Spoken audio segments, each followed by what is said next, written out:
Green, brown, dead. July 28th.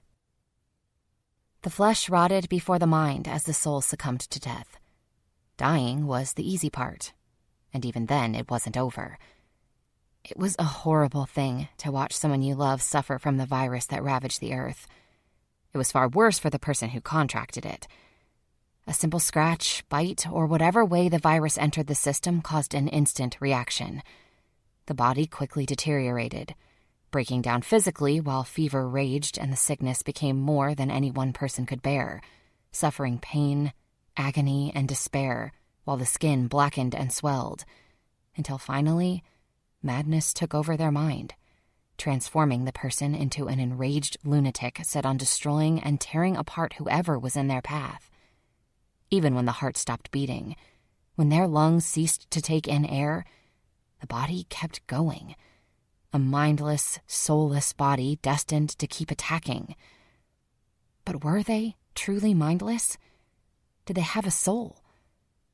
I often wondered. They were physically dead, their bodies quickly decomposing as they moved.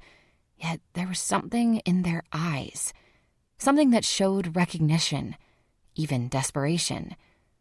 It was as if when they opened their mouths, the noise they made was actually a cry for help. Help me, please. Do something. Save me. Maybe they knew what they were doing, but just couldn't stop it. We'd never know unless we became one of them. I was fighting like hell to not let that happen. So had my father. His last words to me were, "Come sit with me, Nyla. I don't have much time left."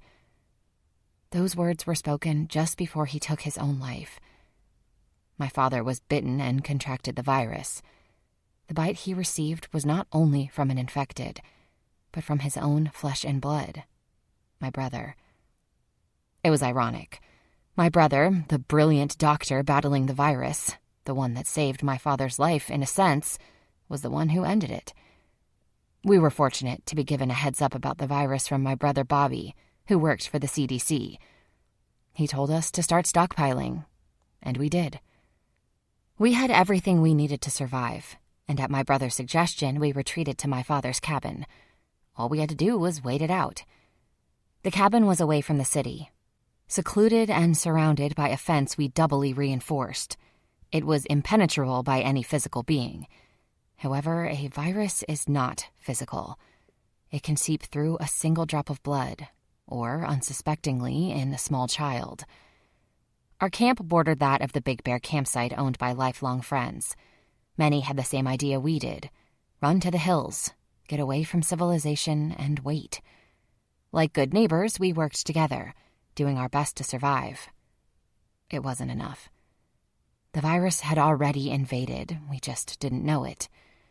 There were hundreds of people between the two campsites in the beginning. Then, one by one, everyone died, and many came back. I lost so much. My husband, my daughter, my father and brother, even my stepmother and a friend. Those were only the people around me.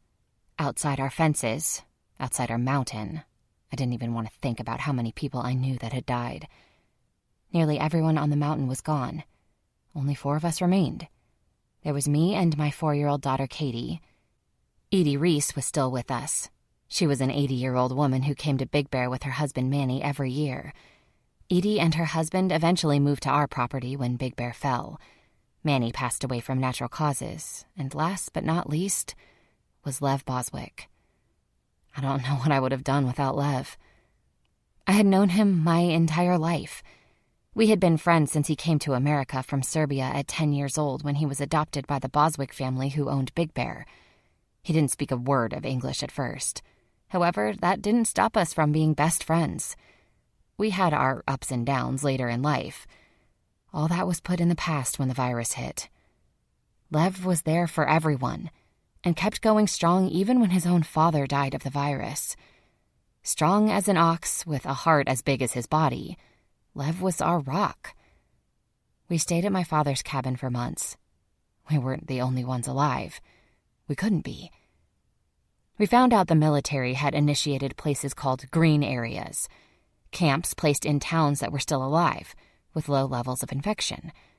According to maps we found, there were many green areas. We didn't know, after all the time that had passed, if they were still operational. There had also been radio contact with other survivor camps, one in Kansas, another in Kentucky, but those contacts dwindled to nothing. I believe their radios died, and they didn't have a solar generator like we did. They were out there still alive, like the green zones. We just had to find them. That was my goal, to find life. Bobby knew the virus well. He had worked on it for months. Eventually, it would burn out, and all those infected would cease to exist. We only had to wait it out.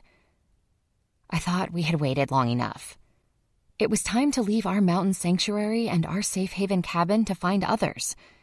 I believed that was what we needed to do.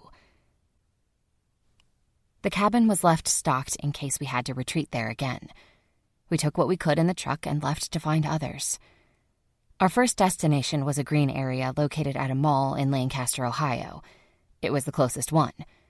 After driving through half a dozen desolate towns, we remained hopeful. After all, we hadn't seen a single infected. That was a good thing. However, we didn't see a single uninfected either. There had been a green area at the mall, but when we got there, it was deserted. There wasn't a sound. Fingers in the chain link of the fence, Lev stared out. "Did you really believe we'd find anything here?" I walked up to him. "Yes." "We drove for 4 hours and saw no one." "We can't be the only ones left, Lev. We can't." "Does it matter?" I huffed out a breath of disbelief. "Yes, it does." "Why are we doing this? Why do we need this?" "Katie needs more than just us." "No, she doesn't," Lev said. "Maybe in the future. Not now. She doesn't need to see this." He spanned his hand across the scene before us. Dead world. That's right. She needs to see life. We need to find life. "Don't you get it?" Lev stepped closer. "We are life. You, me, Katie, and Edie. We have life. We don't need to find it." "If we wait too long, we may never find anyone," I said, shifting my eyes to the camp. "You think these people moved?" Lev asked. "The longer we're out here, the more chance we have of never finding a soul. What if those who lived are doing what we are doing? Searching.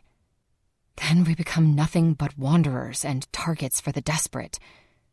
"What are you saying, Lev?" "I'm saying I will do whatever it is you want to do. If you want to go to the next place, we will. Kentucky, we'll go there. However, I believe if you are looking for life, we already left it." "The cabin?" Lev nodded. "It's the best example of green you can get. Trees, plants, deer that drive us nuts, and graves.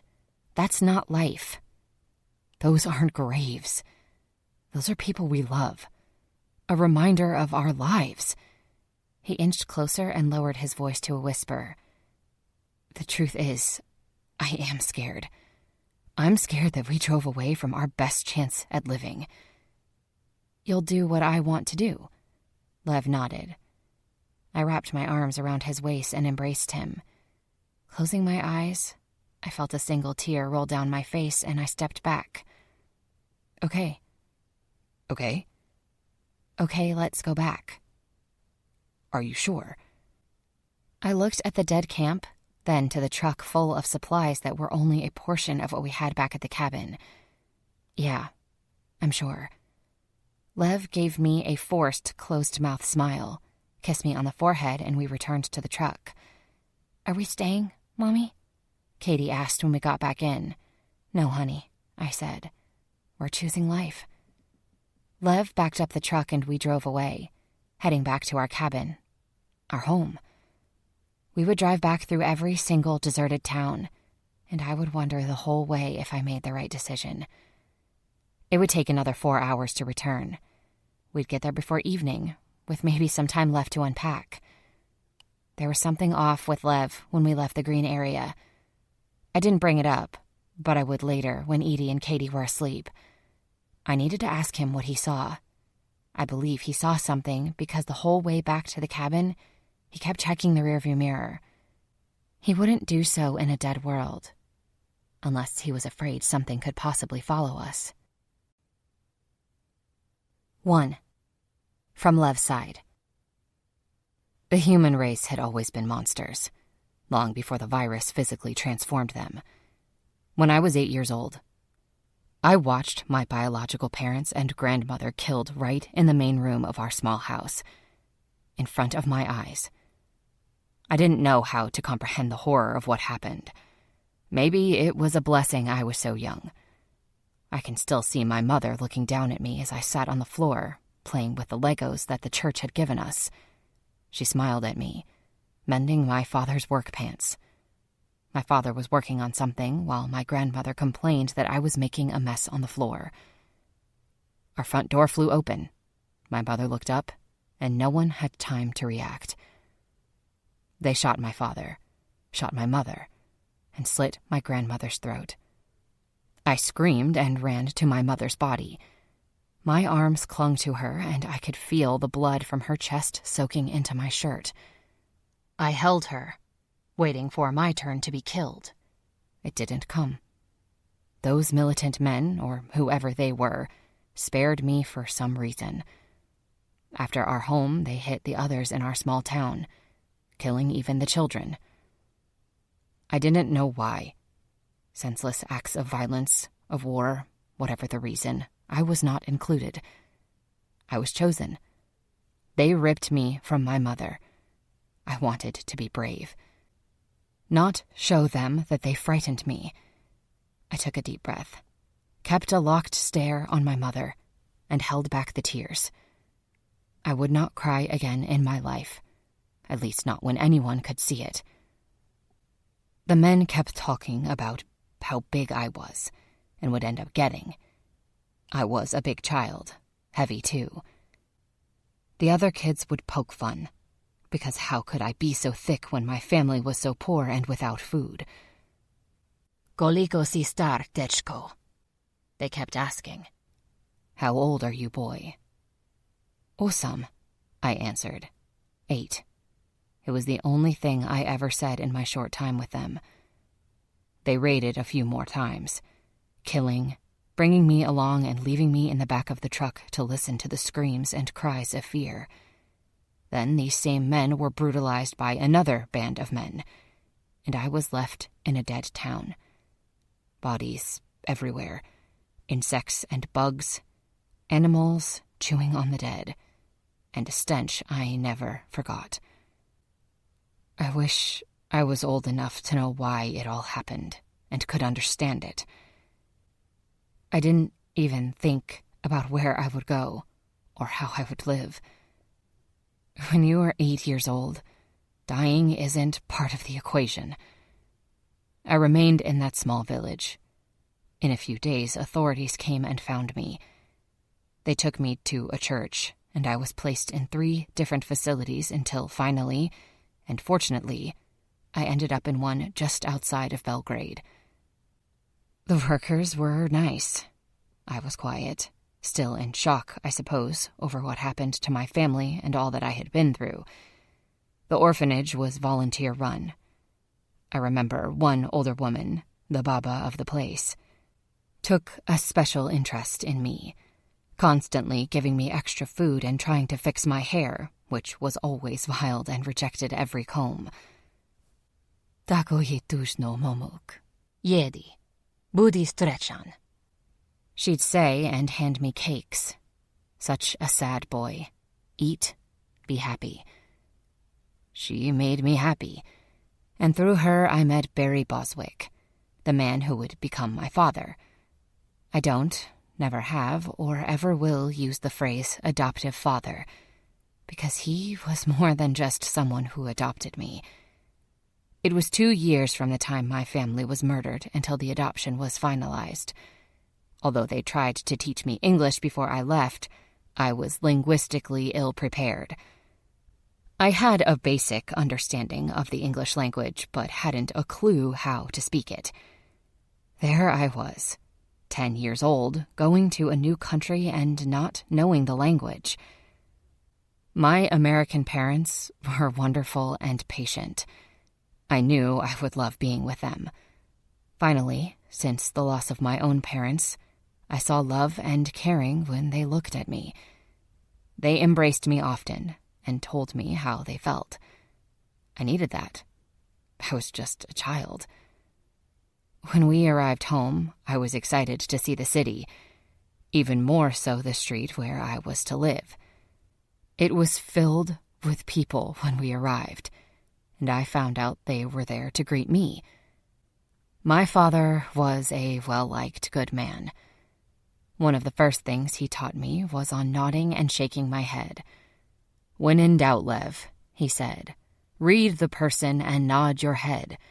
In this world of hate and rushing around, it's better to be a yes man, because no one else will be." My first introduction to Nyla came at that same party. She was sitting on the porch steps of the house next door. I would learn that Nyla loved to sit on the porch. My father sent me over to talk to her. She held a plate of food on her lap and offered me half of her sandwich. "My dad said to be your friend," she said. "He said I don't have any and I can't scare you away because you won't understand what I am saying." I nodded. "So you don't understand me?" She reached beside her. I thought ahead. She lifted a notebook. "We can draw pictures if we need to talk. It will be fun." She wrote down her name. "Nyla. My name is Nyla." "Lev." "See? We won't even need this. Besides, we'll be playing together. Who needs to talk?" Obviously, I did, because nothing I tried to draw or communicate that first summer worked. Nyla misunderstood everything. That was fine, because she was my friend. My one and only friend. And over the course of time, before I was fluent in English, we started to not need to draw. We understood each other. I hated when we were older and a simple misunderstanding put such a wedge between us. I never gave my all to anyone after that. Yet I truly believed the entire time our friendship separation was not meant to be forever. It wasn't, although it took a global catastrophe for both of us to see it. The fences should have mended years earlier, not just when we needed real fences to actually survive. We only had each other in the world. We had to survive. The world wasn't safe. I knew that. And unlike what we had believed when we first left the cabin in search of others, the threat to bring mankind to extinction wasn't over. Not by a long shot. 2. Retreat. July 28th. The heat was unbearable, and the first thing Edie did as soon as Lev unloaded the solar generator was turn on the backroom air conditioner, grab Katie, and claim the small bedroom. She reminded me that the elderly and young were especially susceptible to heat stroke. I was fine with her doing that. It gave me and Lev a chance to unload the truck. He was acting strange. Well, strange for Lev. My big friend of few words not only wasn't talking, out of character for him, he wasn't listening either. He wanted to unload the truck. I wanted to help. "Put it away as I bring it in," Lev said. He brought the boxes in, and then he lifted the floorboard hatches. My father had built 3 large storage spaces under the floorboards, one in the sitting room, one in the large bedroom, and the third in the kitchen. Lev opened them all. "Keep 3 days' supply out, no more," he said. "Put as much as you can in the floor storage. Once that is full, we'll secure the shed." "We had a lot stacked against the walls," I replied. "Is there a reason we're hiding it now?" "Not hiding, storing. We had a lot more people then. We also weren't going to be here long term. Now we are. I don't want clutter." "Okay," I said, then asked, "Do we have to do it all right now? Maybe we—" "Yes, now." "Wow, okay." Despite what he told me, I knew something was wrong. Lev was usually a calm, patient man, yet he seemed to be irritated with how slowly I was moving. I didn't get it. He unpacked the radio stuff and brought it into the back bedroom. "Starting tomorrow, I want to call out hourly, try to reach someone, including Helena and Hal, even if we stay here. We need to find out what is going on out in the world." What was going on with Lev? Barking out orders, planning ahead, wanting me to try to reach the camps of Helena and Hal when we hadn't heard from them in weeks. Something was off. I stopped asking questions and did what he requested. A part of me thought maybe he wanted to get settled and get back into the swing of things. Before we left the cabin to seek out the green areas of life off the mountain, we had been resolved as we could be with what we knew. 6 of us arrived at my father's cabin. My husband, Paul, was the first to die. He was bitten, and by the time we got to safety, he was already infected.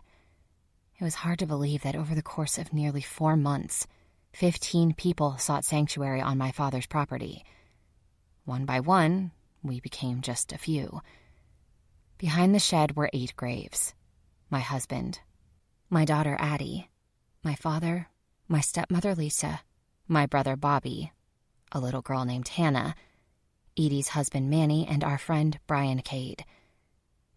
There were a father and son from Big Bear Camp that had stayed with us, Bill and Bill Jr. They had left to find family and other people. I wonder if they did, or if they fell victim to the world. Dozens of healthy people fled Big Bear near the end. Where were they now? My father was the last to pass away. After his death, a few of the infected made their way to our fence. We dispatched them, and it was mainly quiet now. We were settled. In Lev, Edie's, and even Katie's eyes, the cabin was home, and for the long haul. Not me. I needed to see what was beyond our fence. Maybe there was a world out there, and we were missing it. In the back of my mind, I held hopes that we were merely a small pocket of civilization affected by the virus. We had heard that Canada wasn't even hit. How would we ever know for sure if we never left our secure, fenced-in property?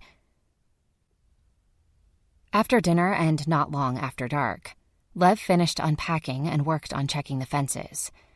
I cleaned up, tucked Katie into bed, then grabbed my folders to work on my project. Some would call it silly, but I believed my project was important because it was the history of the end. My cell phone, a piece of technology many believed useless, was my tool. I couldn't make calls, but I took pictures. The cabin, Big Bear, my garden, people, infected. I loaded them on my laptop, and Lev had brought the printer and paper from Big Bear, and we printed them until we ran out of ink and paper.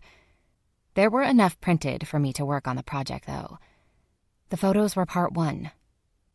Part 2 was writing down information about each picture, and as much as I could recall about them. In my mind, someone in the future would view them as pages in a history book. I know if I were living in the future, I would want to know as much as I could about what nearly wiped us out. Perhaps it already had wiped us out, and we just didn't know it yet. The hot day had cooled some, and I took the folder and some bourbon out to the porch to work by the light of a lantern. The bourbon was courtesy of my stepmother Lisa, a functioning alcoholic who'd brought enough booze for years. I needed a drink. It had been a long day. I brought 2 glasses in case Lev ever stopped working. The porch was peaceful. It had been my entire life. My father had built a huge porch for the cabin, and I had been a porch sitter, no matter where I was. I always loved sitting on the steps and not the gliders and chairs. The cabin porch had lots of great memories, and sadly, horrible ones as well now. I shot my own brother on that porch after he attacked and killed Cade. Cade had been an accidental addition to our cabin family. He was smart, medically knowledgeable, and a friend. He bled out in Lev's arms. His blood still stained the porch. Every time I stepped on the porch, I saw the blood stain.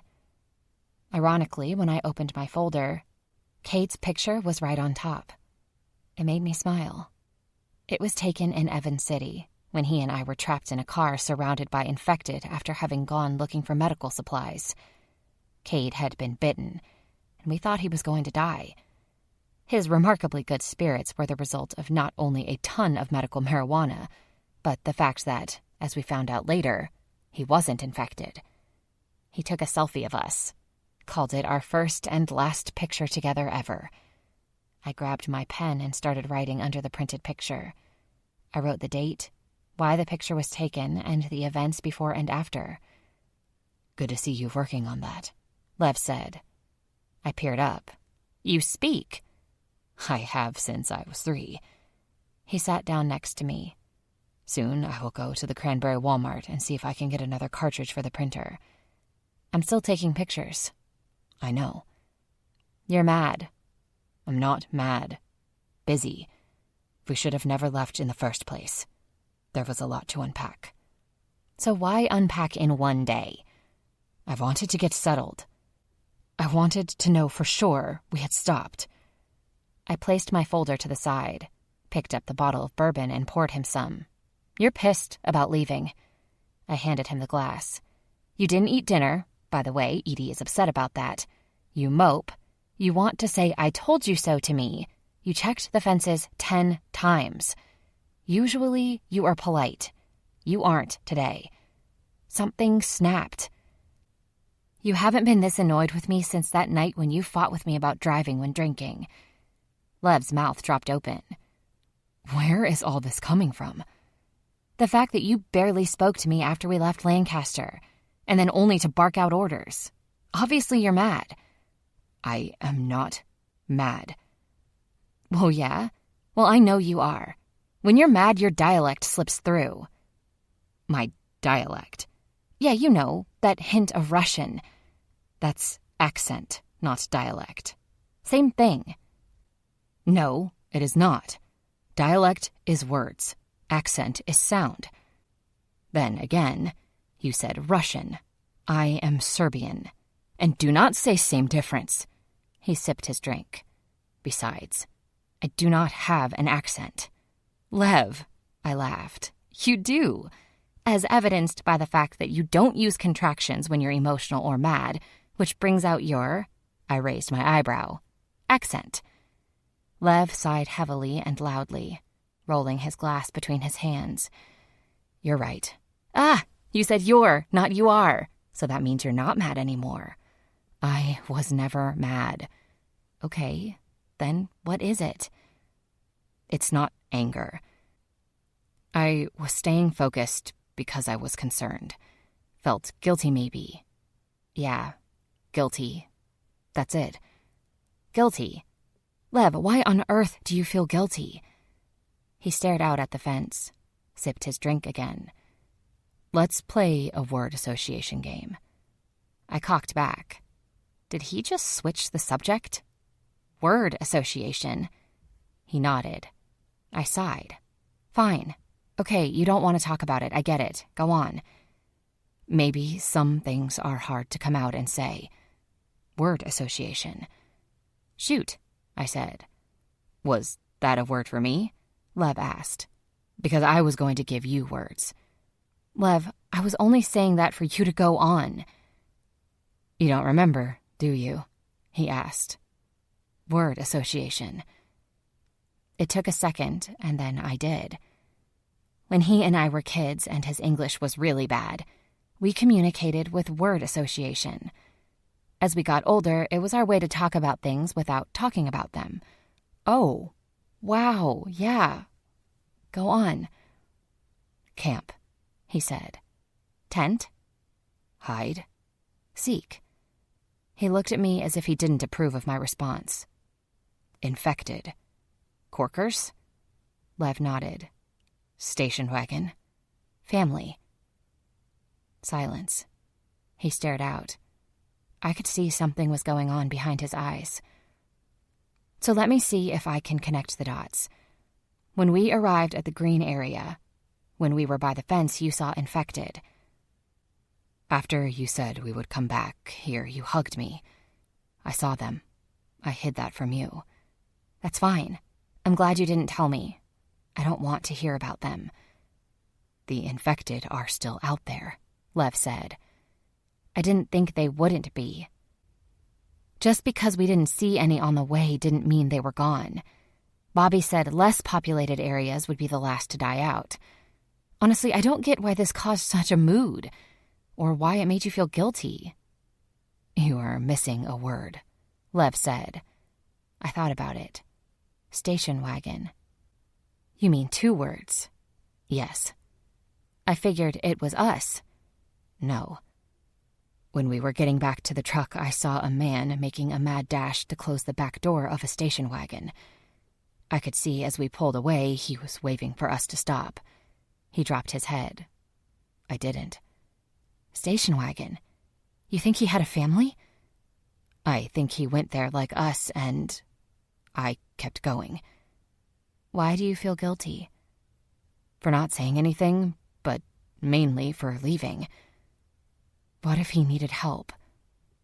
Would it help if I told you that you're not a big humanitarian outside of the people you care about? I remember one time you saying just that. I know. So why the guilt? You wanted to find life. I did. I'm a little upset that you didn't mention it. I can also see that you knew I'd make you turn around. Turning around would have put you, Edie, and Katie in danger. I saw the infected. I nodded. Then I understand. Is that why you kept looking in the rearview mirror? You were watching for infected? No, he said. I was hoping the station wagon followed us. Hearing him say that shocked me. I refreshed my drink. Wow. I did not expect you to say you were hoping they followed us. Fearful they might have followed us, maybe, but not hoping. Lev, it's okay. No, it's not. All right, then what can we do about it? What do you want to do about it? A part of me wants to head back and look. Then do it. He turned his head toward me. I could see the seriousness and pain in his eyes. He was really affected by that split-second decision to leave and say nothing. Do it. We'll be fine here. You'll be fine out there. Take enough gas and go. You shouldn't be gone that long. Lev stared at me. He didn't say what he would or wouldn't do. I was sincere with my suggestion. I knew my friend. He was having a hard time with the choice he made, and he needed to make it right. I also knew whatever he decided to do, he needed to know I stood by him and his decision. 3. Coop. July 29th. In the morning, right after breakfast, Lev told me he needed to go look. I understood that. Although for a man who had stood his ground about not leaving, he was torn. Knowing him as I did, I imagined his guilt was getting the best of him, just like it did with his friend in New York when the outbreak first occurred. He said he made a lot of self-promises after leaving his infected friend. Lev never told me what all those promises were. I knew Lev. He probably mulled over that station wagon all night, thinking about those who were inside, a family maybe. He was a do-gooder. He helped people, and he had to try to right a wrong. Whether it would work remained to be seen. At least a part of his conscience would be clear. However, if he discovered he could have prevented something horrible by simply turning around, it was something he'd carry for the rest of his life. He didn't have it in him to let it go, or not feel anything about it. Good people with good hearts don't flip a page in the cold-hearted book of life. I bid him farewell with an embrace and a wish of good luck. Edie prayed for him. I suppose that would help more than my wishing him well.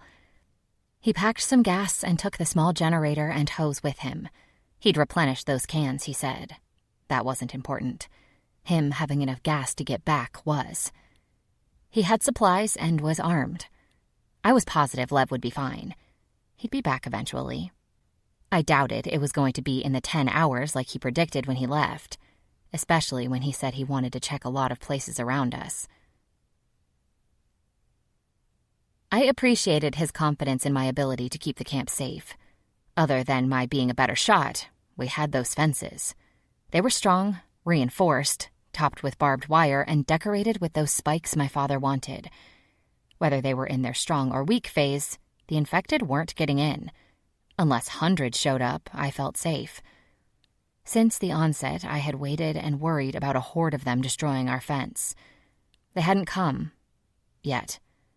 With my luck, they'd show up when Lev was gone. The plan, if we were ever surrounded, was to break through the back fence and take the Rutgers four-wheel trail down to the main road.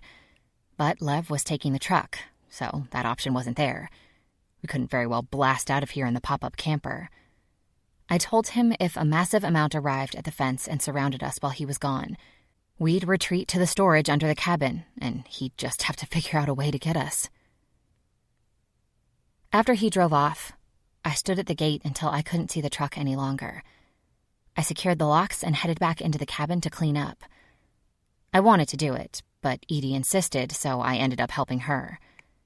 Katie was back to working on the mural, a pictorial history of events. Addie had drawn on the mural many times. It saddened me to see her images. I missed her, terribly, and I still blamed myself for her infection. I wasn't thinking. I knew better. I knew an infected didn't always show symptoms right away. Yet when I saw little Hannah, I didn't see a sick girl. I saw a child who needed help. I brought her into our family fold, and she infected my daughter.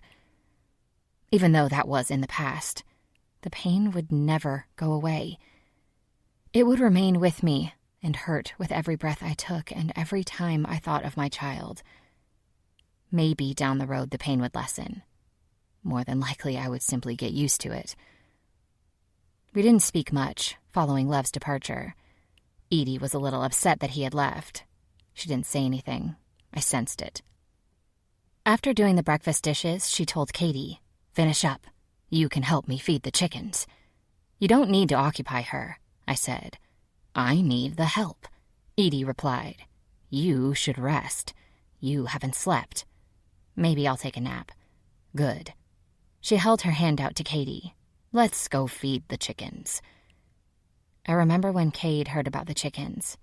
He poked fun at the ridiculous notion that two 80-year-old people were running around with chickens in their pop-up camper. I had to tell him that it was only to bring them from Big Bear to our camp. The Reese couple took great care of their chickens. The camper stayed up at Big Bear with a coop built by Manny. They transported the chickens in cages in the back of their truck every season. I swear, those chickens were like their children. Manny and Edie always had chickens for as long as I could remember. Last I knew, they had 8. I wonder what happened to them, though I'd never asked. The 2 chickens on my property now gave us eggs, which I was grateful for. Lev built a small hen house for them. It wasn't much, but it worked. He had only been gone an hour, and I couldn't get him off my mind.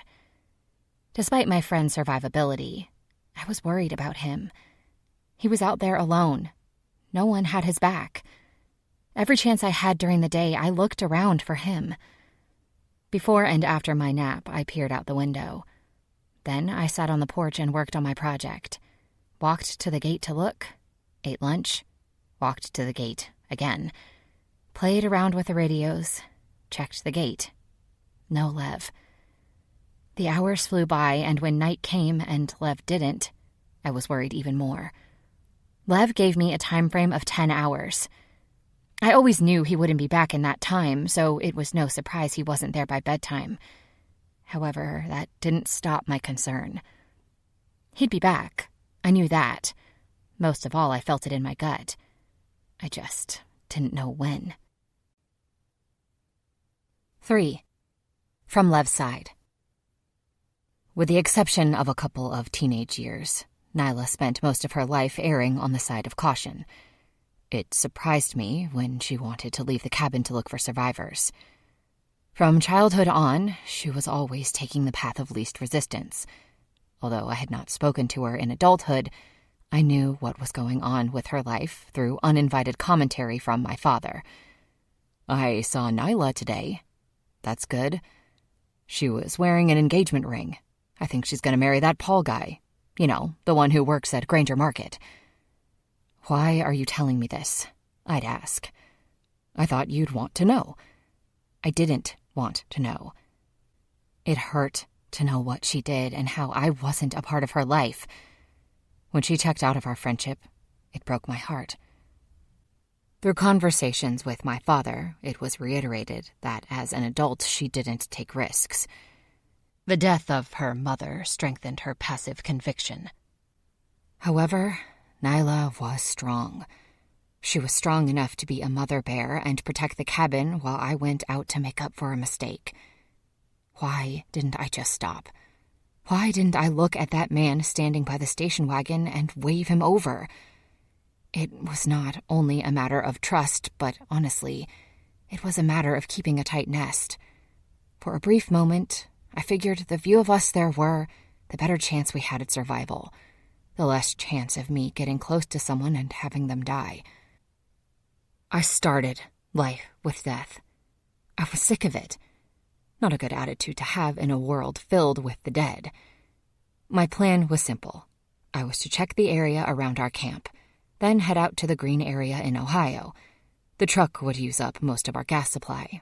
I could get more using the generator and pump. I planned on that, even though I told Nyla I would refill what I used. I hated leaving. But I hated more the fact that I didn't know what became of that man and his station wagon. I left early in the day and headed up to Big Bear after checking the area around our cabin. It was clear, and I expected Big Bear to be as well, which it was. I went for my bike, too. I would use far less gas and get me around a lot easier. Nyla hated motorcycles, never saw the point of them. I'm not sure she ever got over that hatred. With the world the way it was, riding solo on a bike made a heck of a lot more sense than taking the truck. If I did find someone or more people that I could help on my bike, I'd get them safe and return with the truck. I wasn't going that far from our circle. I knew I had told Nyla I would be gone half a day, but I wanted to go into the city as well. I wanted to see it. With the barricades, getting through in a truck was impossible. After checking the immediate surroundings and Big Bear, I would go west to the Ohio Green area. The return trip there went smoothly, just like the day before. No one on the road, no infected. Once I got to Lancaster, those few infected I'd seen had turned into hundreds, wandering aimlessly beyond the fence until they spotted me. The station wagon was long gone, and they had left the gate open. That told me they escaped and made their way out safely, or at least I hoped that. It didn't take long for the infected to head my way. And while they were still alive, unfazed by pain or illness, they moved rapidly. I sped off. They followed. At least I saw the station wagon had gotten away, making me feel somewhat better. I started to head back to the cabin, but it was getting dark. After finding some gas, I stayed in room 12 of a roadside motel, listening to corkers roaming the street, trying to catch my scent. In the morning, I'd head out. I figured north, trying to see what was up there. And if it was still light, maybe down to Pittsburgh. I wanted to see what was left of a major city. A part of me kind of wanted to wait. As demented as it sounded, it was something I really wanted to share with Nyla. 4. All Greek. July 30th. "Do you think Pap is watching us?" Katie asked me. We were sitting on the porch, her with a coloring book, me sharpening another spike. After all, there was no such thing as having too many. "I think so," I said, probably complaining. You know how Pap gets. "What about Daddy?" I looked over at her and ran my hand down her face. "I think your father and Addie are too busy being together to look down here. They're leaving that for Pap and Lisa." "We're easy to spot," she said brightly. "No one is around." That's the truth.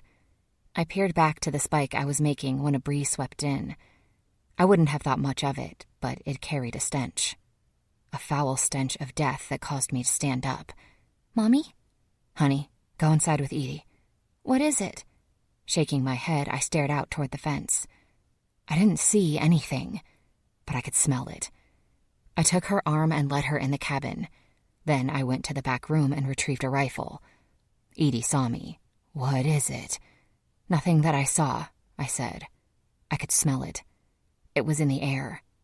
The Necros. We all had given them names. Infected, crazy, corker. I always liked what Edie called them. The ones infected and enraged she called the Lissa. Those who turned and were dead she called Necros. Lev explained that they were Greek names. Necros, well, that was easy. Lissa was the god of rage.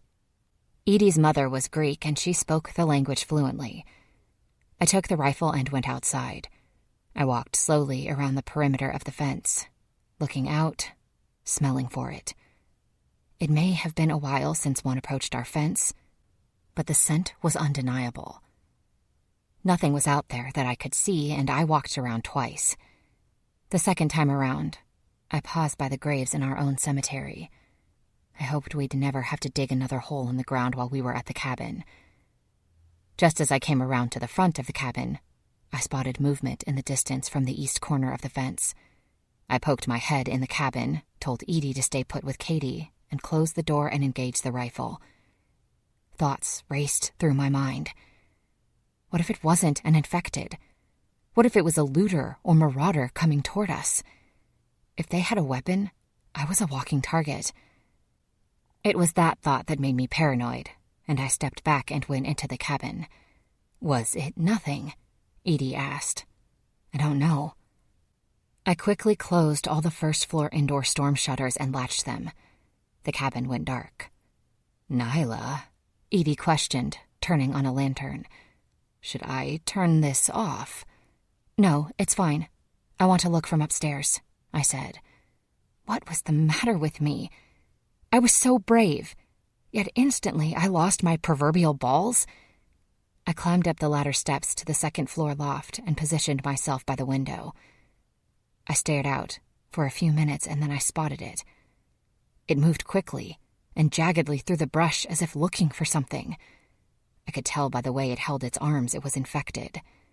Infected, not dead. We had believed that phase of the infection was done, that all that remained were the dead, and it was only a matter of time before they rotted and were no longer a threat. Hal, one of my radio contacts, always said all it would take was one bite and everything reset. Really, all it would take was a group of healthy survivors moving north. One infection. That was it. Damn it. Back down the ladder from the loft, I walked straight to the door and opened it. My eyes focused on that corner of the fence. I lifted my rifle as I walked that way.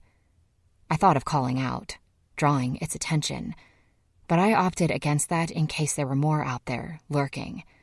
I'd rather deal with one at a time. Certainly, the blast of the rifle would be enough to call them in. As I neared the fence, the infected male raced out from the brush, running full force at the fence. Enraged, infected, lacked intelligence. He was so focused on me that he failed to realize not only was the fence in his way, but also those spikes my father placed there. One impaled him straight through the gut. It didn't kill him. It didn't stop him. It merely held him in place. His legs still moved and kicked as if he were running. His fingers locked into the links of the fence, and he made a crackling snarl while his jaw snapped in the air. His neck was black, and the necrosis had created a black spiderweb on his face. His mouth was covered in fresh blood, and it mixed with clumps of hair or fur on his chin. If I didn't know better, I would swear he had something in his mouth. His eyes still had color. I was about to shoot him when I got a good look and moved closer. I knew him. Yes, his face was pale, his hair matted with blood, but I knew who he was. Not long ago, he and his son had camped on our property, then left to find family. His name was Bill. He obviously never found what he was looking for. I wondered what happened to his young son, a boy, probably 9 or 10 years old. Was he out there somewhere? Or had he met the same fate as his father? In his infected state, Bill may not have thought about those spikes. but I wondered if he thought about our camp. Had he returned on purpose? Sought us out? Had he met his demise not far from our property? How was that possible? Bill and his son had left weeks earlier. Was it instinct or pure coincidence that he returned? I knew one thing for sure. Bill wasn't dead. He moved too fast. His legs were still in one piece. The limbs were the part of them that went first from when they tried to walk while decomposing. He wasn't dead. Therefore, that smell wasn't coming from him. The odor was still out there, wafting in with each blow of the wind. It came from the east, from Big Bear. Our properties were connected. I looked up to the hill. The last time we were up there were no infected around. So when did they return? It was also likely that the smell came from a dead animal, possibly the one Bill had been enjoying. By the time I stopped skimming the landscape and realized Bill was still snarling away, he had lost a lot of his blood. A huge pool had formed at his feet. He was already pale, and his face was drained of all color now. Bill was still moving and fought to get to me. It was time to end his suffering. It wasn't fair or humane to let him be like that any longer. I lifted the rifle and fired a single shot. If there was something in those woods, it wouldn't take long for it to emerge. 5. Fantasy. I waited an hour, standing in that spot, 10 feet from Bill, his body still impaled by the spike, slumped inward toward the fence. I waited for more to emerge. None did, although the smell remained. Maybe it was an animal after all. I went back into the cabin, told Edie that it was okay to open the shutters, then I sought out a shovel. I wasn't going to bury Bill. I just wanted to push him from the fence. After doing that, I retrieved a cup of lime from the outhouse and, covering my mouth, I tossed it his way. Surely a cup wasn't going to do much, but it was all I was willing to spare. My mind drifted into dark fantasies during the hour I waited and the several hours that followed. Bill made his way back, just like my brother Bobby made his way to the cabin even in an infected state. I started to worry and panic. What if Lev was dead? What if he was infected and history repeated with his arrival? Would I be able to shoot him? Would that tiny bit of remaining memory in his head give him the edge to break in? An infected Lev was a scary thought. I tried to push those thoughts out of my head, but it was tough. Lev had been gone a day and a half, and my confidence was dwindling fast. I cleaned up, went inside for lunch, and shared my fears with Edie. That was a mistake, because Katie was full of questions. Will he try to eat us? Will he attack us? Lev is strong. Can we fight him?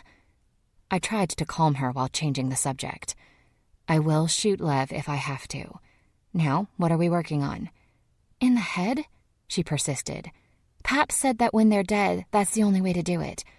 Yes, in the head, I told her. Now what are you coloring? Katie snickered. What's funny? Lev in the head. It rhymes. My eyes widened. Edie shook her head. There is a dark side to this child. Who does she get it from? I don't know. She tilted her head and looked at me hard. Are you serious? The moment she did that, I heard the double beep of a car horn. Rushing to the window, I looked out, exhaled excitedly, and grinned. Lev's back. Oh, good, Edie said. Now you don't have to shoot him in the head. I flung open the door and ran to the gate. He was back. He wasn't dead or infected. Infected didn't drive. Or did they? Bobby drove all the way to the property. I stopped before opening the gate. Lev opened the truck door. Nyla, what are you doing? I snapped out of it. Oh, sorry, nothing. I was lost in thought. As you open the gate, you get lost in thought. He got back in the truck. I unlocked the gate and he drove through, stopping a few feet from me. I was securing the locks when he walked up to me. I stopped to embrace him tightly. I'm so glad you're back and you're all right. Me too. He stepped back. What's that smell? I don't know what it was before, but now I think it's Bill. Bill? I pointed. Lev walked toward the corner of the fence, and I finished locking the gate. Really, Lev? Really? I trailed him like a puppy dog. He had been back all of 10 seconds, and as soon as he saw Bill, Lev had gone out beyond the fence and into the woods for about 15 minutes. He said he was looking for more infected, specifically for Bill's son, but found none. He reported the smell came from a rotting deer, then dragged Bill's body into our camp. After bringing him by the shed, he retrieved the shovel I had left by the fence. Nyla, I don't understand what the problem is. I want to talk to you, I said. I want to know what happened, what you saw, didn't see. You were gone 2 days. I had to find fuel, and the roads were too dark to move at night. Okay. Nyla. Lev put the shovel into the ground. Can we talk after? I'll clean up and we'll sit. This won't take long, I promise. Why are you burying him in here? Lev paused. What other solution do you have? You could have dragged him farther into the woods and put him next to the deer? Yes. If you think it's bad with the smell of that deer, it would be worse with Bill. I've got news for you, Nyla. He started digging. Sprinkling him with the lime didn't work. It was the thought that counts. Lev grunted at me. It's wrong to leave him out there. We bury him in here. He's a human being, and he was one of us. For like 10 seconds.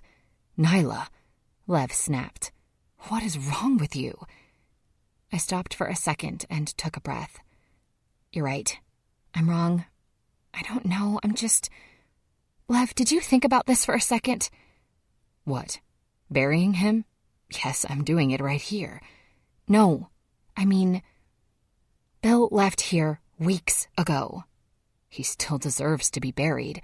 That's not what I mean. He left here weeks ago, yet he came back.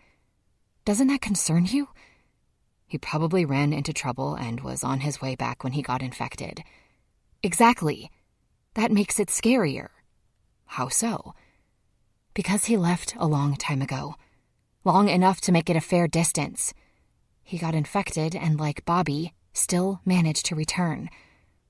Not only do I wonder how, I said, but why? 6. Big stare. I knew Lev well enough to know there was something he wasn't telling me. Before we had left the cabin for a short run, we spent the day doing upkeep on the cabin, farming and canning. Lev would fish or hunt. I'd sit with Katie, teaching her, playing, doing something. Our evenings were mostly cleanup. Some sort of activity with Katie, then he and I would talk or get into a game of chess if neither of us were in the mood to have a conversation. Lev seemed as if he was avoiding me. He was staying oddly busy. He peeled potatoes so he could soak them for breakfast. Who willingly peels potatoes? He was avoiding one-on-one time with me. That alone told me there was something he didn't want to share, because simply, Lev couldn't lie. He tried. Anytime in our youth he avoided the truth, danced around it, or tried to lie, he'd start breaking into a foreign language. It was odd. After he dug a grave for Bill, we buried him and had our normal service. Lev told me he wanted to clean up and then we'd talk. That never happened. Finally, after one excuse or another, I grabbed my project. After kissing Katie, who was oddly being read a story by Lev, I went to the porch. About half an hour later, Lev came out to join me. Exhaling heavily, he plopped down next to me, causing the board to bounce slightly. So, he said, I hear you wanted to shoot me in the head. I finished writing my sentence, then looked at him. I take it Katie filled you in. She did. Well, did she tell you I planned on shooting you only if you returned as one of those things? Yes. Did you think I would? I stared out before answering. No, I knew you would come back, but it was in the back of my mind. Bobby was on his way here. He turned and walked right up to the gate. So you thought I would do the same thing. I wasn't ruling it out. Do you really think the infected are thinking? I shut the folder. You tell me. I don't know. Neither do I. Not for sure. A part of me believes they are retaining something. Whether that stays after the body dies is a mystery at this point. One that will always be. What? A mystery? I shook my head. You know, Bobby told us an awful lot about this virus. We learned about the infection by living it. We learned about the process of the body by observing Pool Man. We learned about the decay, the death. But we didn't test him, did we? Test him? You mean to see if he remembered? That and how long he could survive. We watched him succumb. Under captive circumstances, I said. I've been thinking about this. You chained Pool Man and left him to die. How long does it take a human body to succumb without food and water? These things don't eat or drink. When they are under medical care. What about when they're out there? I said. Maybe it doesn't reset. Maybe they just found a way to survive longer. After all, Bill was infected. He wasn't dead yet. Nyla, there's no way Bill was infected for weeks. We have seen what the infection can do.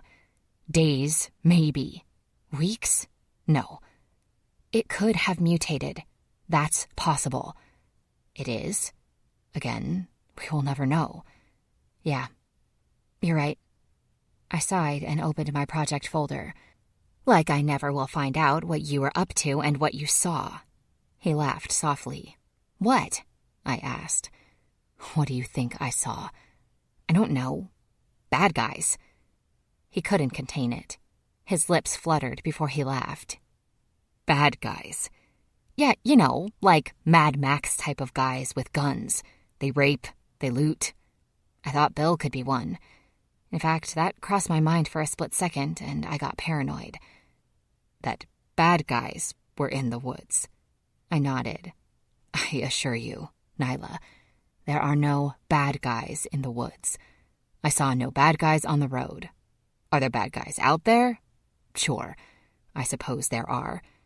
I'd like to give humanity a little more credit and think we're on the same side here. The infected are bad guys enough. We just switched for a moment there. What do you mean? He asked. Usually I give everyone the benefit of the doubt. I think of humanity first. I got pretty paranoid yesterday. In an arrogant manner, which of course was left pretending, he sniffed and tilted his head. Yes, well, that's because I wasn't here. You need me. Really? Yes. I looked down at my folder. Need you? Nah, I can handle this. However, I suppose I like having you around. But don't let it go to your head. It won't. So, what did you see? Nothing. Did you make it back to the green? I did. And a lot faster since I didn't have to stop for bathroom breaks all the time. And I went to Big Bear and got my bike. You pedaled to the green? Not a bicycle. Oh, Lev, I whined. You left the truck and rode a motorcycle? Yes. I hate them. Why would you take such a risk? I'm fine. I knew you would bitch. That was why I didn't tell you, he said. The bike got me to the green pretty fast. Did you see the station wagon? I asked. It was gone. That's a good thing, right? If they were attacked, the wagon would be there. What about the infected you saw in the camp? A pause. Gone. They moved on? Lev nodded. Then I went to search for gas and took a good look at a few of the towns. Stores were picked through, which tells me there are survivors out there. Then I went north of here, nearly to Erie. Cade tried that. In the thick of things. There were infected and corkers, all roaming and moving. I didn't see any survivors, but it was clear someone was alive, because some of the infected were killed recently. And there is a wall and fence outside the city. People who lived there and left wrote notes. I looked for one from Cade. Anything? Lev shook his head. He probably didn't make it that far. I wanted to go see Pittsburgh. And? I figured it should be something you and I do together. Aren't you romantic? He chuckled. I try. What are we doing then, Lev? I asked. You used the argument that we come back here. You made it sound like it was dangerous out there. Not only because of the infected, but also regular people. We're staying alive here, Nyla. Infected are out there and dangerous. People will be too. I'm optimistic that there are no Mad Max wannabes, but I won't take that chance on that. We stay put. We stay alive. They say movement is life, I said. Who says that? Lev asked. I heard it once. Where? In a movie. Brad Pitt or someone said it, I think. Yeah, it sounded solid.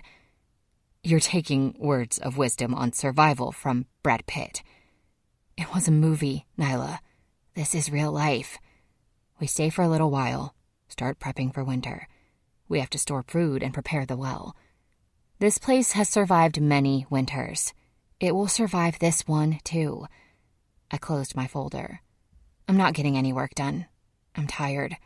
All this paranoia is wearing me down. Do you mind if I turn in early? I'll relieve you on watch later. That's fine. I stood, leaned over, and kissed Lev on the cheek. Night, Lev. Night, Lila. I headed to the door. Nyla? I stopped. No more thoughts of shooting me in the head. I'll try. I make no promises. I winked and went inside. It was one of those nights that I felt tired, but as soon as I got in bed, I was wide awake. That didn't last long. Somewhere in the middle of writing, I fell asleep. I was surprised I had held on that long. I had barely slept when Lev was gone. I woke up with my hand still holding the pen. The alarm didn't ring, and the battery had died in the lantern. It was light out. I sprang up. I had failed Lev and slept all night. Then I noticed Katie wasn't in bed, and I figured she had turned off the alarm and lantern. It was still early. I looked at the wind-up alarm clock. It was 20 minutes past 6. I slept an hour longer than I wanted to. Poor Lev had been up all night. The smell of coffee filled the air, and that told me that Edie was up as well. I got dressed, stumbled from my room, and cracked open the front door. Lev, I'm gonna brush my teeth, grab coffee. I'll be right out. I'm sorry I slept in and didn't relieve you. He replied in an almost monotone. Fine. Was he that tired? Or was something wrong? No, he was mad. I left him on watch all night. Hurriedly, I washed my face, brushed my teeth, then after kissing Katie, grabbed a half a cup of coffee and went to the porch. I'm sorry. I feel really bad. Lev didn't even look at me. He was still sitting in the same spot I left him. It's fine. I shut the alarm and light off, he said tonelessly, staring out. What? Why? You looked tired, and I wanted to be on watch all night. Well, get some sleep now. I won't be sleeping. Not yet. Why? Nyla, he snapped. Pay attention to your surroundings. He pointed outward toward the fence. I looked.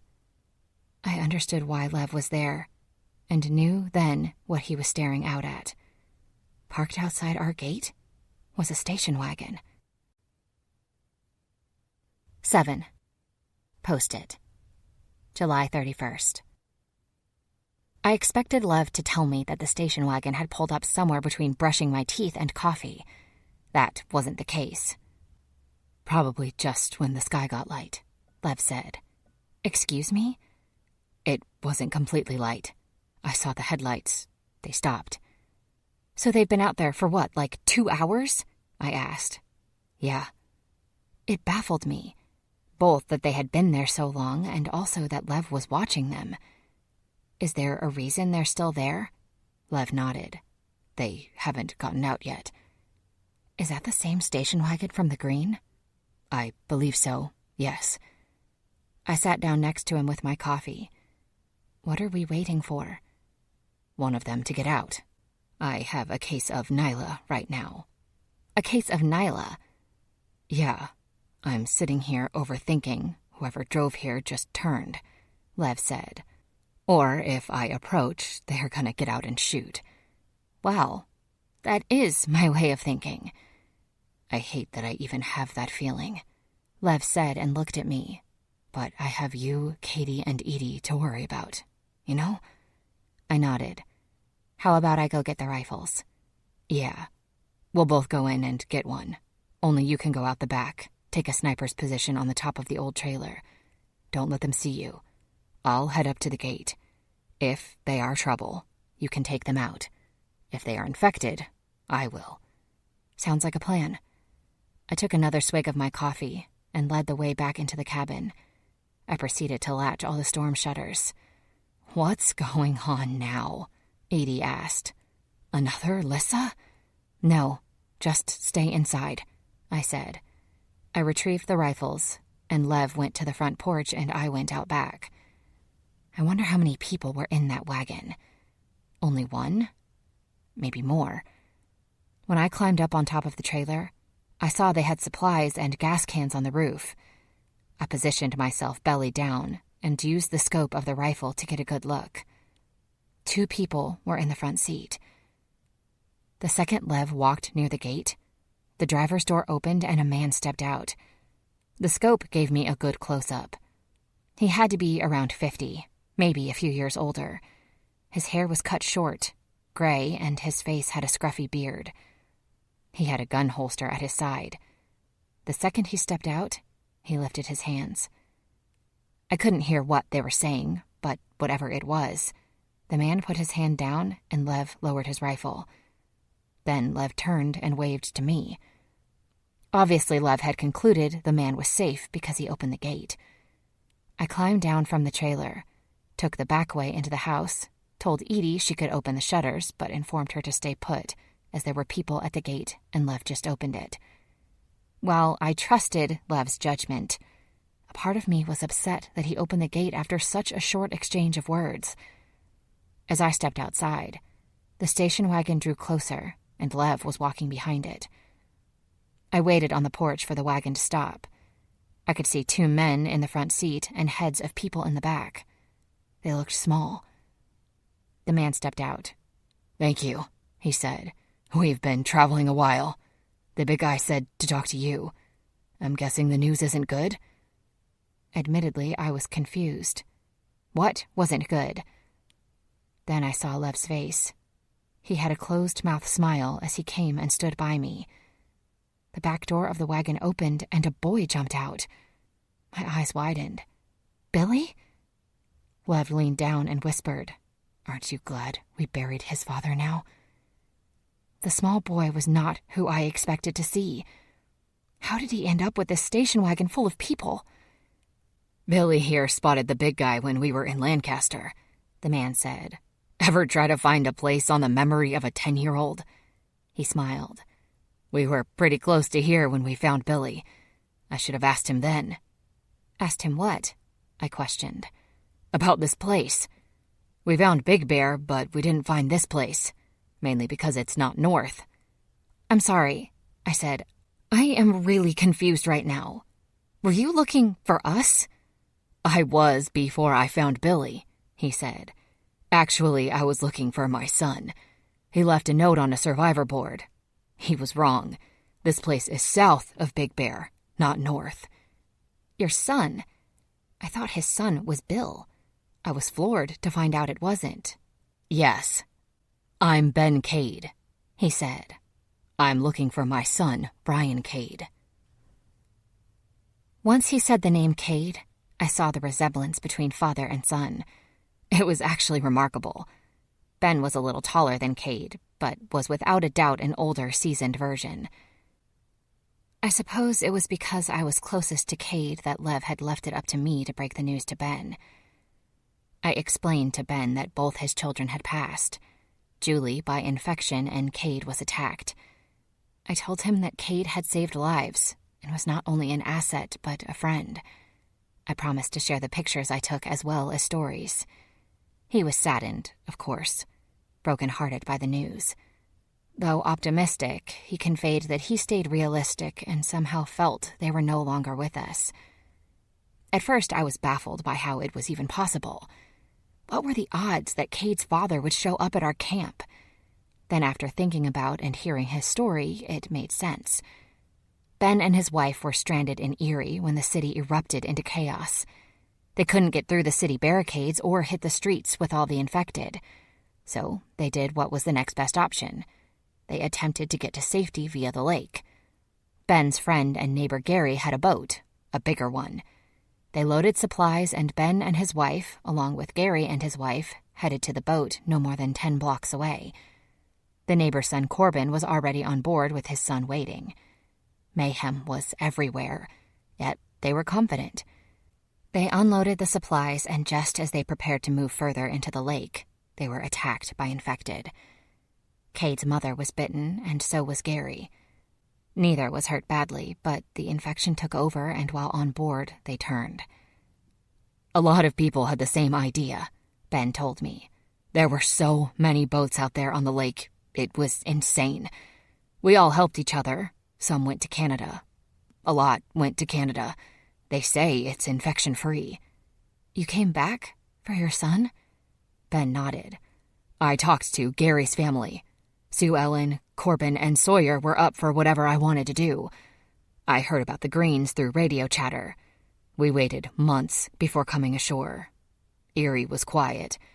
Still some straggling infected, nothing dangerous that we couldn't outrun.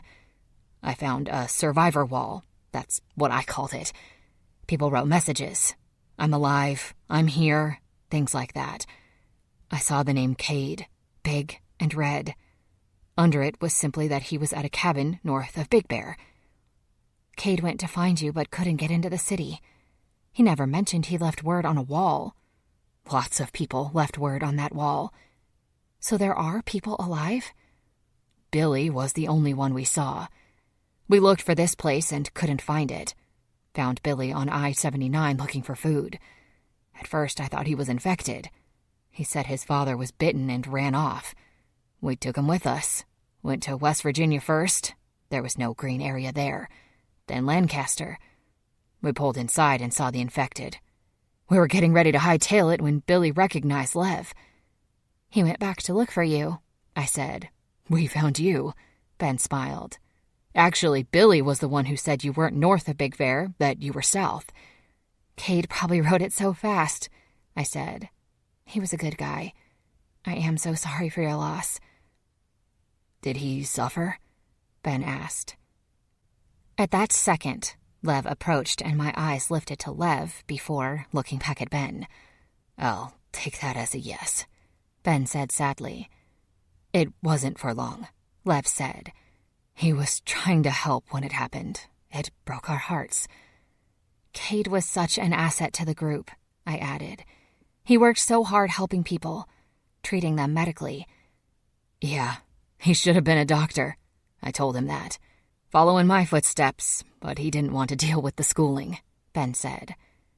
"We're glad to have you here," I told him. "We won't be in your hair long. I just wanted to find my son." "Then what?"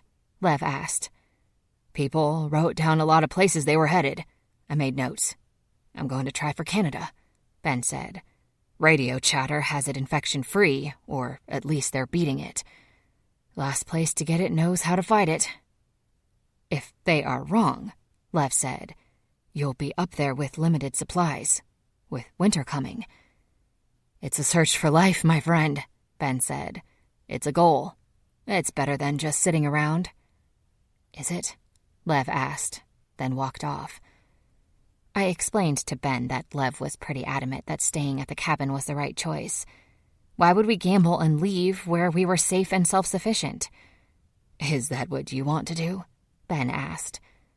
"I want to do what's best for my daughter, what's safest for her. I can't bear to lose another child. If staying here for the time being is what is best, then that's what I'll do. Sure, I'm curious as to what's out there. Is my curiosity worth the risk with my daughter?" "There's safety in numbers," Ben said. "I want to find a group of people." "Correct me if I'm wrong, Ben, But 5 of you just stepped onto our land. Doesn't that make us a group?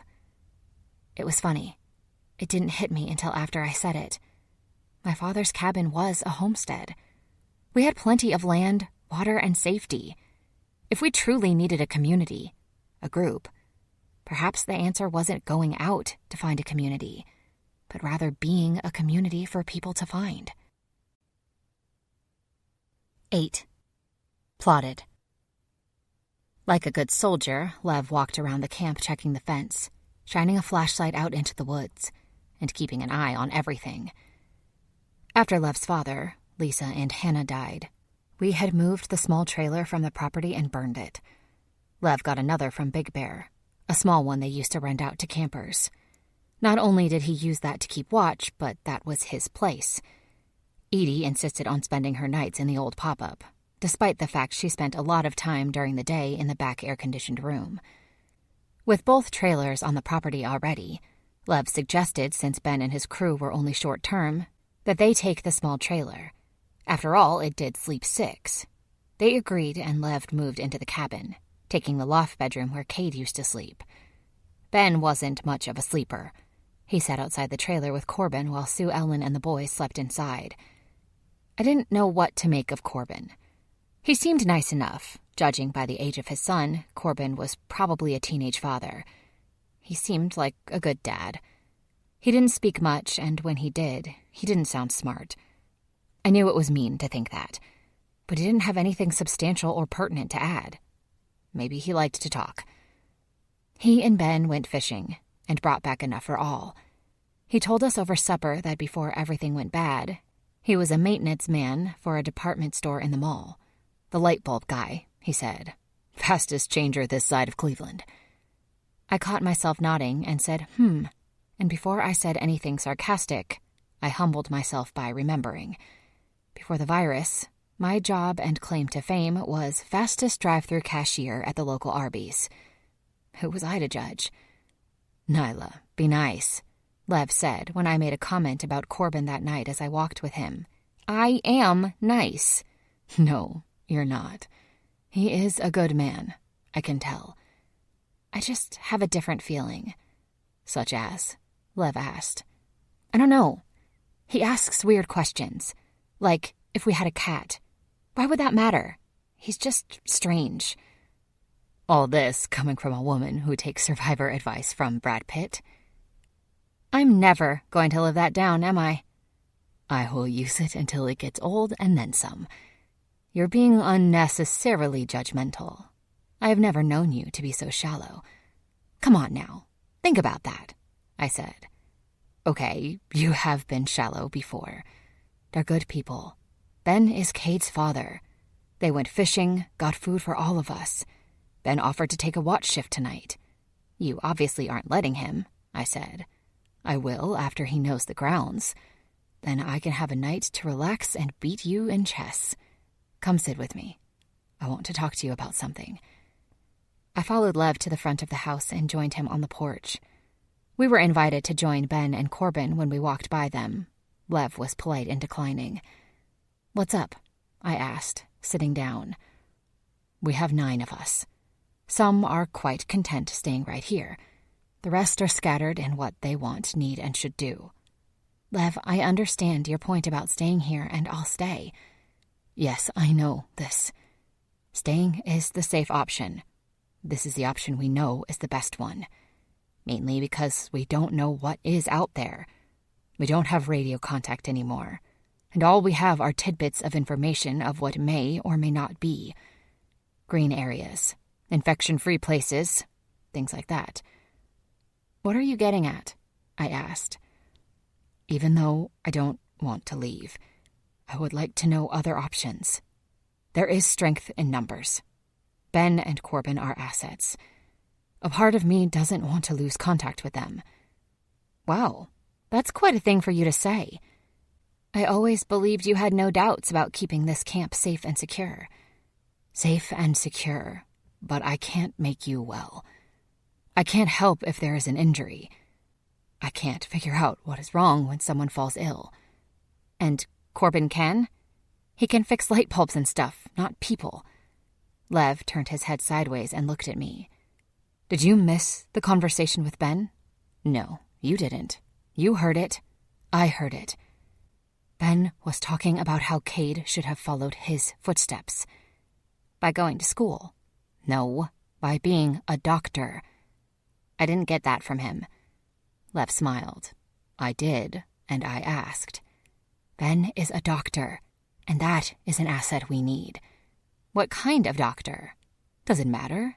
Yeah, I mean, if he's a plastic surgeon, he still knows medicine. That's an asset to a group with children and elderly. You're confusing me, Lev. What are you getting at? Ben wants to leave. I want to stay. Both of us are right, and both of us are wrong. I stay. I am led to stay based on ignorance. Ben leaves. He is led to leave based on ignorance. None of us know for sure what is ahead in our choices. I was thinking of compromise. Perhaps if we all know, then we all can make the intelligent choice. Compromise. I wanted to see what your thoughts were about me suggesting to Ben that we do scouting parties. His suggestion perked my interest. You mean go out and look before we leap? Yes. South, another green area, or to Helena's camp. Why not cross the lake to Canada? Instead of an entire group, it is easier to move around with just a few. I like that idea. I like it a lot. Without any way to get information, this will be the best way to make us informed. Good. I'll talk to him tomorrow. And one other thing, just between you and me. What's that? Bill was infected. We saw infected. We don't know if it was a reset, a new wave, or a mutation. We don't have Bobby to give us information.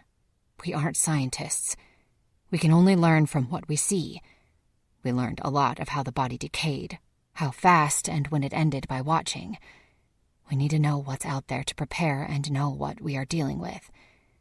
You brought up that maybe they are alive longer if they eat.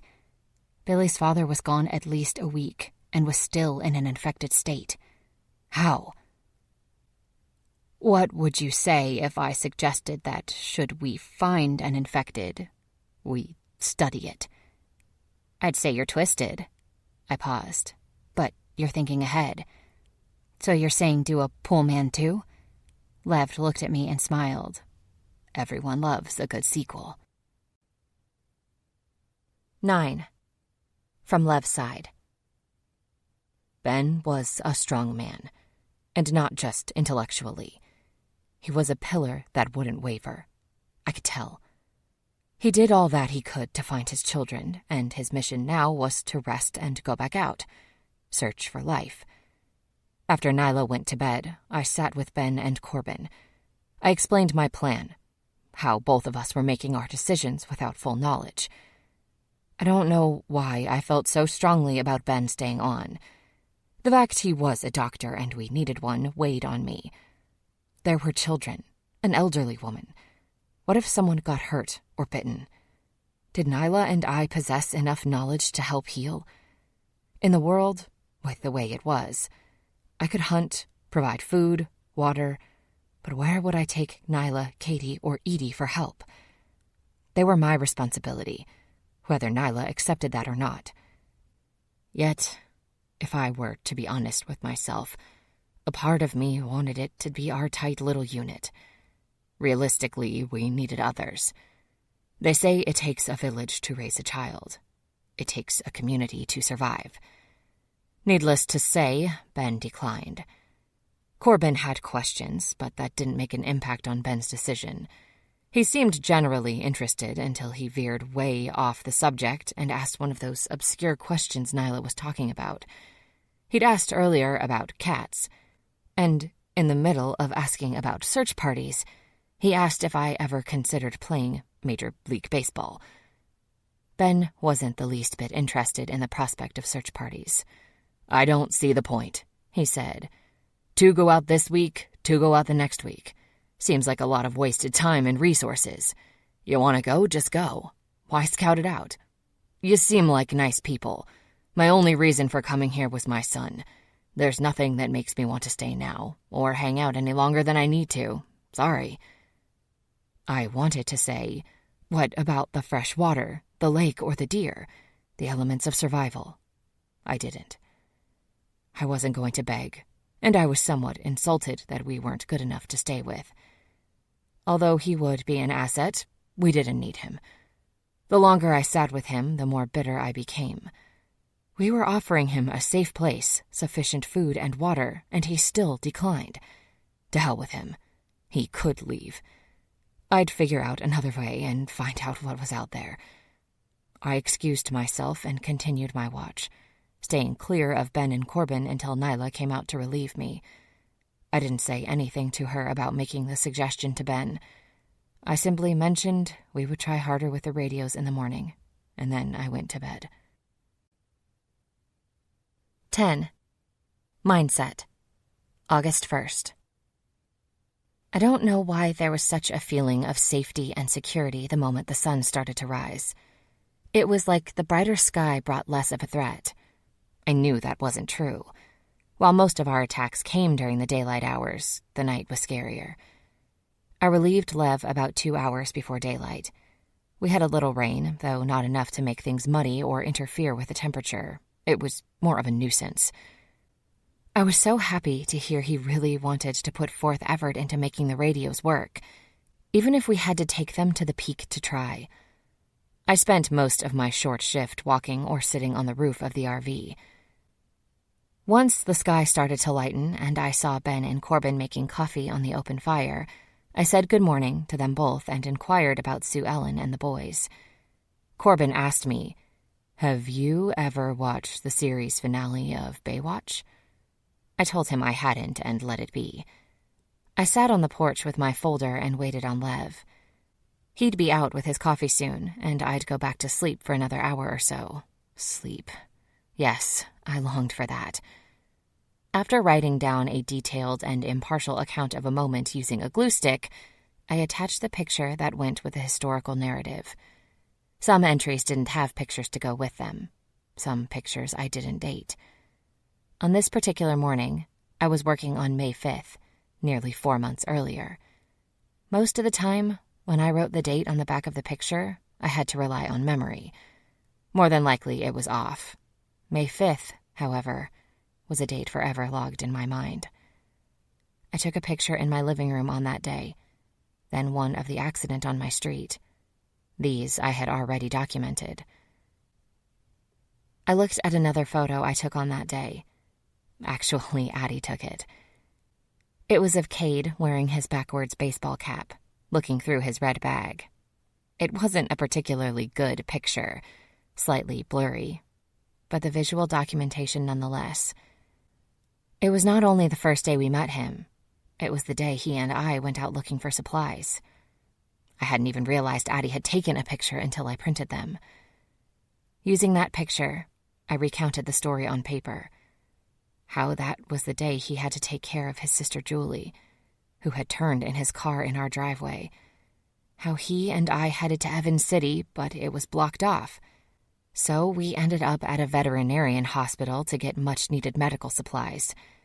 The trip was followed by a stop at Big Bear, where we got the radios. It was a vital, long day. Besides being day 1 at the cabin, it was day 1 of the official infection. I had the picture on the folder with a paperclip as I wrote. I would glue it when I was done. It wasn't bright enough out to be a big one, but when a shadow fell across my book, I looked up, thinking Lev had come from behind the house. It was Ben. "Morning," I said. "Morning. Mind if I join you?" he asked, holding a cup of coffee. "Please." I scooted over. "I should have brought you coffee. I'm sorry. Can I get you some?" "No. As soon as Lev is up, I'm going back to bed." "What are you working on?" I showed him the folder. History. I want to write down as much as I can. That way there is a record. For me. For us. For the future. Who knows? "That's a good idea." "Yeah, well, Cade joked about it. He and Lev used to make fun of me for taking pictures. I kept saying no one did this during the Spanish flu epidemic." "Is my son in any of these?" Ben asked. I held the folder out to him. He's in a lot of these. This folder is the first month here. Ben took the folder and opened it. You started this when you first found out. My brother, Bobby, was with the CDC, and I had a heads up on the virus. I had no clue what it was like in the beginning. Ben flipped through and discovered that first picture of Cade. He lifted it and stared at it. He truly was involved here. Yeah, he was.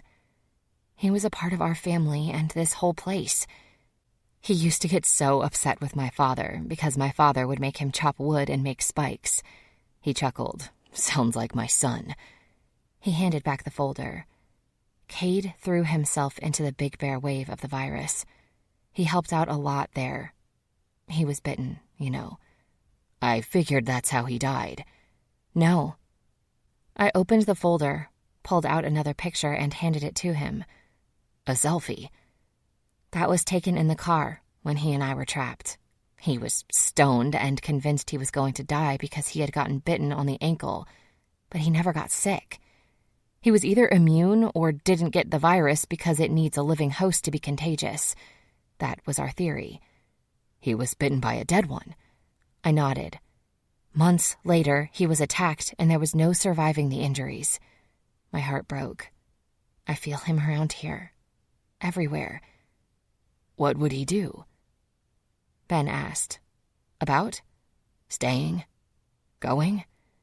He'd eventually want to go, but he was pretty content here, I said. He wasn't ready to leave. Why do you ask?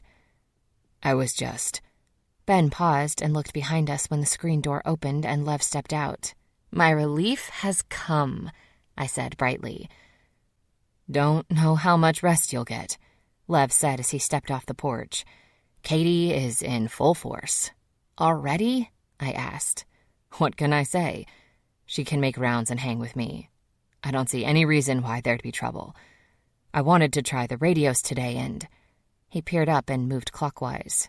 The sky looks... I waited. Lev, the sky looks what? Shit. What? Ben stood up as well. What do you see?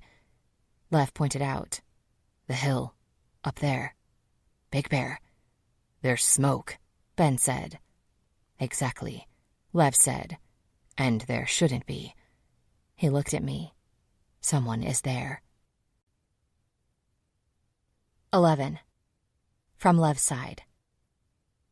It surprised me that Nyla was so insistent that I did not go up to Big Bear, and that doing so was putting myself in a bad position.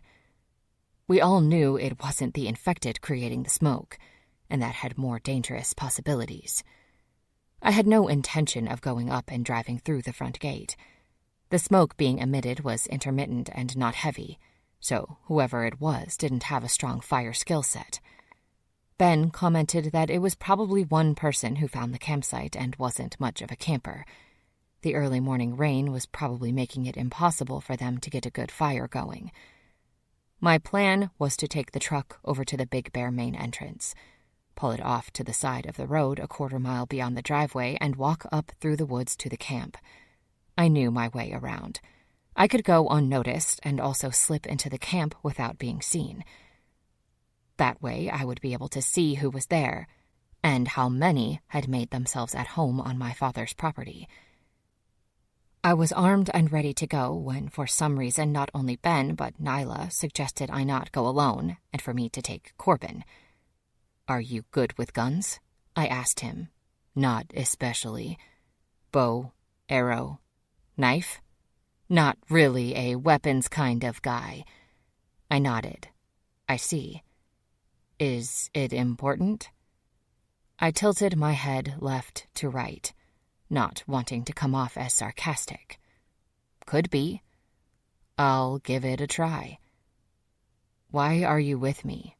Safety in numbers, Corbin said.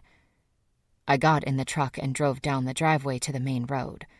The whole time I watched the smoke that emerged only every so often. Once we got to the main road, I couldn't see it anymore. The ride was only a couple of minutes and conversation was nil until we pulled over and got out. Where are you from? Corbin asked. I lived a good bit of the year in New York. City? Yeah. Where are you from originally? Corbin asked. Edgewood. It's a suburb of Pittsburgh. Not that. I'm trying to place the accent. I don't have an accent. He waved his finger. Yeah, you do. You sound like Nyla, I exhaled. I was born in Serbia. Ah, okay, makes sense. I knew I heard a Russian accent.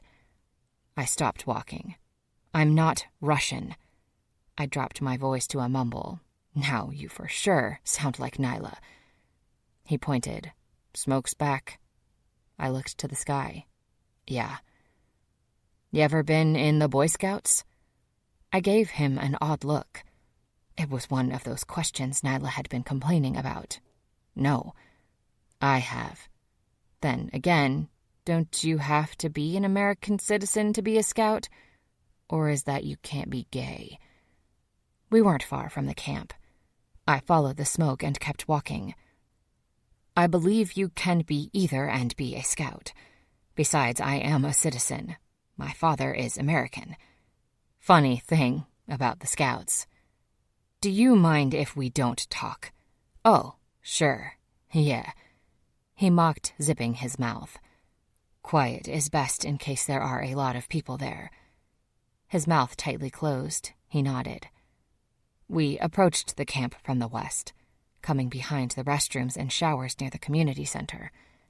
Seeing it brought back memories of the day my father was bitten and Lisa was attacked. A good bit of the community center was still secure, which told me bodies were still inside. They had turned violent, and more than likely were now what we call corkers. It was quiet, and I was trying to determine where the smoke was coming from. There was a smell about the camp, rotten and putrid. When we came around the front of the community center, Corbin pointed to the body of an infected. Some of his limbs were black with necrosis. I could see those dark spider veins crawling across his cheek.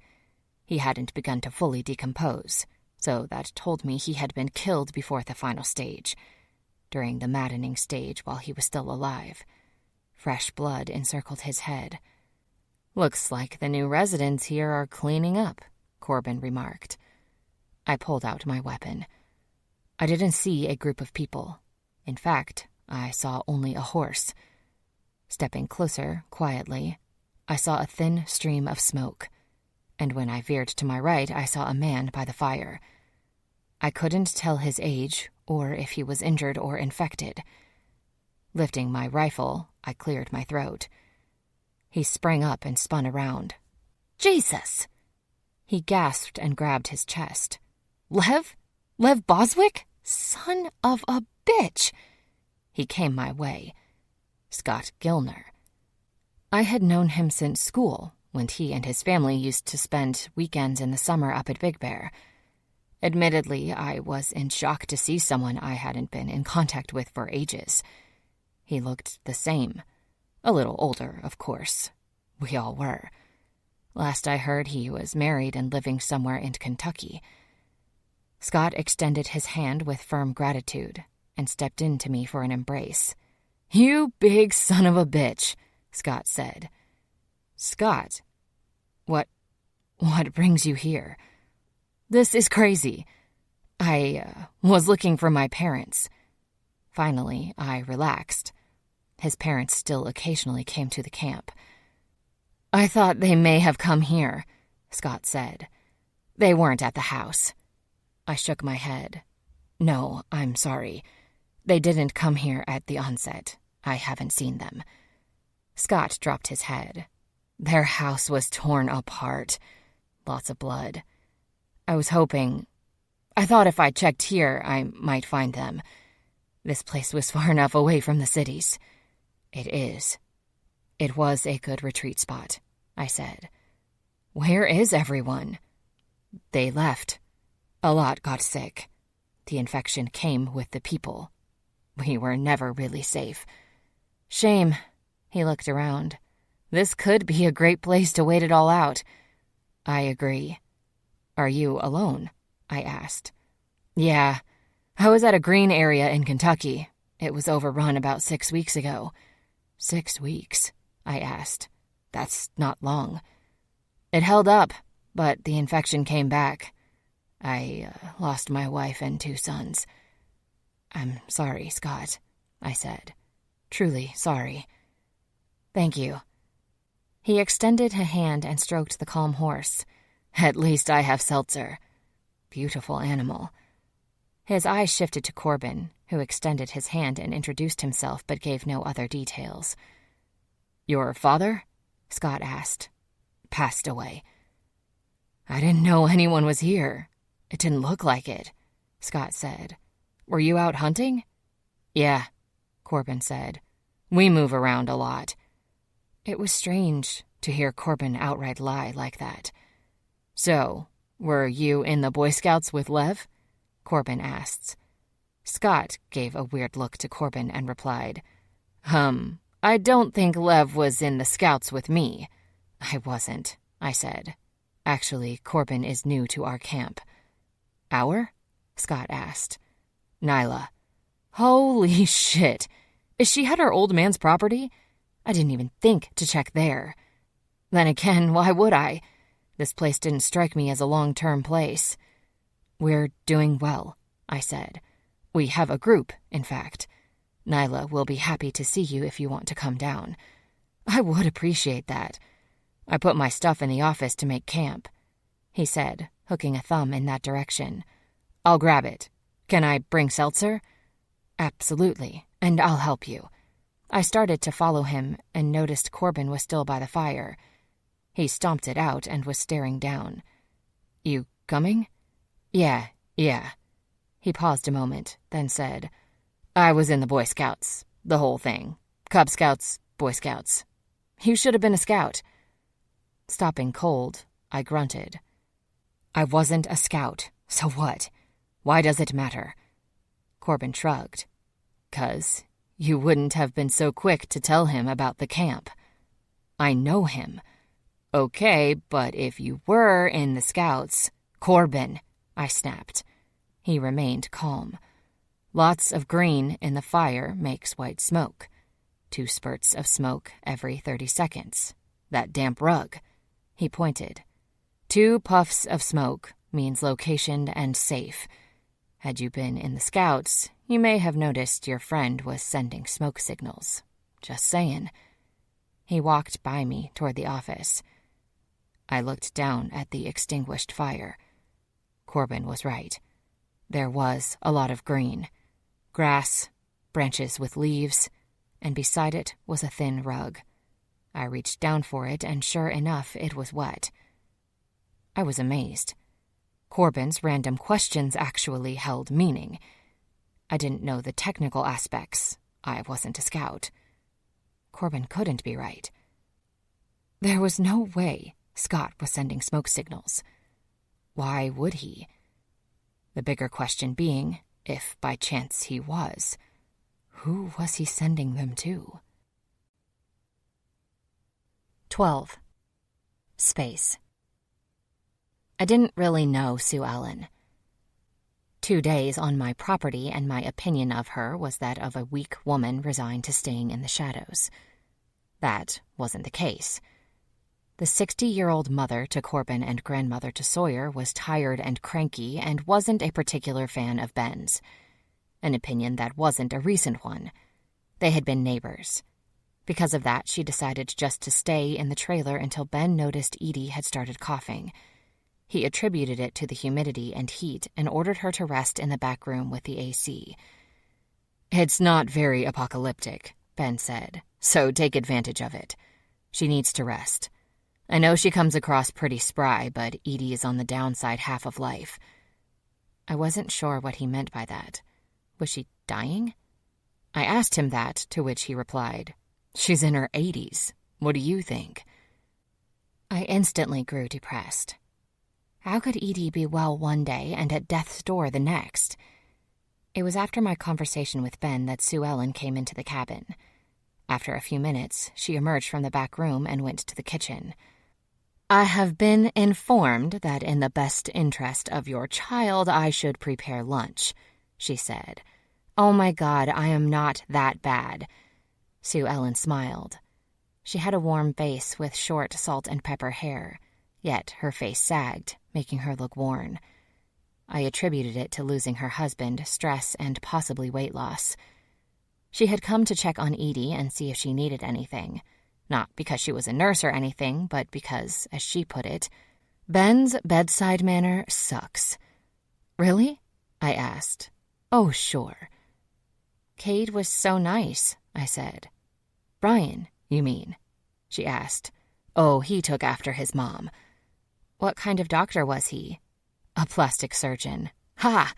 I proclaimed loudly with a victorious slap of my hand to the counter. "I knew it." "Don't let the title fool you. He knows his stuff. Wasn't always a vanity plastic surgeon." She turned to search the cabinets. "He used to help people who had injuries. I don't know what turned him to breast jobs. Here, this must be what she meant." Sue Ellen brought out 2 jars and put them on the counter. One was dehydrated vegetables, the other was Edie's dehydrated stock. "I could do that," I said, nodding to the jars. "According to Edie, you tried once, and the vegetables were hard and the stock salty." I shrugged. "You'll have that. If people are hungry, they'll eat it." "You're fortunate to be in that position. This place is life," Sue Ellen said. "But is it fair to just assume there's no other life out there? I think Lev's proposal has merit, and I think Ben will change his mind and go along with it." "So Lev talked to him about the search parties?" "He didn't mention it, only that we had to try the radio again." "They spoke early this morning," Sue Ellen said. "Corbin wants to do that. Ben wants to go to Canada. We would have been there already had we not been looking for Brian." "What about you?" I asked. "I want what's best for my grandson and son. I've got to see a little of what's out there, and there's nothing but death. Maybe in a few years, things will grow again. Not now. Not with those things still there. We spent months on that boat. We had all we needed, but it wasn't a picnic." "And Ben is convinced about Canada?" "For sure." Her head turned at the same time the sound caught my attention. "Was that a horse?" she asked. Having also heard the neigh, I hurried to the front door. When I opened it, I saw Lev arriving through the gate. Ben stood off to the side holding it, and already on the property was a man on horseback. After my initial thought of, where the hell are we going to keep a horse, I recognized the rider. Seeing someone from the past not only was a shock, but a glimmer of hope. There were indeed more people out there. Although I had known Scott since grade school, I wasn't inclined to run to him and wholeheartedly embrace him like a long-lost love. It was good to see him, and I did give him a quick hug. I wasn't surprised that he went to Big Bear. It sat higher than my cabin and wasn't as enclosed. It made sense he never saw smoke from our camp. Then again, neither did Ben, and they were looking for us. The horse was beautiful, brown and silky. The kids were excited and raced out to see him. I kept them back because I wasn't sure how the horse would respond to the kids. They reached out timidly to touch his mane. He was very calm and gentle, and I held onto his reins, surrounded by the kids, while Lev took Scott and showed him where he could clean up and set up his tent. Our fenced-in property was a decent size, but it surprised me that Lev wasn't inviting Scott into the cabin. "Can I ride him, Mommy?" Katie asked. "Oh, I don't know. He's not mine, so I can't say. But if you're allowed, let me take him out and judge." Corbin asked, "You ride?" I nodded. "I'm not great. It has been a while." At that moment, Lev returned. "I have him set away from Edie's camper.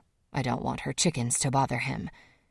Both Lev and I looked quickly at Corbin, who snickered. Lev reached out and stroked the horse's nose. "His name is Seltzer." "He's a thoroughbred," I said. "We don't have enough land here for him. What are we going to do if Scott stays?" "We can build a fenced-in area in the back, and he's going to need turnout," Lev said. "Most of the day he needs to be out. He's pretty calm, so I don't see him running amok. We can take him out or Scott can. We just have to watch the roads. He already made the trip hundreds of miles on concrete. I'm surprised he's still walking well. We can take him to Big Bear, I suggested. The trails are still there from when your father had horses. Lev nodded. Good. Depends if Scott stays. Odd, isn't it? I asked. That he ended up at Big Bear? He was looking for his family. Yeah, but Scott? Maybe he changed, but he was a terrible camper. Hated it. Hell, he got kicked out of Boy Scouts. Corbin snorted a laugh. Well, he picked up something from it. Hey, do you cut hair? No, I answered. Didn't think so. Maybe I'll have the doc have a go at it. He's good with shaping things. He clapped his hands together once. Hey, kids, I found a pair of clippers. Who wants to help me cut my hair? Sawyer, Billy, and Katie all screamed excitedly that they did. Let's go.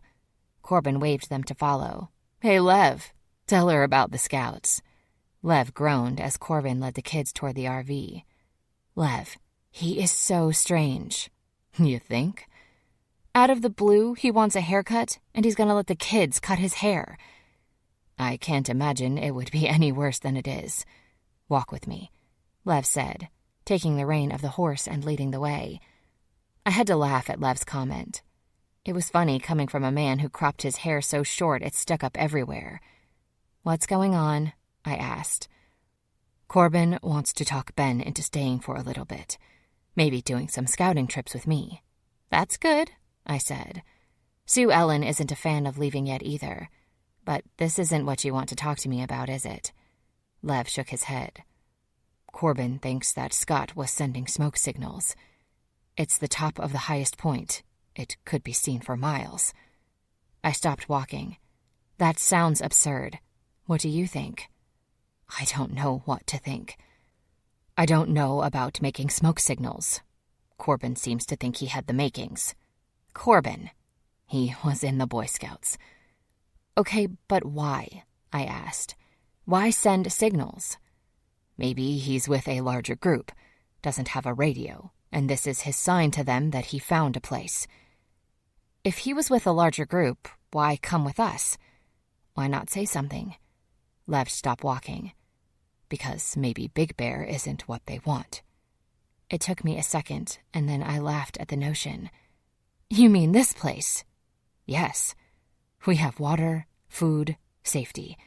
We can sustain life here indefinitely. Lev, really, who knows about this place and what we have? Before Lev could answer, it came to me. Oh shit, all the radio contacts I made. Yep. I lost contact with them. We can't rule it out. The last they knew, you were leaving. Lev started walking the horse again. We must remain diligent. Scott? No way. No how. He was just a lost soul looking for his family and trying to survive. I heard Lev's words. But the more I thought about it, the more I believed we were overthinking and possibly paranoid. Being neurotic about it was easy. Movies and books showed us there was no peace in a dead world. Where there was life, there was always someone who wanted to take it. Our camp was secluded, isolated, and small. However, if by some chance Corbin was right and Scott was sending signals, our little haven wasn't as secluded and safe as we hoped it would be. 13. Tangled. August 8th. It lunged with speed and energy like I had never seen an infected move. His head cocked and he sniffed loudly. He sensed we were watching him and was trying to catch our scent. The man, who was about 30, was still very much alive, infected, and had entered the rabid stage. His skin was pasty white. Dark veins looked like a road map on his face. He was obviously infected through a bite on his arm. That wound hadn't healed, and the entire arm was black and oozing. We watched him through a small opening, where he moved freely about the inside of a 10 by 12 shed. It was a prefabricated unit Lev picked up from the home store on the highway south of us. Lev and Corbin put it together, erecting it outside the fence of my father's property. Lev bitched because he had just gone down to that same home store the day before to get a shed that he reconstructed to work as a small stable for Seltzer. I swear to God, Nyla, Lev said. All I do is build things on this property. That was true, although Corbin helped him with both sheds, and surprisingly, they were his idea. It was also his idea to move the station wagon off the property in the middle of the night. Just in case, Corbin said. I didn't understand, but I didn't bother to question further.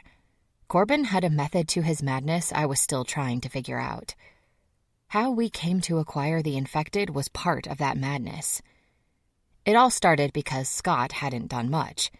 He slipped into some sort of quiet depression, avoiding most of us and keeping to himself. He attributed his behavior to adjustment. It wasn't that long before, weeks maybe, that he had lost his entire family, and it was the first time he had stopped moving since. It was just hitting him, and he was absorbing it all. Ben tried to talk to him, but I blamed Ben's crass manner for the reason Scott was doing so badly. So much so he seemed to forget about the horse he brought with him. Right after we got the shed for Seltzer, Lev, Corbin, and me worked out turnout times, each of us taking turns walking the horse or riding him outside and close to the perimeter of camp. With Ben and the others deciding to stay and plan scouting parties, we were quickly establishing a rapport and routine. Edie was getting better, Sue Ellen was teaching the kids, and I monitored the radio. On Scott's third day at our camp, Corbin took Seltzer out for an afternoon ride. He was gone for hours, long enough for Lev to get concerned and start prepping the truck. Just before sundown, Corbin trotted to the gate with a bouncing body slung over Seltzer's back. The body was partially on Corbin's lap. I thought for sure he found a body and wanted to add it to our little graveyard until he hollered out to Lev, "Hey, I got something for you." And the body started to writhe. It was then I noticed the male body was bound at the hands and feet. My second thought was Corbin had kidnapped someone. Then that same body shook violently, growling each time until he convulsed hard enough to fall off the horse, land hard on the ground, and was rendered unconscious. Oh, good. Corbin dismounted. I don't have to knock him out again. Again? Lev asked. Yeah, I had to hit him like 3 times since I found him to knock him out. My hand hurts. It might be broke. Probably not, but it hurts. He opened and closed his fist a few times. I think we ought to figure out what to do with him pretty quick. He gets more agitated every time he wakes. He's feisty. Lev was fuming. For a moment he stared. He looked away once, to glance over his shoulder and ask Ben to make sure everyone was safe inside the cabin. He even told me to go inside, but I wasn't about to miss the exchange between him and Corbin. You brought an infected onto the property? Lev asked. Why? Nyla told me you wanted to study them, see the infection mutated. I thought it was a great idea, then you never said anything more about it. I thought you forgot or were just scared to get one. You did tell me that, I said. Not about you being scared to get one, but about wanting to watch one. What? Lev asked in confusion. Pool Man 2, the sequel, I said, trying to refresh his memory. Hey, Corbin snapped his fingers. I've got an idea. Then he yelled, Ben, what do you have to keep this thing unconscious for? Shh. Lev hushed him. Why am I being quiet? Corbin asked. He's out. He nudged the infected with his foot. You suggested we learn the enemy, I said. We have our chance. Kill it or learn from it. Lev shook his head. I don't know. How did you find him? I asked. Do you think there's more? I didn't see any, Corbin replied. I was taking Seltzer down the driveway. Thought I'd take him along the road up to Big Bear. Before I got there, I saw a car. A car, Lev said, his interest piqued. Where? By Big Bear. It looked like it had run off the road, Corbin said. At first I thought it was because of Scott's smoke signals. Then I knew something was wrong. There was a woman in the front seat. She was dead. I could tell by the black lines on her face she was infected, but her entire chest was torn apart. I cringed. Then I saw our friend here. Corbin nodded downward. He was having lunch on his kid. I thought of what you said about learning them and hit him with my gun. The rest is history. Here we are. At that moment, Ben came over with a syringe. This will keep him out for a couple of hours. Should I give it to him? No, Lev said. Don't waste it. Then I saw the face of the infected man. Wait. Corbin, did you say he was with a woman and a child near Big Bear? Yes. Lev, I said. That's Lester Williams. He left Big Bear with his family the day your dad got bit. You got into a fight with him about taking supplies. Shit, Lev whispered. Yeah. Like Bill, he left and came back, which means he has to know. The infected have to know what they're doing. Hell, he may even have driven the car. That's a scary thought. That's impossible, Lev said. He was probably like Bobby, got sick and died close to his destination. What if that's not the case? What if the infection isn't just lasting longer? They aren't only rage-driven. They're enraged and intelligent. Corbin whistled. Wow. Staying alive just got harder. Infected Lester growled. What am I doing? Ben asked. After a beat, Lev answered. Knock him out. Ben administered the morphine, then reluctantly, at our request, examined Lester. The bite is about 4 days old, Ben determined. So he turned into the rabid stage probably yesterday, day before at most. That's still longer than the initial outbreak, I said. Not by much, Ben countered. Which means he probably was sick, turned and crashed his car right before getting to Big Bear, Lev said. 4 days doesn't prove that he went there on memory. I highly doubt that, Ben said. The fever alone makes them unable to comprehend. Yes, he's lived longer than he should have, but... Ben shook his head. I don't see him lasting in this state much longer. The infection and necrosis is in his veins. He'll probably make the turn into the dead phase tonight. That was days earlier. Now we stood, on the 5th day of being in possession of Lester, building him a home and feeding him small animals while studying him and learning. Lester was still in the rabid infected stage, still going strong and showing no signs of moving into the death phase anytime soon. 14. From Lev's side.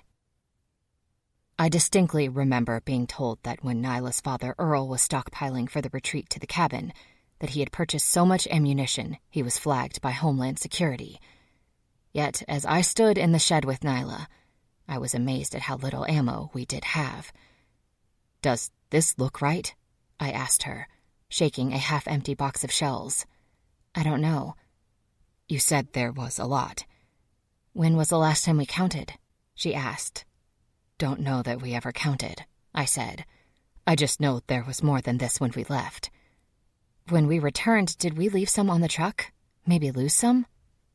I doubt it, I said. You don't think someone is stealing it, do you? Who? I asked.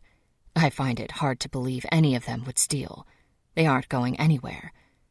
Can we get more? You and Corbin are doing the first scouting party next week. We're going to have to, I said. Hopefully find a place that isn't picked clean. You know, for a dead world, things are awfully picked clean. Who did it, and where are they? I don't know who, but more than likely they are like Lester. Maybe they're not. Maybe they're out there. We just need to find them. I shut the bin that held the ammunition. Maybe. Ah, you're coming around on this. There's no coming around. One day everyone wants to stay. The next, Ben is talking about Canada again. He says there's a reason we need to get there, and it's not just because there's supposed to be life there. Yes, well, Canada is cold. I can't see there being too much life there come winter. What if he heard right? She asked. Maybe the reason we can't find those people who picked over everything is because they went to Canada and it's infection-free. How could that be? I hear they have great health care. I laughed and shook my head at her bad joke, assuming it was a bad joke. There was a chance that Nyla wasn't joking. She sighed as if she were done with me and stepped back. Was that all you needed? To talk to me about ammo? You act like I bother you. Nyla looked up and smiled. Never. Thank you. I want to get back to the radio, and I still need to deal with Edie. How is she feeling today? Better. Enough to say she wants to go back to her trailer. I keep telling her she will smell Lester from there, but she's stubborn. Maybe have Ben talk to her. Nyla laughed. She found out he was a plastic surgeon, and her attitude changed. She said when she needs a breast lift, then she'll listen to Ben. For some reason, that made me wince. Nyla headed back to the cabin, and I stuck the extra rounds of ammunition in my pocket. Not that I needed it, but I wanted to have it handy when I walked outside the fence for my daily assessment of Lester. Part of me wished we would have put him in the pool house up at Big Bear, but it really would have been too much going back and forth to check on him. Corbin joined me. He seemed to get some sort of sick enjoyment out of the daily checks on our infected guest. Day 6, Corbin said after snapping a picture with Nyla's phone. Why is she having you take pictures? I asked. She said she is comparing them and it makes a good record. Does he look different to you? I asked. No, not at all. I peered in our observation window. Lester was always agitated, moving constantly. He smelled so bad that my eyes watered even if I looked through the window only briefly. Are you going to try it today? Corbin asked. You should before he dies. Yes, I told him. I knew what he was referring to. After Corbin brought him to camp, the next day I went down to take care of his family.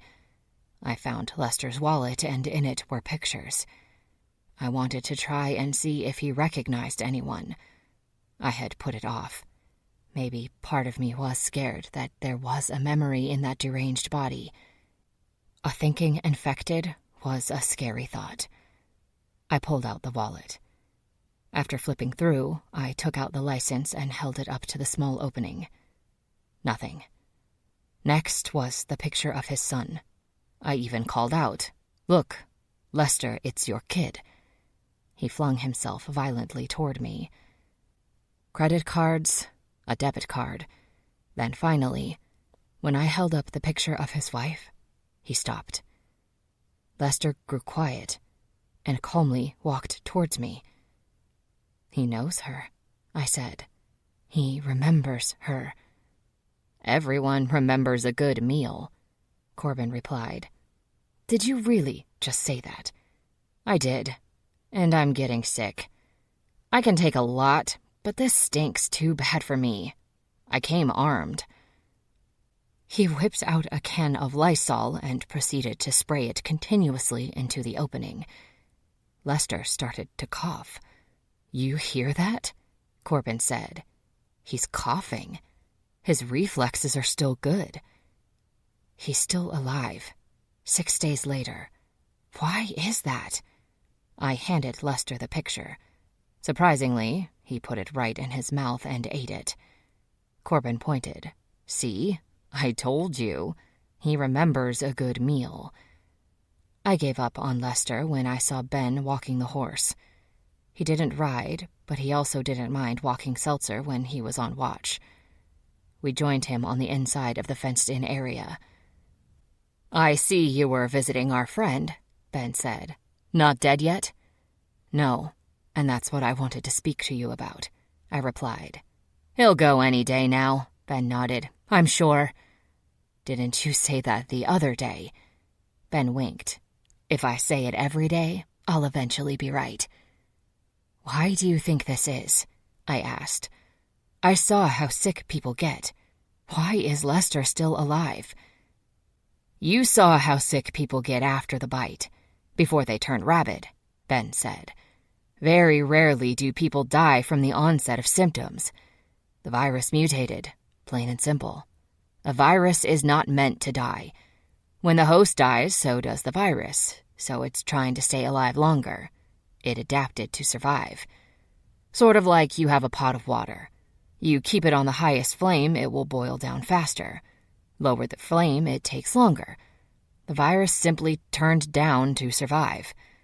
Honestly, though, you're dancing on inhumane territory. I know you want to see how much longer this lasts. Assume a long time.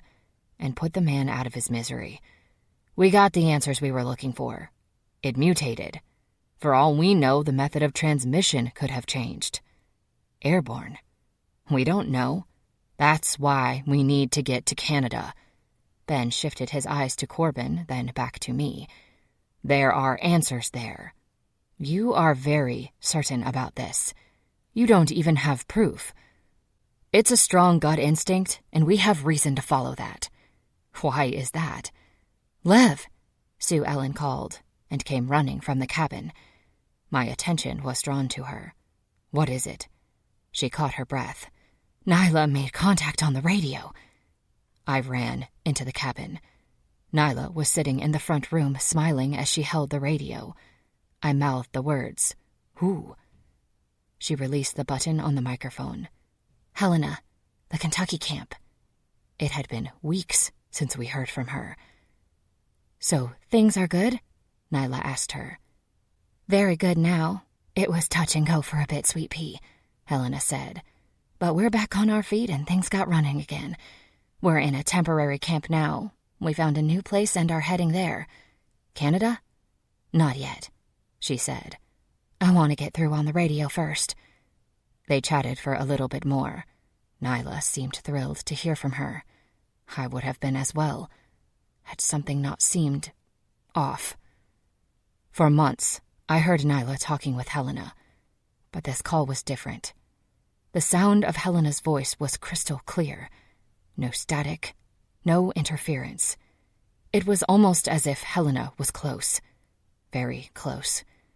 And since Helena knew our approximate location, if she was that close, why didn't she say anything? 15. Pieces. August 10th. The sense of normalcy, if you could even call it that, was going to be short-lived, or at least placed temporarily on hold. There were 4 of us making rounds, but Lev and Corbin planned on leaving in 2 days for the first scouting trip, aiming to go southwest. Ben really wanted them to go north, but according to him, they'd have to go deeper into Canada to find infection-free zones. Places, he had heard, were working on a cure. Once they left, that would leave only me and Ben to split the shifts. I was getting used to sleeping, and not only that, having Lev get some sleep. There were nights I'd be on the verge of sleeping, and I would hear him tromp about to his loft bedroom. Or if he knew I was still awake, he'd pop in my room to say goodnight. The night before, he stopped in, lay horizontally across the bottom of my bed, head propped on his hand, and we talked. We talked about a lot of things. Where he was headed, what Lester was up to, how Katie was starting to read. Then, mid-conversation, he fell asleep.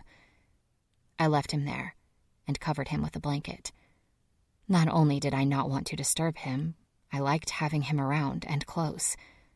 That was the reason I got up early. It was my day to turn out Seltzer, and I wanted to get that done before Lev woke up. I just wanted to spend time with my friend. I felt we had become complacent, kind of rolling with the punches of life. I waved to Corbin as I walked out to the back, lit the water heater, and noticed Scott wasn't there, but Seltzer was. Corbin, I called out, and he came around the back. Where's Scott? I asked, untying Seltzer. He went fishing about 2 hours ago.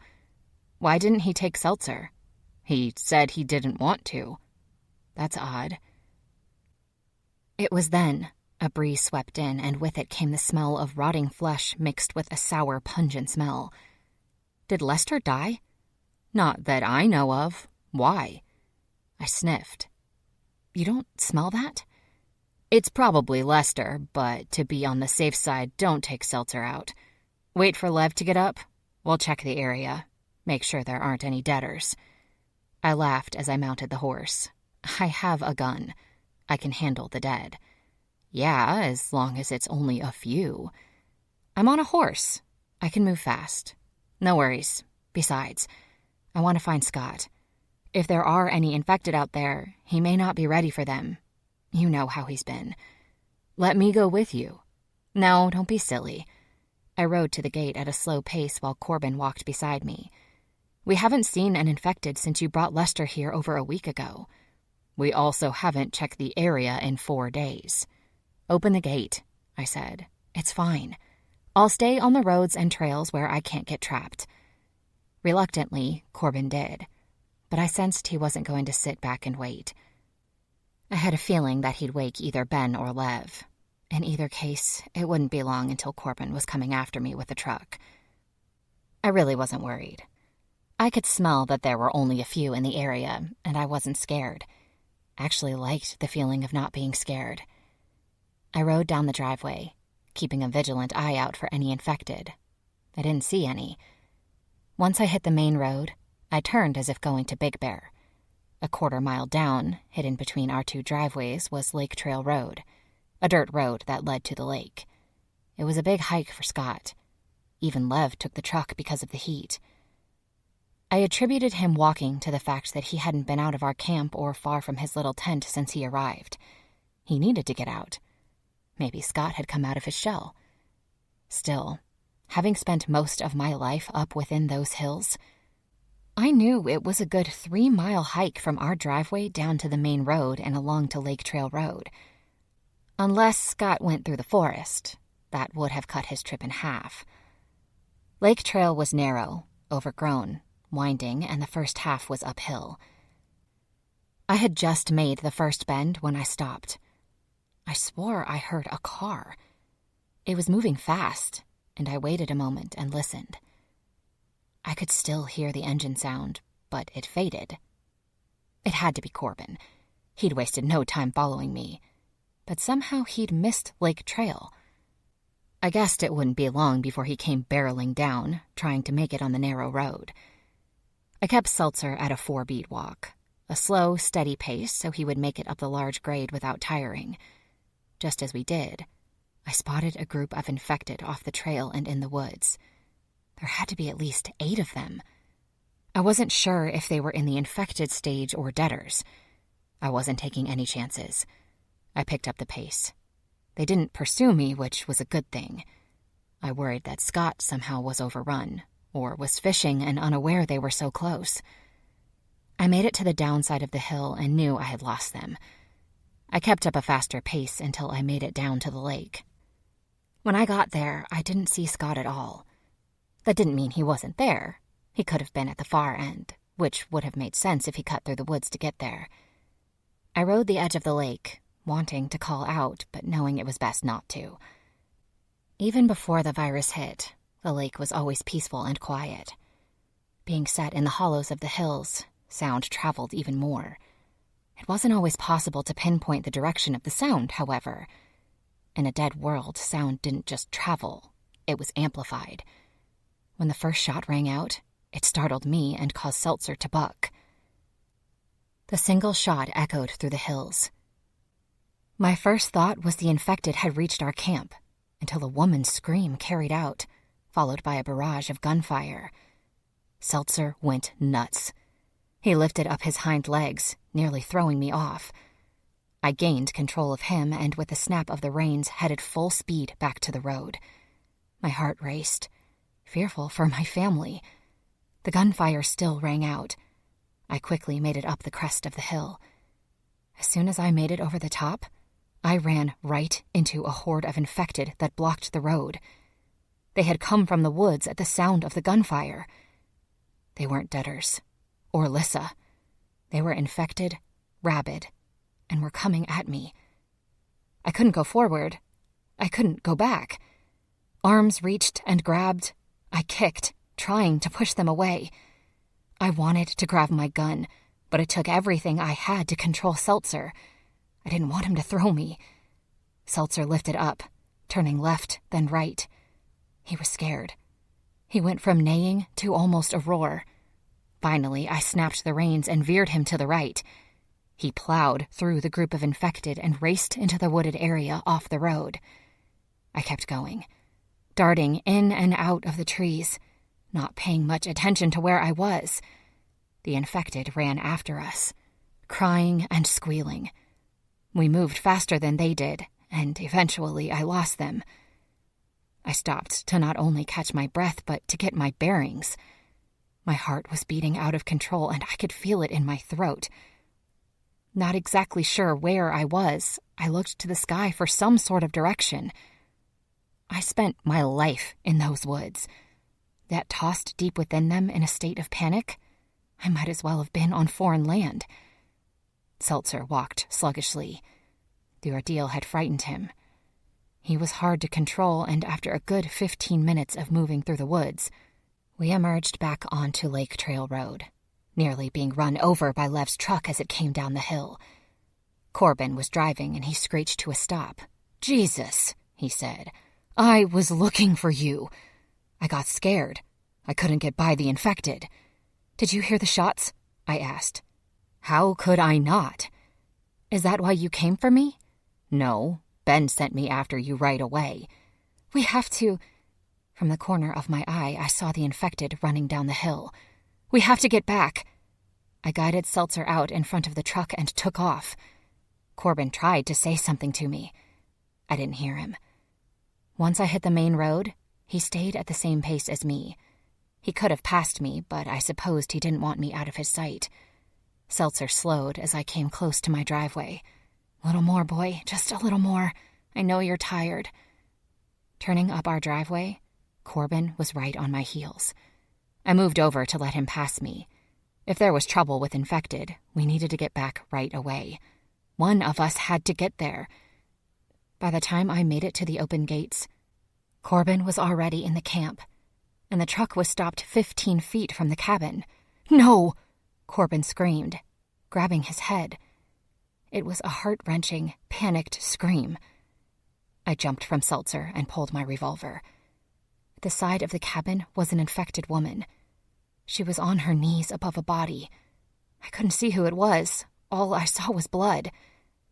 Raising my weapon, I headed to the infected. She lifted her head, and that was when I saw that beneath her was Edie. Poor Edie. Her frail body was torn to shreds. Before the infected woman could lunge, I fired one shot, taking her out. "Nyla!" Corbin hollered. "Oh, God!" I tried to process what all had happened. When I was at the lake, I heard the scream. Then I heard all the gunfire. If there was that much of an exchange, where were the bodies of the infected? Why was there only one in the camp? Where was my daughter? Lev? The others? Billy, Sawyer, Ben, and Sue Ellen? I ran to the cabin, and as I hit the front porch, I saw Sue Ellen's body. She lay face down, her body covered in blood. The door of the cabin was open, and I stepped onto the porch. I stepped in blood. "No, no, no!" I screamed inside and flew into the cabin. "Oh, God, oh, God!" Corbin raced about the cabin, as if searching. "Sawyer!" It was all happening too much, too fast. Edie was dead at the hands of an infected. Sue Ellen was dead. Corbin was crying out for his son. I didn't see my daughter, and to my horror, Lev lay in the middle of the floor. A trail of blood led from the porch to Lev. Obviously, whatever happened to him happened outside, and he crawled in. "Lev!" I dropped to my knees beside him. There was blood on his arm, his leg, and it was pouring from his stomach. "Lev!" "Where are they?" Corbin asked frantically. "Where are the kids?" I was trying not to panic. I believed with every ounce of my being that Lev would have protected the kids. "Lev," I whimpered, moving my hand to his neck. Before I could feel for a pulse, I saw his shoulders move. He was alive and wasn't bitten by any infected. It was obvious Lev had been shot multiple times. "Where are they?" Corbin shouted. "They aren't here. Where are they? Nyla, our kids." "I know." It was hard to even breathe. "Look outside," I suggested, trying to put my hands somewhere on Lev that would stop the bleeding, but I was at a loss. "I can't. My mom, she's... I can't lose my son, Corbin said in a rush. I can't lose my child. I closed my eyes tight. I can't either. Please look outside. Our best answer to the whereabouts of the kids was with Lev. I had to get him to respond. Lev, I called him. Right when Corbin opened the front door, we heard, Daddy? Corbin ran back in the cabin. Sawyer! Dad! Mommy! Katie called out. I looked around. Corbin looked around. Neither of us saw the kids. Then it hit me. Lev wasn't just laying in the middle of the floor. The floorboard storage was directly under him. Oh my God, I said. The storage! Help me move Lev. Corbin rushed over, grabbed Lev under the shoulders, and I took hold of his feet. We moved him over enough to expose the handle of the floorboard storage area hatch. I hurriedly lifted it. There, squashed together, nearly on top of each other amongst the hidden supplies, were the 3 children. I heaved out a breath of relief when Katie reached out, realizing at that moment that my amazing, beautiful friend not only hid the children, but after taking several bullets, made his way into the cabin to ensure whoever attacked us never found them. 16. Head down. Through it all, there were moments I believed were a godsend. Finding the children safe was one of them. Another was when Ben emerged from the outhouse. His face was covered with blood, his footing unsteady and his eyes glazed. Yet he was the best and only chance we had at saving Lev. My friend was dying. While his heart was beating and he was taking shallow breaths, he didn't respond. I didn't know if he ever would. There was so much left to say, to do. How was I to face everything ahead of me without him? That wasn't an option or scenario I would easily accept. It was obvious by Ben's appearance and reaction that he wasn't cowering and hiding in the bathroom. He stumbled out and fell to his knees, because the first thing he saw had to be Edie and the dead infected. We only knew he had emerged because we heard him. Ben! I gasped. Thank God, that has to be Ben. My hand stayed on Lev's stomach wound, while Katie's tiny hand pressed to his leg. Is he gonna die, Mommy? She asked. I hope not, baby. Corbin returned with Ben. It was apparent Ben was still taking in what had occurred. He stumbled and knelt down on the floor. You all right? I asked him. He blinked several times, trying to focus. Yeah, I will be. Give me a moment. I wanted to ask him what happened, but he focused on Lev. He instructed the kids to go to the other room, and Corbin to go get his bag. The big one, he said. We're not going to have time to move him, and this is our OR. Ben turned to me. I need hot water. A huge pot. He took over the wound care, and I stood quickly and headed to the kitchen.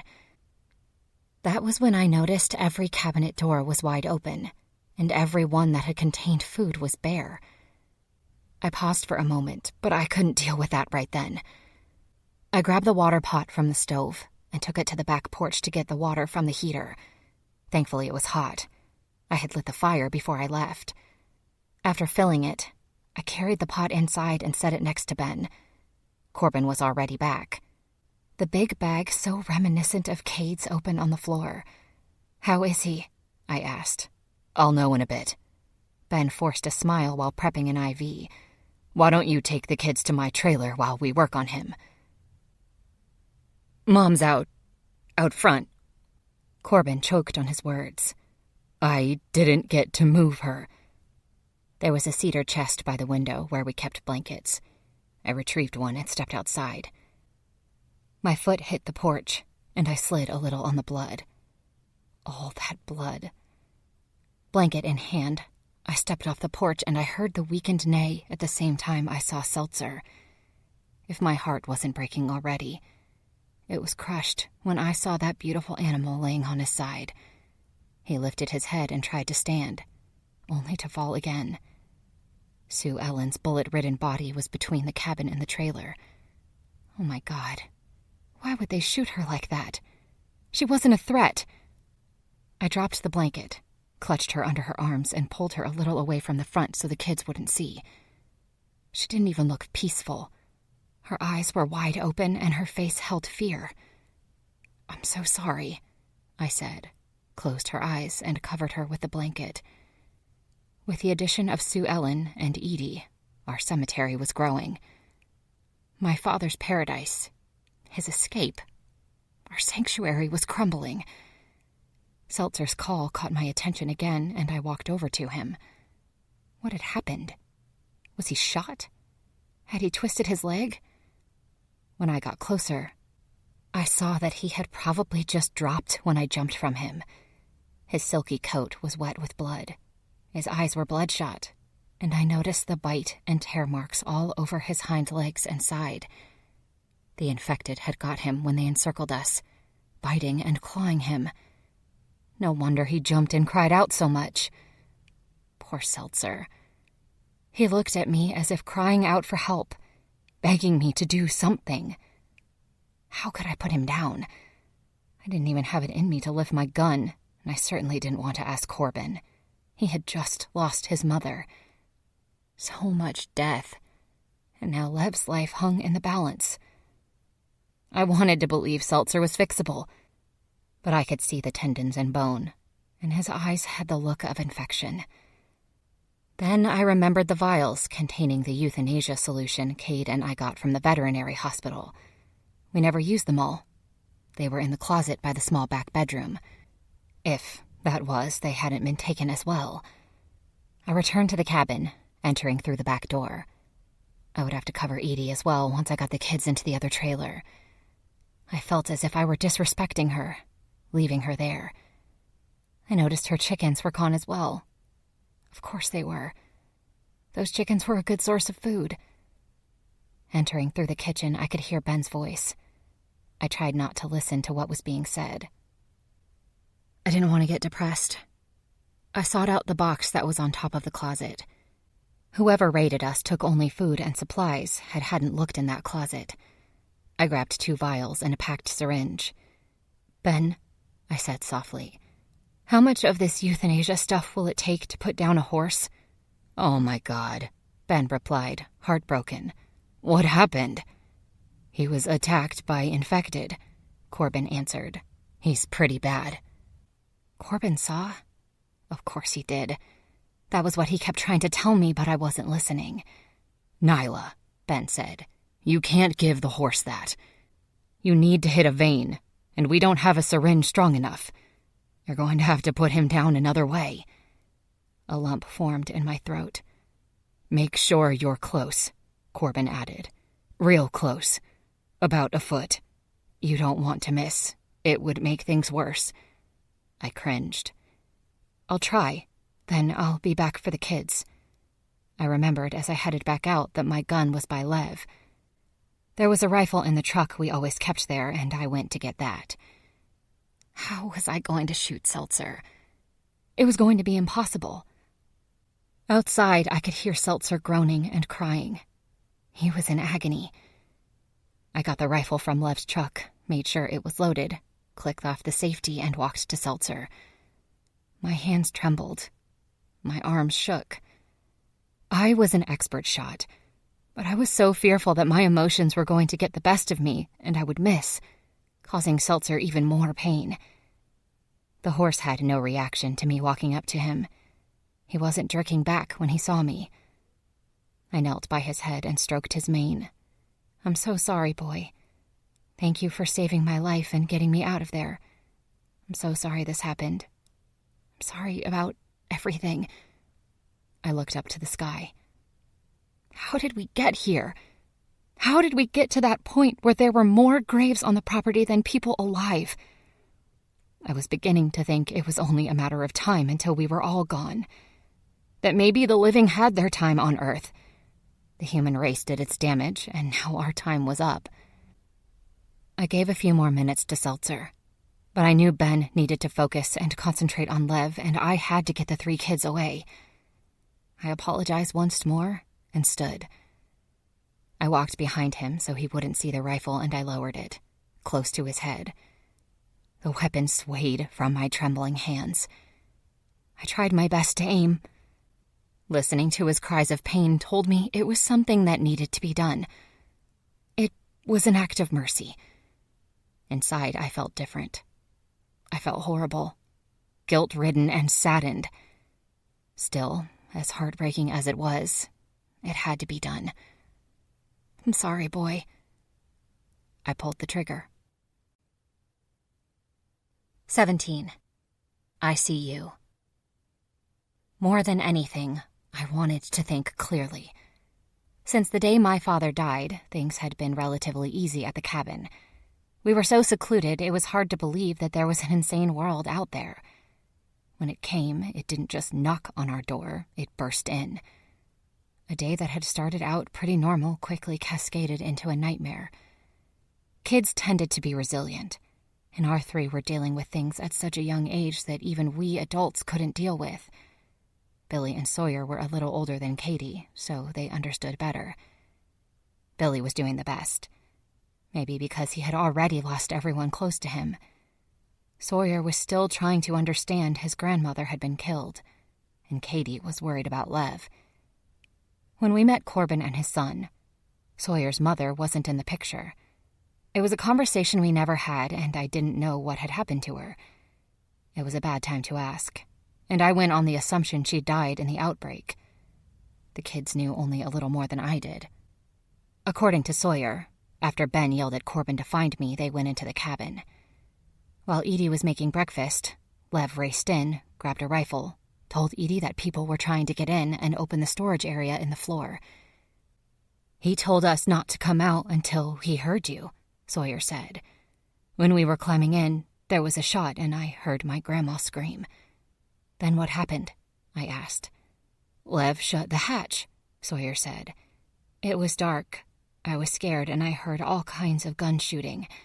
There was banging and stuff above our heads, but we didn't make a sound. I didn't cry, Mommy, Katie added. I wanted to. I didn't cry at all. Good girl. I stayed in the RV with the kids, waiting for word on Lev. I still didn't know how Edie was attacked and Lev was shot. Ben was in the outhouse, so I doubted he knew either. After maybe an hour or so, Corbin came back to tell me Ben was done. To give him a few minutes, then he'd talk to me. After embracing his son, Corbin went out and began the process of digging 2 more graves. Ben was a lot longer than a few minutes, by at least 2 hours. He was cleaning the cabin and covering the blood-stained floor with a carpet. He had also cleaned up himself, but was still wearing the same clothes. When he walked toward the RV, I made a mad dash his way to find out about Lev, and he merely asked, "Can I change first? I promise I will be right back." The wait was driving me nuts. The people who attacked us were still around. I didn't feel safe. Although I did my best to rig the front gate, I knew it wasn't going to hold. Finally, Ben came outside to join me. "How is he?" I asked. "Lev's a strong man. He lost a lot of blood. I gave him a transfusion using my blood. We have to wait and see if that will work," Ben explained. "I don't think he's going to die." I exhaled in relief and embraced him. "Thank you." But he took a hit to the gut. It went straight through. The bullet to the arm was superficial as well. The one that concerns me is the leg. Fortunately for Lev, it was a .22 caliber, and the bullet was still in the tibia. I removed it, was able to find the missing 2 pieces and set the tibia. It needs to be stabilized with a cast of some kind. He'll never heal correctly without it. "Easy solution. I need an hour tops," I said. "I can take Corbin or go myself to the animal hospital. It's not far at all, and I don't think it was hit because it's off the beaten path." "It's too dangerous," Ben said. "Not with those people out there." "You think they're still out there? Maybe they merely raided us and left." He shook his head. "What happened here? How are you?" I noticed the butterfly sutures on his forehead. "I'm damn lucky to be alive," he said. "When Corbin told me you went out alone, I didn't think much of it until I smelled the dead. He said you smelled it too, and I sent him for you. I didn't want to tell Lev until after Corbin went out for you. I did, and got the reaction I expected. He was mad. Taking Seltzer out around the property fence is one thing. Going to the lake is a whole other ballgame. What happened? Nyla. Honestly, it happened so fast. I had a couple of bites of breakfast, went to use the John. While I was in there, I heard commotion, then a gunshot, a scream. I opened the outhouse door and 2 men came from the cabin. I pulled my gun, and when I saw them aim at me, I slammed the outhouse door and a bullet seared right in. Hit me here. He pointed to his head. Grazed me, but it knocked me back and out. I came to when I heard Corbin screaming. They probably thought they killed you. Ben, they took everything. Not everything. Yeah, we still have the stuff under the floor. And the station wagon, Ben said. Corbin has been hiding stuff in that. He didn't trust Scott. I sighed. Scott's missing. Ben chuckled. Scott isn't missing, Nyla. Come on. He did this. Corbin wasn't crazy at all. Scott sent smoke signals. He led them here. Probably knew he had a week until his friends arrived. He went up there to wait, and then they came here. This is unreal. Nyla! Corbin called and came from around the back of the cabin. Some lady on the radio. KA4? She's calling. KA4. That was Helena. Tell her I'm coming. I ran for the cabin, and as soon as I stepped inside, I saw Lev on the couch. He was still out, and I paused to run my hand down his arm. I was very excited and relieved to hear from Helena. She knew what was going on out there. She also had told me once about a camp in Bedford, Ohio. Maybe we'd be safer joining others once Lev was better. I grabbed the radio and called her name with relief. Helena! Hey there, sweet pea. How's it going? Oh my God, horrible. We got hit. We got hit bad. I think they used an infected as a diversion once they got in. They took everything we had. Shot and killed our people. It was calculated. I'm sorry, sweet pea. Thank you. I'm sorry that you're still alive. My heart took a nosedive to my gut, and I could barely breathe. What? Yeah, I guess my scouting party figured if they hit early enough they'd get you all. They weren't supposed to really kill you, just take your stuff and tell you to leave. I got word that some guy fired first, and, well, they had to defend themselves. You did this. Why? We have nothing. We lost everything to a band of fellas and a horde of infected. Why didn't you say something? I would have helped you. No, you wouldn't have. You have enough for your group to survive, Helena said. Then again, I didn't realize how much growth possibility you had down at your place. From what I hear, it can accommodate 40 of us. I never told you where we were. Didn't need to. You just told me your name. Aren't many Nyla and Levins that are together. Scott heard. He knew. I instantly went from shock to anger. Hearing Ben speculate about Scott was one thing. Knowing for a fact was another. You're a nice lady, sweet pea, Helena said. Scott didn't want you dead, so here's the deal. Me and the rest of my people will be arriving tomorrow afternoon. You be gone. You and what's left your people, you leave. If you're gone, good. If not, we kill you. We have about 40 of us. Don't believe me, just wait around to find out. We have an injured man. Not my problem. Just take Big Bear. This is my home. Oh, we plan on taking Big Bear. In fact, we have. We want your place, and we don't trust you so close. I'm sure you aren't comfortable with us that close. That's it. Leave by tomorrow afternoon, and you stay alive. If we agree to leave, you get your people to stay away from us until then. Deal. And don't try to destroy that property. We can see you. She ended transmission. Enraged, furious, all the negative feelings swirled inside of me, and I stood. I walked straight out the door to the RV, grabbed the binoculars that hung on the back, then climbed to the top. Across the small field began a long, semi-steep slope. At the top was the back section of Big Bear, the area where the longtime campers like Edie and her husband stayed. I peered to the top of that hill. I could see figures. I lifted the binoculars. They must have known she was radioing because 8 of them stood there. One even had the audacity to wave. 8 of them. I needed to come up with a plan. I couldn't give up my home without a fight. But even if Helena exaggerated about how many were in her group, we were outnumbered. With our strongest man down, how could we defeat those odds? 18. Light bulb. In my favorite spot on the top step of the front porch, I finished a cigarette and flicked the butt out to the grass. I took a sip of bourbon and lit another. I was looking for something, anything to calm me down.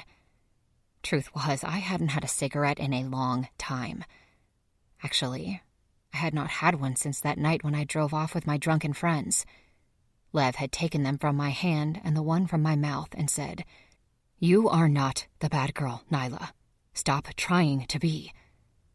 In the aftermath of all that happened, I wanted so much to be that bad girl.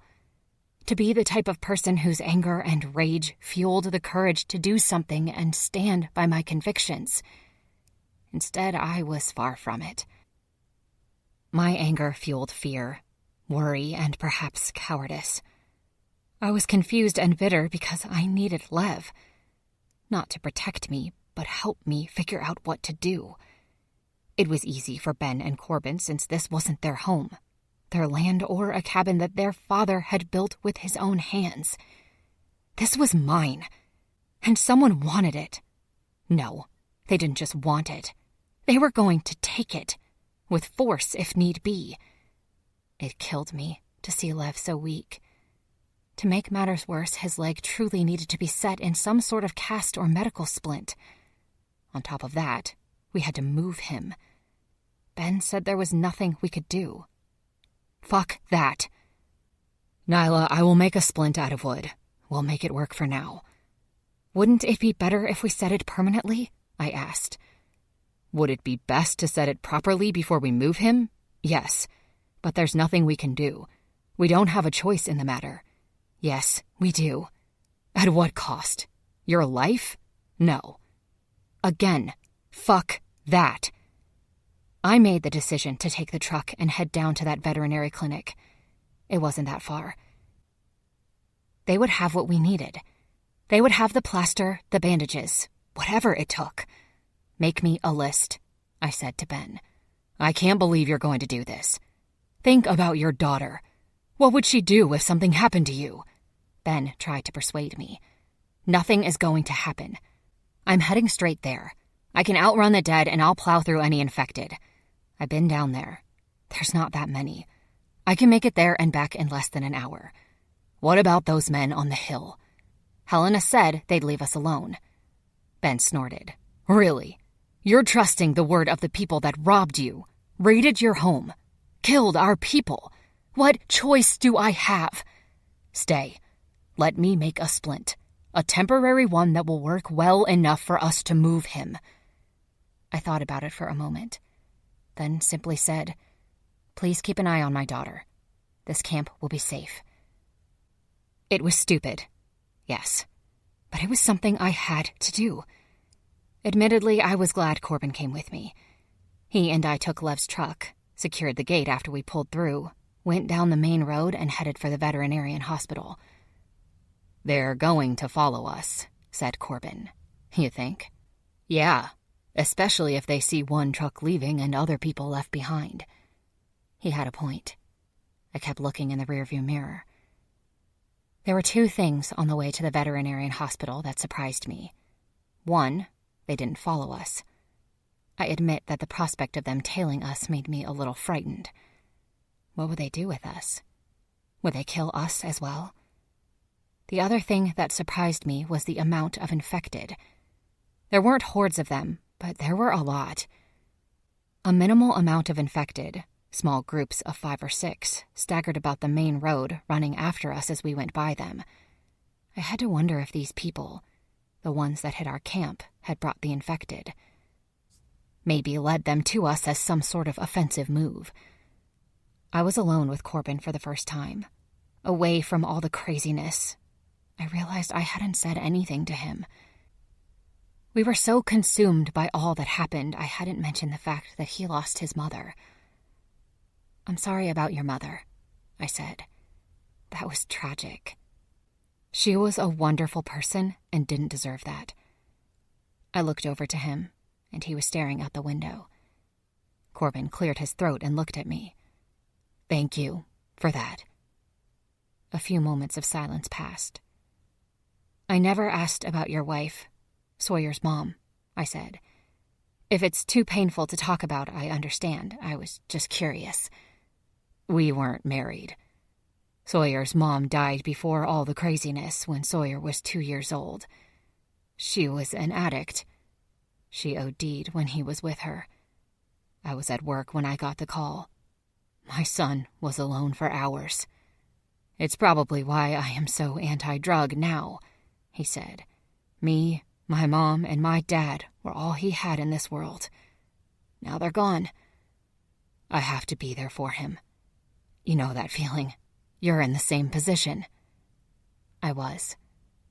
I also wondered if I didn't have Katie, would I be bowing out and leaving my home so easily? There had to be a solution. How could someone just strong-arm us like that and get away with it? It was a new world, with new rules. We arrived at the hospital, and as I suspected, it was so far away from anything that we didn't see a single infected. It looked exactly as Cade and I had left it months earlier. I suspected it hadn't been touched. After parking the truck, I stepped out and looked around. "We need to make it in fast in case they do come looking for us," I said, and opened the back door that Cade and I had used previously. "Is there anything left?" Corbin asked. "Did you and Brian wipe it out?" "No, we only took what we needed," I said. "Check the rooms. See if you see plaster bandages. Anything with the word plaster. That's what Ben said we needed. I'll check the storeroom. I'll look for the operating room. Usually vets store stuff in there." I went into the storeroom. As soon as I stepped inside, I thought about Cade and how he'd known exactly what to look for. I had a list from Ben. It was short. The bandages, antibiotics, I knew where to get. Cade had shown me before. My mind was beyond full. I thought of Cade, of Lev, of the cabin, and how many memories were made there. Why couldn't I fix it? Why couldn't I figure out a way? I grabbed things I suspected would work. Corbin returned not long after he started searching. He found the plaster bandages. We grabbed a ton, figuring with kids we might need it again. When we finished and were gathering all that we could, I saw a locked cabinet with a glass front. Behind lock and key, I saw bottles of apomorphine. My husband, Paul, was allergic to dogs. But before marrying him, I had a dog all my life. I wasn't sure what apomorphine was used for exactly in humans, but I knew why the vet had it. And that gave me an idea of what I needed to do. 19. From Lev's side. I thought I had died. There was never a time in my life when I doubted the existence of God and heaven. So when I was face to face with my father, who had passed away months earlier, I knew for certain that I didn't live through that attack. "Hang in there, Lev. Hang in there. You're doing good," my father said. "Thanks. Almost there. Just hang on." Then I realized that I hadn't died. And it may have looked like my father, but it was a dream, and the voice was Ben's. I drifted in and out of consciousness a lot as he worked on me, never fully awakening enough to respond, always falling back into some sort of dream. Daggers of horrendous pain would shoot through me, causing me to jolt awake. I never registered it completely. I had survived, and I felt emotionally destroyed. The night before it all happened, I was talking to Nyla, laying across the foot of her bed. I was so tired that I was nodding off while talking and said nonsense several times. She laughed at me and I finally passed out. When I woke up, she was gone. and I heard some sort of heated discussion between Ben and Corbin. I didn't think much about it. They argued a lot. Katie was in the kitchen with Edie. She had made some homemade biscuits and sent Katie to get the other kids. When the three of them came into the cabin, I noticed Corbin had taken the truck. My first thought was that he was going fishing. A few minutes later, probably enough time for Corbin to make it down the driveway, Ben came in. "What's going on?" I asked. "I heard you arguing." "Nyla left on Seltzer," Ben said. "I sent Corbin after her." "Why? She always takes Seltzer around the property." "She went looking for Scott." "Where did he go?" I asked. "He told Corbin fishing, but I don't trust that. I don't trust him at all. That wasn't the reason I sent Corbin. There's a smell of death out there. Infected or close." When I started to charge for the door, Ben blocked me. "Give him time to get her. She'll be fine. Give it a couple minutes. Let me hit the John. Then, if you still want to go out, we'll go uncover the station wagon." Ben was calm about it, confident, and even stole a biscuit before going out the back door. I wasn't so calm. With my coffee, I went outside to keep an eye out. After only a minute, I saw Scott at the gate. My first thought was that Ben was wrong. Scott was fine and Nyla would be back. As I lifted my hand to wave, 2 cars pulled up and 7 men got out. One of the men tugged a woman from the car. She had a hood over her head, covering her face. I thought it was Nyla, that they had gotten her. Every one of those men were armed, and when they lifted the hood off the woman, I saw it wasn't Nyla, but an infected.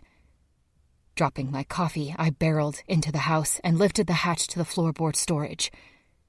"Edie, go get Ben, then get in your trailer. We have people trying to get in." I grabbed Katie and carried her to the storage. "Boys, in, now." "Why, Lev, what's going on?" Katie asked. "Down, now," I ordered. "It will be tight, but stay here. All of you."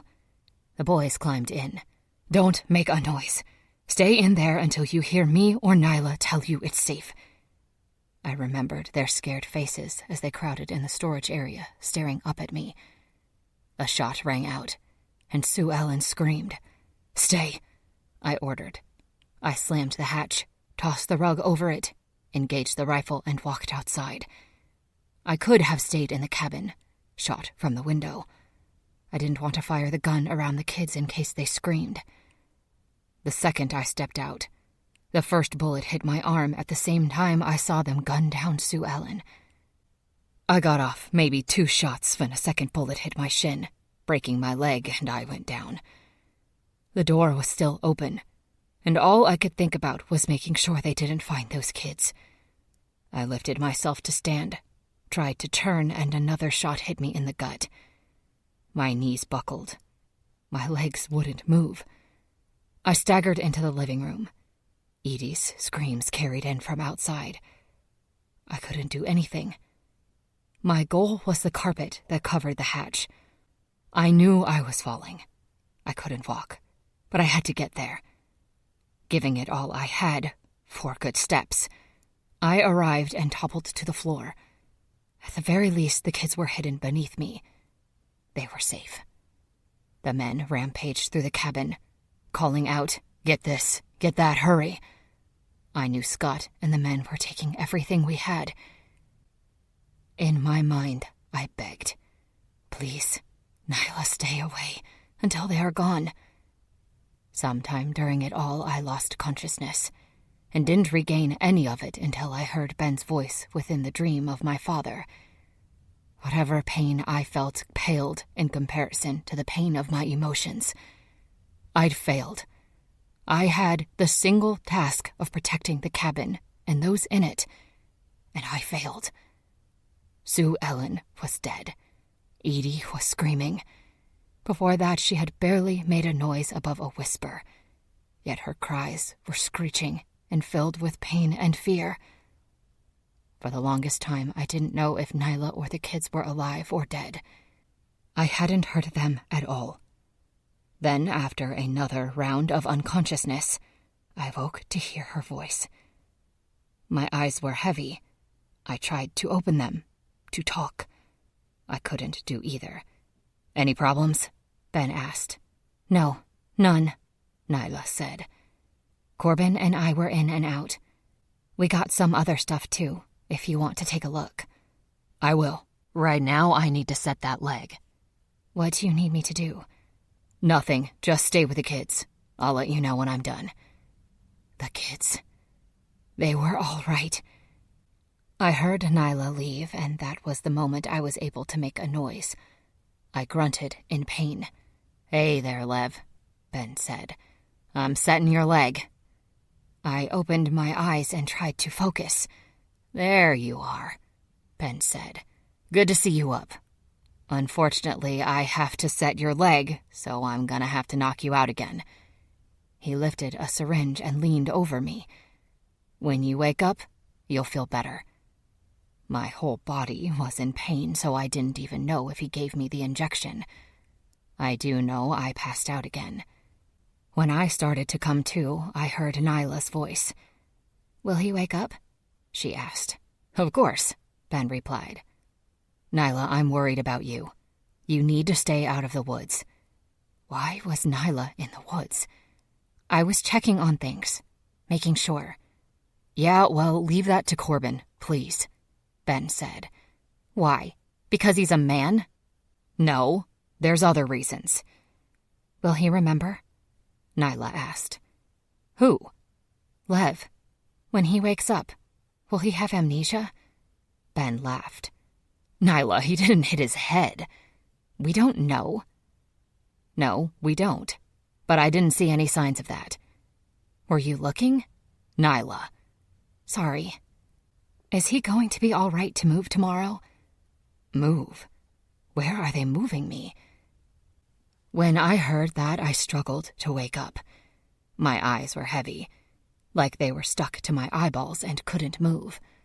"I hope," Ben said. "I don't want him walking, not with a stomach wound. It won't be easy for him. I'd like him to stay flat, but he's a big guy, too heavy. Corbin and I had a tough enough time getting him from the floor to the couch." "Maybe if we make a gurney," Nyla said. "He has to be like 300 pounds. "What? I do not weigh that much." I had to get my eyes open. Say something. If I didn't, she would tell the story of my youth and weight issues. "When he was a kid, he used to be—" "Nyla," I groaned. "There he is," Ben said. "Lev." She hurried to my side, lowering to be close. "Hey, how are you?" "Sore," I said groggily. "I'll get better." "I know you will."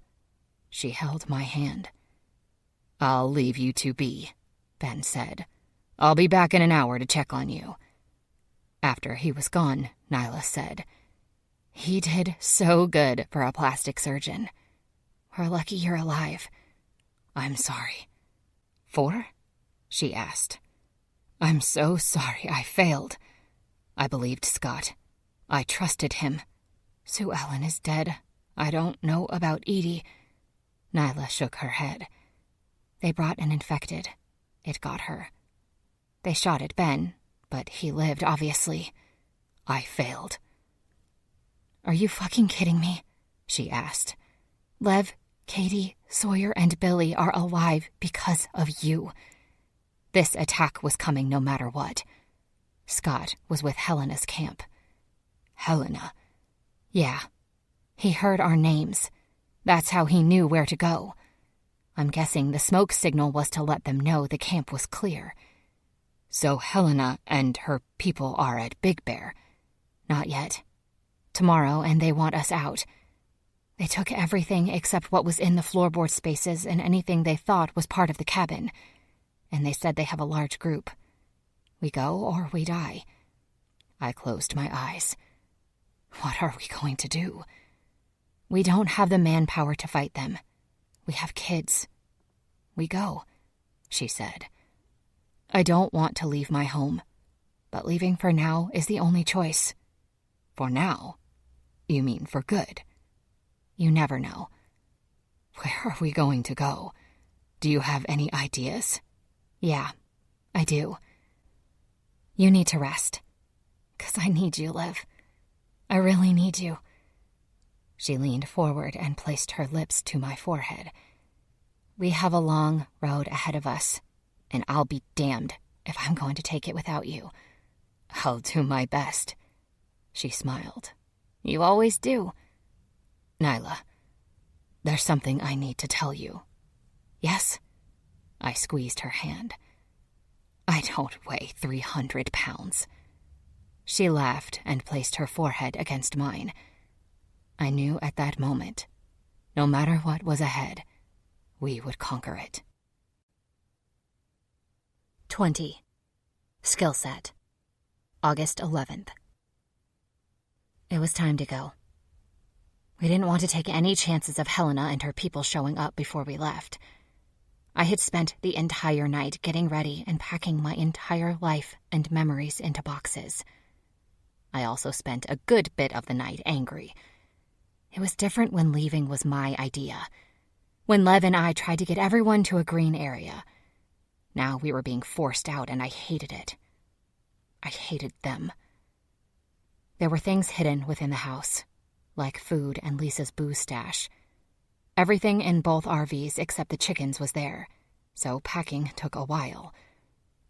Surprisingly, there were a lot of things they didn't take, either because they didn't know what they were, thought they were part of the house, or planned on coming back. The solar generator was one of them, and I was grateful for that. It was one of the heaviest items to move. The other was Lev. I was super impressed when Corbin pulled out the Flex Flyer sled from the shed. I had forgotten about that. It was old and rusty and a part of my past. As kids, Lev and I took that sled down the big hill between my cabin and Big Bear more times than we could count, each time getting in trouble. Lev was such a solid kid. That sled moved fast and never flipped. We used it to move a lot of items. Corbin wanted to use it to move Lev. I was high-fiving and praising him until Ben slapped that idea down. Just back the truck up to the porch and we'll carry him the 10 feet, Ben said. There was no way Lev could ride passenger, not with his stomach wound and broken leg. So it was decided that Corbin would drive the station wagon with his son and Ben would drive the truck with Katie and Billy up front while I rode in the back with Lev. It was fast approaching time to go, and Corbin still had to get the station wagon from its hidden spot. I went to get him and found him by the graves, just standing there. When I left before with Lev, I said as I approached, walking away from this cemetery was the hardest part. I hated the thought of leaving my father. So many graves, Corbin said. Yeah, there are. Too many. It's not hard to leave now? He asked. No, we'll be back. You sound so sure. I am. We'll be back. I promise you. At least to get our stuff. He gave me a quizzical look, as if waiting for more of an explanation. We have to go. When I turned, I saw the door to the shed where we kept Lester was open. Oh, shit. What? The shed is open. Yup. Corbin nodded. Did he die? No, he's gone. What happened? Did he escape? I asked. Don't worry about it. Corbin kissed his hand, then touched it to his mother's grave. I'm ready. Corbin, did you set him free on purpose? All's fair in love and war, right? He asked, and started walking. They brought one here. It's only right we return the favor. You took him to Big Bear, I said giddily. When? I took him close enough to get a scent about an hour ago. You know, he raised an eyebrow. When you were busy doing things. What was that look about? Nothing. Did you miss Gravy at all? Yeah, I chuckled. Corbin, how did you get him there? Gotta love that sled. Yeah, you do. You guys drop me off near the end of the driveway, and I'll get the station wagon. We can stop down the road and switch up. Sounds good. I walked to the truck. Ben stood by, waiting. Do we know where we're headed? We need to plan, I said. For the short term, I have an idea. I climbed in the back of the truck with Lev, as did Corbin, and we pulled away from the property. I watched from the back of the truck as I left the cabin like when we left weeks earlier. Only this time, I was certain, like I had told Corbin, we would be back. We didn't pass any of Helena's people or a caravan of 40. We did, however, pass an unusual amount of infected and dead on the road. Some of the dead crawled with their last ounce of energy, limbs dragging behind them. Were they brought here, or had they migrated? Whatever the case, it made me start to wonder if we were on round 2 or 3 of the outbreak. Would there ever be a pause or an end where it was just us in a dead world? Spending a lot of time in this rural backwoods area gave me the advantage of knowing what was around and what was close. We needed a plan, and we needed a place where we could give Lev time to regain his strength. As much as he wanted to portray he was on a fast track to recovery, I knew he wasn't. Lev was pale and slightly warm from fever. Traveling aimlessly to find a new home was out of the question. Though Ben insisted we shoot straight for Canada, even he didn't want to be on the road with Lev yet. Knowing the area, I knew where we could go. It was about 18 miles south, a 30-minute drive. One Bobby and I had made numerous times once we were legally old enough to drink. There was never a shortage of bars in the area, but he and I favored the Windhaven.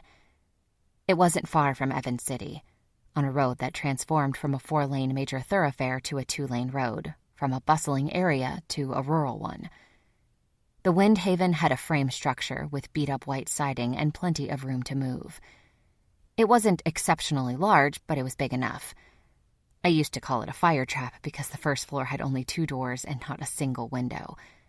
There looked to be an apartment above it, however, I'd never been inside it. The lack of windows and entrance, as well as how far removed it was, made it the ideal location to wait out Lev's recovery. We could have found a house, but the Windhaven was more solid and a safer place than a house or business with windows that could be broken. I expected the Windhaven to be like the veterinary hospital, isolated and untouched. I didn't expect, when we approached it, to see a swarm of infected not just around the building, but hitting against the siding and doors, trying to get in. We stopped far enough away and off the road to see, out of sight and smell of the infected. Corbin pulled the station wagon right behind us. Lev tried to sit up and I stopped him. "What's happening?" he asked. "Get this. There's like 20 or so infected hitting the Windhaven like in Night of the Living Dead." Katie peered through the truck window and waved at me, unfazed by what was happening. I returned the wave as both Ben and Corbin walked up to the back of the truck, none of us really taking our eyes from the infected. "Now what?" Ben asked. "This is unbelievable. We didn't see a single infected for miles now. Then we get here." I held out my hand, palm up in the direction of the Windhaven. "What the hell? This is like in the middle of nowhere." Corbin scratched his head. "We can turn around. I saw a garage about a mile back." "No," Ben answered. "Problem with that is it's too close to the infected. We can keep moving, but honestly we need to get Lev somewhere stable." "Why are they there?" I asked. "One of 2 reasons," Ben replied. "Either they are working on instinct and memory, like you theorize, and they all came here out of habit." "Like they're all Friday night regulars?" Corbin asked. "Ah, see," I pouted. "You're making fun of my theory. They're still alive, so they're still human. Somewhere in there is a consciousness or memory that comes out." "I'm sure," Ben nodded. "Or they're chasing a scent." "You think someone's in there?" I asked. "I don't see a truck or car." "They could be trapped," Ben said. "No windows, no way to shoot them, and no way to get a clear shot from that second floor." They can either go out and kill them or wait it out. I stared out toward the Windhaven, where the infected were still oblivious to us. They clearly wanted in that building. You can pull the cars back. I'm a pretty good shot. I get a little closer and stay hidden, I could probably take them out, I said. What about the noise? Ben asked. There's about 20 or 25. Even if you hit each one precisely with one shot, we're still talking 20 shots going off. It'll call more infected if they're in the area. Not to mention if Helena's people are anywhere nearby, they'll hear us. I shrugged. Then I guess we find someplace else. That's the next logical thing, but if there are people in there, they can use some help. You said no shooting, I replied. There are other places, Lev said. Let's just go. You're right, Ben said. Let's head out. He looked at the Windhaven. We have supplies. We just need shelter. He started walking back to the driver's door, and I positioned myself next to Lev in the back. Wait, Corbin called out and pointed. Look. I turned around. From the side window of the second apartment, we saw a waving towel. Someone was flagging us. Ben was right. They needed help. More than likely, as he suggested, there weren't enough people inside to fight off the infected, or they didn't have the weapons to do so. I stood up with my rifle. I'll go take the side. No shooting. It's a bad idea. Ben looked at Corbin. You did it before. You up for it again? Did what before? I asked. Corbin exhaled. Yeah, I can handle it. What? He'll handle what? Corbin walked back to the station wagon, reached in behind the driver's seat, and returned with a red and black gun-like object. It was obvious that there were some adjustments to the chamber, but it was clearly a nail gun. Oh my God, I said. For real? What? Corbin asked. I got heavy-duty wood to steel 2 inchers in here. It's pneumatic. Powerful. Yeah, I get it. You want to fire it on the group of infected so you don't make any noise. That doesn't work. In the movies it does, not in real life. It does, Corbin argued. No, it doesn't. Tell him, Lev, I said. Nailers don't work like they do in movies as weapons. They bounce, Lev said. They do bounce, I said. Trust me, we tried it as kids. Even on cardboard, they bounce. They got a good velocity, but they don't penetrate from any distance. Hell, I know that, Corbin scoffed. Everyone does. That's not how it's done. He then proceeded to walk toward the Windhaven. I wanted to scream, shriek for him to stop, but I was afraid to draw their attention. Ben, I said through clenched teeth, he is getting too close. I know. It's suicide. No, he has a special skill. Skill with a nailer or not, it's suicide.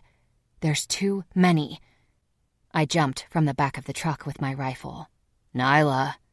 Ben held out his arm to stop me. Get ready to pull out fast. I pushed past. This was insane. Corbin got closer and closer. The infected would notice him and rage toward him. He wouldn't have a chance. All I saw in my mind was Corbin being torn to shreds in front of his son. Close enough to get a good shot, I stopped, got a good stance, and raised my weapon. My plan was to pick off the ones closest to Corbin first. I watched where he walked and got one in my scope. I didn't want to pull the trigger until Corbin was there. One shot, one noise. That close, Corbin was done. Or so I thought. It didn't dawn on me to question how he was getting so close without being seen. It should have. The moment I was about to press the trigger, Corbin walked up behind an infected woman, lifted the nailer to the back of her neck near the base of the skull, and fired. The infected went down, and Corbin quickly moved to the next, doing the same thing. At first, I attributed it to his coming up from behind.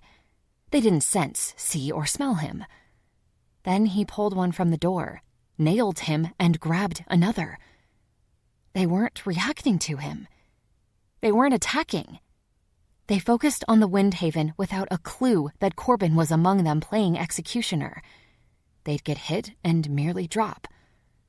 Although I kept my rifle raised just in case, there was no need. Corbin was cutting through the infected, and it shocked the hell out of me. When Ben said Corbin had a special skill, he wasn't kidding. I just couldn't fathom what made him so special. 21. The choice. There were so many questions I had about Corbin in the seconds following him clearing the area. He turned around in the middle of the carnage and looked at me. Not with a look of, hey, I'm cool, but rather, I did what needed to be done. Corbin was winded. His shoulders drooped and his face was pale. It took a lot out of him to do that. He concentrated and got the job done. But how? Had it been me, they would have engulfed me. I lowered my rifle, frozen in my stance, ready to say something when the windowless white metal front door of the Windhaven was flung open, and a tall man wearing faded jeans, a dirty t-shirt, and a bandana appeared. "Help! Can you help, please?" he said frantically. "Please help!" He left the door as fast as he appeared, leaving it open. "Go drive the wagon." Corbin didn't wait for my reply before he ran in. Was he nuts? He was just going to run in there on the pleas of a stranger. It could have been a trap. I signaled to Ben that I was going in as well, and I imagine he thought the same as me, because he threw up his hands almost as if asking what I was thinking. When I ran inside, I couldn't see Corbin. The Windhaven was sectioned off by a semi-open wall. On one side was a large bar, and the other had tables and a dance floor. I didn't get a chance to notice what all remained, or if it was disheveled. I was looking for Corbin. The Windhaven wasn't that big. I should have been able to see him. Corbin! I didn't hear him, but I heard something else. A woman. She was screaming, and it sounded as if she was in pain. "Corbin!" "Nyla!" he shouted in the distance. "Up here!" I followed the sound of his voice to a door next to the kitchen behind the bar. It was open, and there was a staircase. Just as I lifted my foot to the first step, Corbin called out again. "Nyla, go get Ben. Get him now. Hurry." He sounded as frantic as the man who opened the door. I ran and got Ben. If it was urgent that I got Ben, that could only mean one thing: a medical emergency. Lev being incapacitated would leave the kids vulnerable if I too went to see what was going on, so I stayed behind. I brought Sawyer into the truck and drove it behind the Windhaven to the back door. After I got the kids inside, unfortunately with Lev still in the bed of the truck, I ran back and got the station wagon. I stayed at the back of the truck, near the door, keeping an eye on the kids while watching Lev. Corbin soon came back down. "What's going on?" I asked. "Let's get Lev inside and secure this place." "Corbin, what the hell?" "Please. Ben needs a few minutes, then wants you up there." "Me?" "Yeah, you." "Why?" "You'll see. Before you go up, I need help with Lev." "This is ridiculous," Lev said. "I'll walk." With a groan and his face wincing from the pain, he partially sat up. "Lev, stop!" I shrieked. "No. I'm not going to stop, Nyla. I'll get in there and then rest again, okay?" He looked at me. "I'm not going to have you carry me. The bullet hid nothing but flesh and muscle." "He's got a point." Corbin nodded at Lev. "He's got a cast. He can't walk on that." "He can lean on us," Corbin said, then turned to Lev. "Will that work?" Lev laughed at that notion and sniffed. "Yeah, that will work." The Windhaven had thick wooden tables, and we put two together against a wall, placed the cot mattress on them, and made Lev a bed.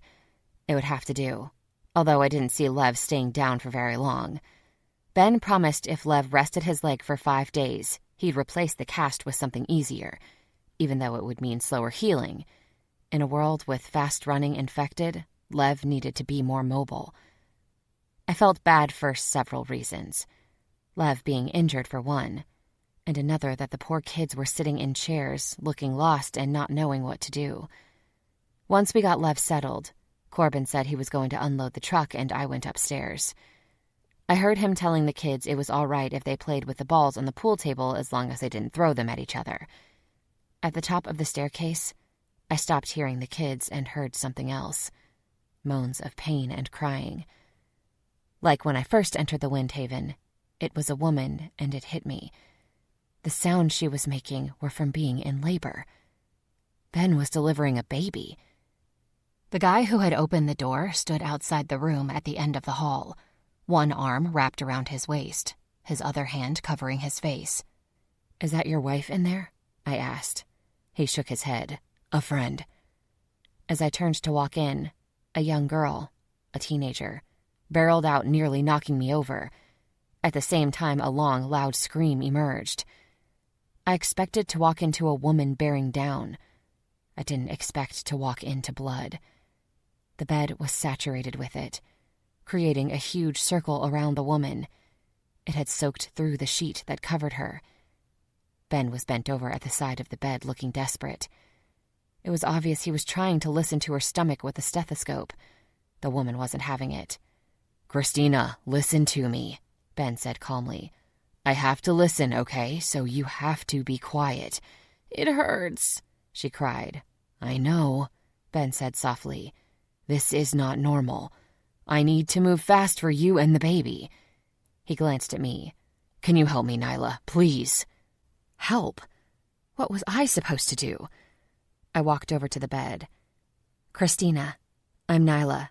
Is this your first baby?" What was I thinking? What kind of question was that? Even if it was her first baby, she knew something was wrong. She grabbed my hand desperately, her hands slick with blood, and pulled her face closer to mine. "Don't let my baby die. Please don't let my baby die. He's all I have left. Don't let my baby die," she begged. "Nyla." Ben waved me over to the end of the bed. "I don't know what you need me to do. I don't know any of this. Corbin could probably help." "Medically, yeah, he could," Ben said. "Emotionally, statistics show if there's another woman in the room, it helps. I need her calm." "She's in labor, right?" "No, she's not. She's in pain but not dilated, and her abdomen is soft." I didn't know what that meant. "She suffered a trauma to her stomach yesterday morning. Pain started about an hour ago and she's bleeding out. The placenta separated. Placenta abruption from trauma, the worst kind. We're probably already too late. If I have an inkling of saving her, I have to take the baby now. I have a faint heartbeat, but any longer and the baby will die. If we leave the baby in, she'll die. In fact, to do this, I have to put her under. I have morphine. That might kill her. She may die anyhow from blood loss or cardiac arrest. Be honest. Is she going to die anyhow?" I asked. "I don't know. More than likely. There is a chance I can save her. A slim chance." I folded my arms tight against my body. I understood his dilemma. Should we fight for the mother's life at the risk of the baby's when her chances of death were greater? It was a shit world. A horrible world. "What about making her comfortable and letting them both pass?" I suggested. "That's another option. One I don't like. I think we should try to save a life. I won't make the call to put them down." Sometimes there are circumstances that we don't have any choice over and the outcome is the same. Like putting down a loved one sick with the virus. We think that it will go one way and it goes the other. If I went the correct route with Corbin, he'd be dead. He's not. That confused me. Apparently something happened with him. "Did Corbin make that call?" I asked. "No, I did." "Then do the same here." Ben took a deep breath and moved to his bag. He began removing items, including morphine and surgical tools in a sealed hospital bag. Figuring she needed to be calm and told what was happening, I walked back to the bed. Christina was hyperventilating from crying. "Christina," I said calmly, "the accident that hurt you caused the placenta to detach. You're bleeding really bad. You know that. I swept her curly brown hair from her eyes and drew myself close to her. I took a moment to think of what I would say, how I would say it. I had to be honest with her if she was going to make the choice. Things aren't good. Ben is a good doctor. He's going to give you something to relax you, and he's going to remove the baby and try to save you both. She gripped my hand so tight. I saw the alarm in her eyes. She thought only the baby was in danger. She didn't realize how bad she was. Could I die? I looked up at Ben. We're going to do all we can, he answered. I will try my hardest. Is there a chance the baby lives and I die? She asked.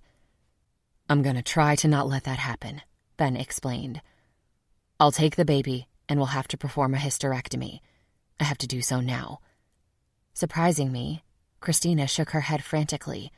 Her eyes rolled slightly out of control when she did. Then no, I can't. I can't take that chance. I can't have him live without me.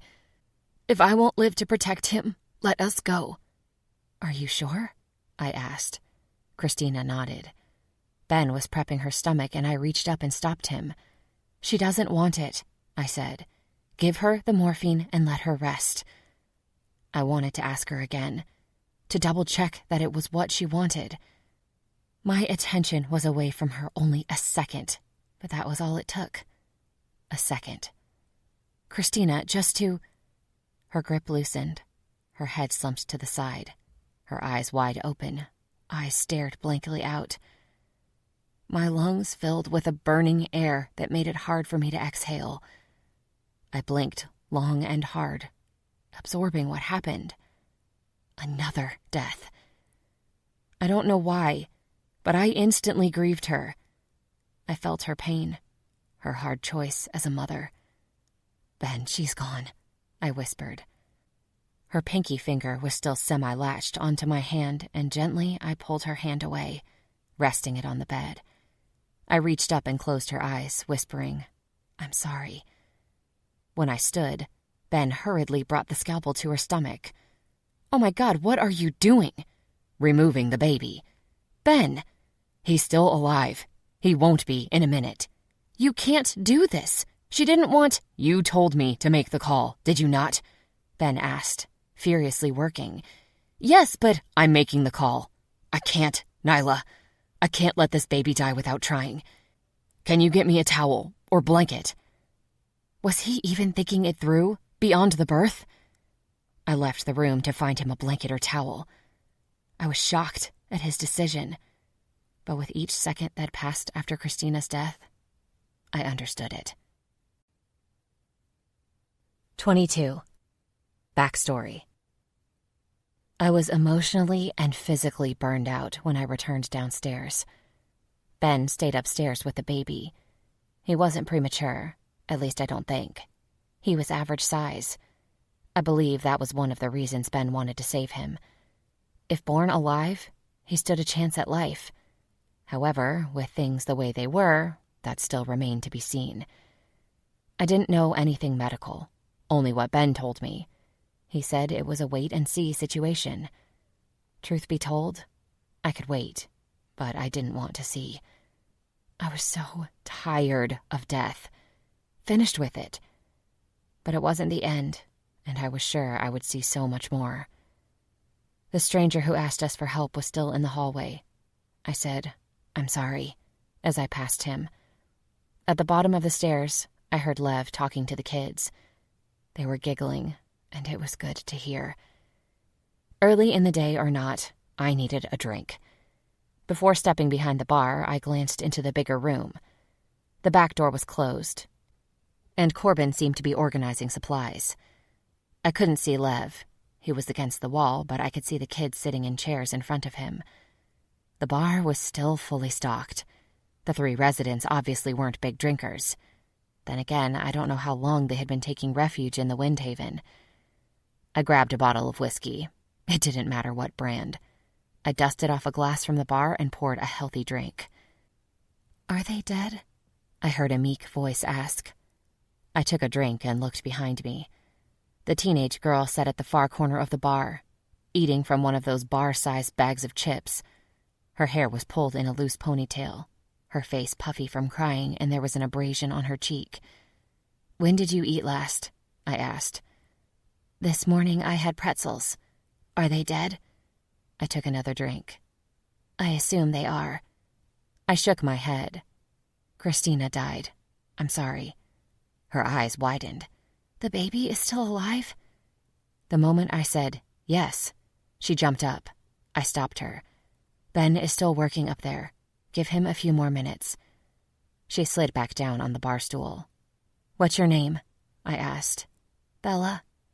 "Bella, that's a beautiful name. How old are you?" "How old are you?" Bella snapped.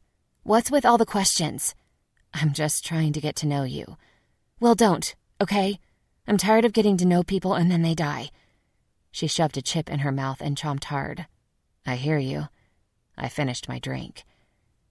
After a few seconds of silence between us, with Lev and the kids' voices in the background, she said, "I knew her the longest." I poured some more whiskey in my glass, then looked at her, letting her know she had my attention. "We met right after the outbreak," Bella said. "I lost my mom and dad. She lost her family.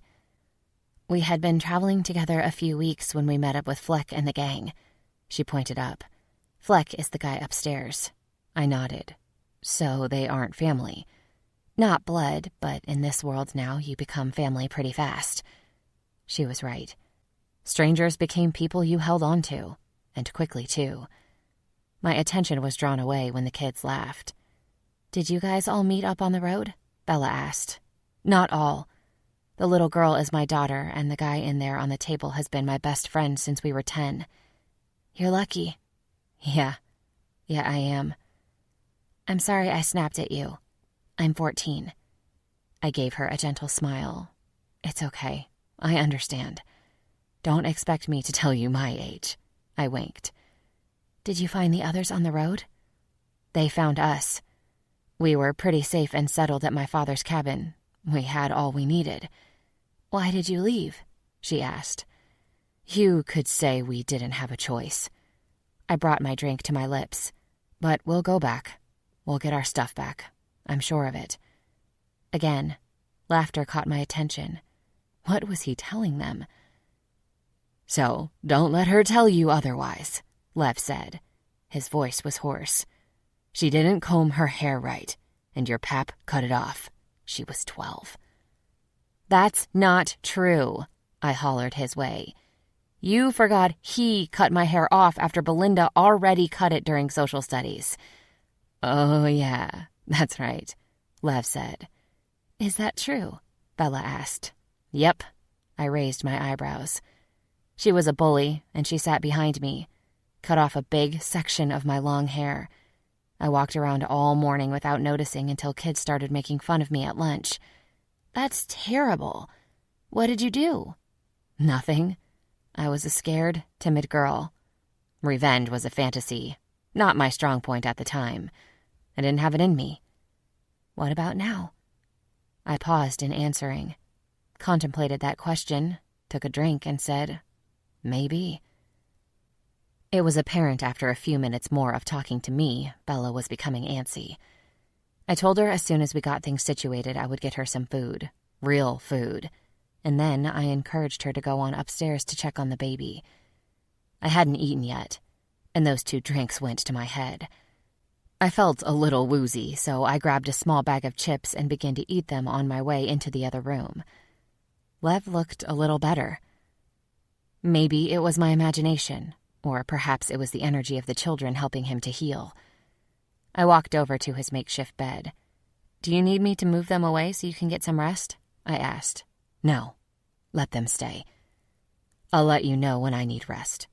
We're having fun. They are taking my mind off the pain. We are bonding." I had news for Lev. For the rest of their lives, those children would remember being in that storage crawl space, looking up to the big man who put his life on the line for theirs. I turned my attention toward Corbin, who seemed focused on organizing the supplies in the back of the room behind the pool table. "Hey," I said. "Hey." He paused and dusted off his hands. I got all the stuff from the truck unloaded. I see that. I didn't unload the station wagon. I didn't know how long we'd be here. I put it in the back of the parking lot. You know, where the woods start and the high weeds are? I kind of stuck it in there, parked it sideways, and I leaned an old truck cab against it. It looks like an abandoned vehicle. No one will bother it. Thank you. I also brought some lanterns out. It's a lot brighter now than when I first closed the doors. He paused and exhaled heavily. I'm afraid to ask. I ain't never seen so much blood in all my life. Even with the infected. I never seen that. It's not like I would have seen that working at the department store. She was pale. So white from all that blood loss. It was sickening. Sad. I mean, that's a better word. It is sad. She passed away, I said. Ben took the baby. He's still alive, at least for now, and we're hopeful. Almost with excitement or nervousness, Corbin nodded. He took the baby after she died. Yes. That sounds so much like Ben. Like something he would do. Yeah. In fact, he said something to that effect, which leads me to ask you, how are you able to walk among them without being spotted and without them attacking you? Corbin stared at me for a second. Don't hate me and don't judge me. I promise I won't. I got bit by my father right before we got on the boat, Corbin said.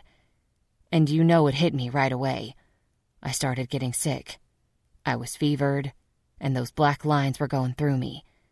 I picked up the gun and put it to my head. Ben wouldn't let me do it.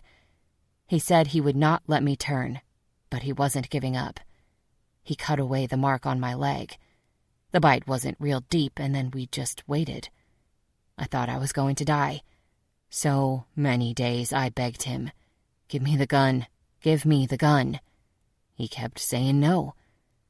Then, as fast as it hit, I woke up the next day and the fever broke.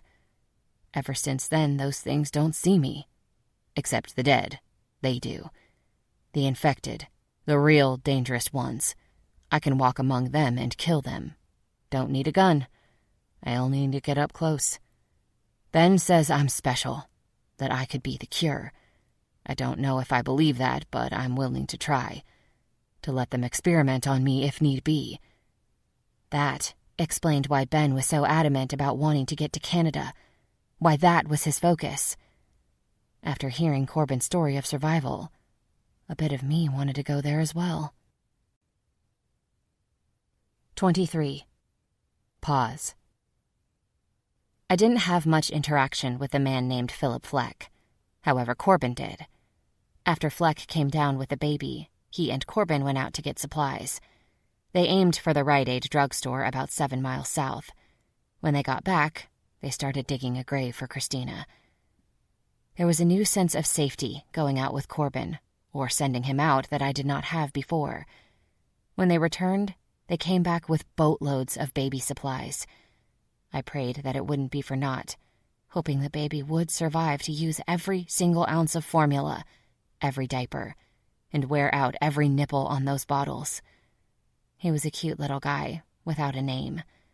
Ben had been favoring him, cradling him and not wanting to let go of him. I wondered if there was a sense of rebirth of his son. That if he could save one person's son, in a sense he would make up for not being able to save his own. That was just a guess. Corbin had gotten the story from Fleck, however. I wanted to hear it. When I asked Corbin about it, he said to ask Fleck. They hadn't eaten a real meal in over a day. Not because the Windhaven didn't have food, but because they were concerned for Christina. They didn't leave her side. When we were reeling from our attack, they were hiding in the Windhaven. There were 12 of us, Fleck said. I met Christina and Bella in Georgia. The rest we met on the way. We were doing good. We'd stop, then move again.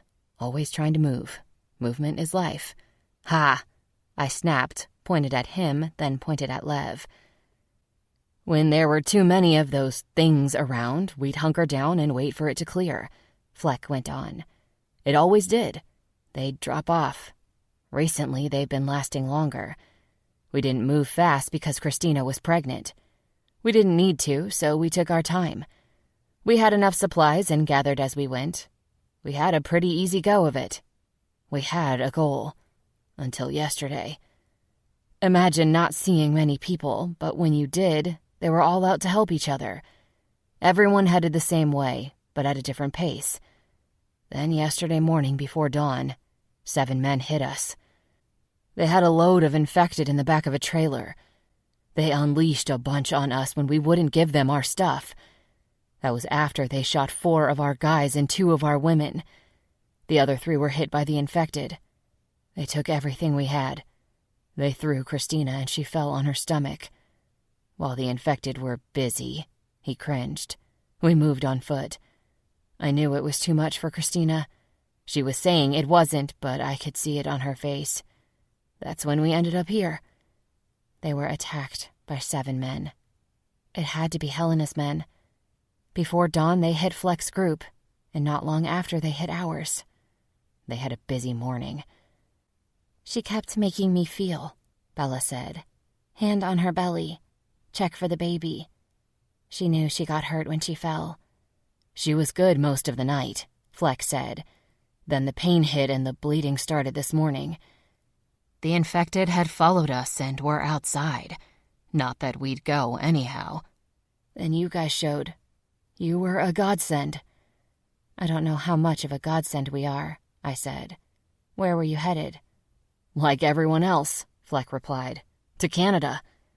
Why does everyone want to go there? I asked. It can't possibly be spared. Listen, I know what I heard. I know that I talked to people there. So did others we've met along the way.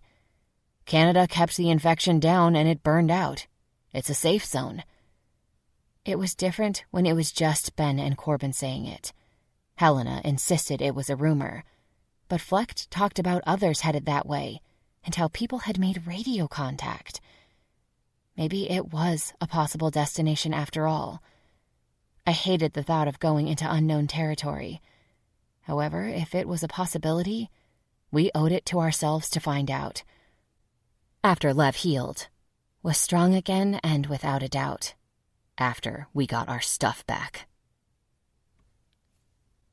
It was by far the best one-on-one time I had with my daughter in a while. Things had been so busy, sadly. I hadn't done much more than I needed to. I was sucking as a mother. She had lost her grandmother, a woman that took her under her wing, cooked for her, and taught her. I didn't even ask Katie how she was doing with it. Although Katie was my strong daughter, the least sensitive, she had a distorted view of the world and drew demented things that showed it. At 4 years old, she had hardly showed that she was traumatized by what happened to the world. The kids shared the full-size bed in the other bedroom of the upstairs apartment. They lay across the width of the bed to give themselves more room. Sawyer actually fell asleep in the bar and Corbin carried him up. I told Katie and Billy a story, even though Billy was probably thinking he was too old for it. He fell asleep, leaving me and Katie to whisper our conversation. I kissed her goodnight, but there was a sense of anger. Yes, we were safe, but we should have been in our own cabin, our own beds. I'm sorry we're here, I said. It's okay, Mommy. At least we're together. That we are. Do you think we'll ever go home? I want to go home. To the cabin? I asked. Yes, I do. No, home. Our house. I left Angeline there and a couple of ponies. Angeline was her puppet. We had left so quickly my daughter only got to take the toys she could carry in her arms. Children need fun things, toys, and the only ones she brought were probably wearing thin on her. Will we? She asked. I don't know, but never say never. I leaned down and kissed her, said goodnight, waited for her to close her eyes, and then I left. As I hit the bottom floor, I could hear the baby crying. Tiny, shallow cries that reminded me of Addie when she was born. She didn't cry much, and that worried the doctors. She only made peeping sounds, and they said that was because she wasn't using her lungs. We had to encourage her to cry. In other words, give her a reason to wail. There was only one lantern lit, and that was in the other room near Lev. The bar portion was dark, but not too dark I couldn't see to pour a drink. Corbin was walking with the baby in his arms. He held a bottle near his mouth but wasn't feeding him. You know, he would stop crying if you fed him. Not yet. He needs to open up his lungs. Hear that wimpy cry? I'll let him go another minute. That made me smile. I had just been thinking that. Do you want to hold him? Corbin asked. No, but thanks. You don't like him? I'm nervous around babies. Always have been. Maybe later when you need a break and after I finish my drink. I walked over to Lev and pulled up a chair. He was propped at an angle. Does Ben know you are bent up? He was the one who did it. I'm allowed to try and move tomorrow. He said the next few days he'll get me an air cast. Then we get a mobile Lev. So, why are you not liking the baby? Lev asked. What? I asked innocently. Nyla, I know you. What's up? I like him. I mean, how can you not, right? I shrugged. I feel bad because his mother didn't want him born. She didn't want him growing up without her watching over him. As a mother, that's a horrible feeling. What if I die? Who will watch Katie? So if you find yourself dying, you want to go ahead and take out Katie as well. No, oh my God. That's what you're saying. No, it's not. It's what Christina said, and I can understand that. He reached out and laid his hand on mine. We will honor his mother and protect him. What is that saying? It takes a village to raise a child, right? Well, he arrived at the village. He has a home wherever we go. Speaking of homes, I heard you talking about going back to get our stuff at the cabin, Lev said. You know that won't happen. It will. No, Nyla, it won't. That's the past. Well, I have a feeling. Anyhow, Katie was talking about how she left things at the house when we left.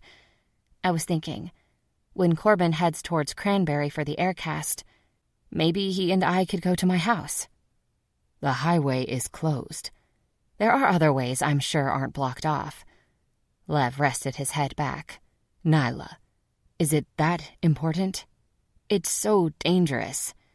It is important.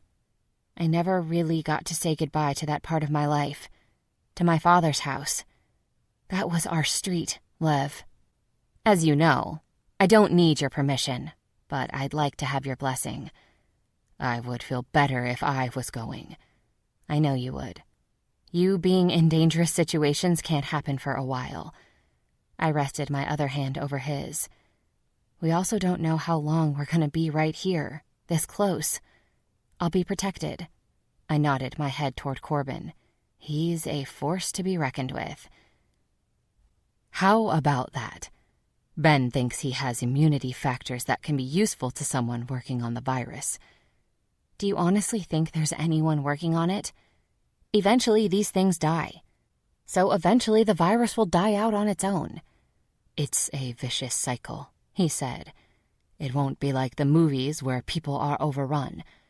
But as long as there is one infected, there's a chance another can get it. Do I think someone's working on it?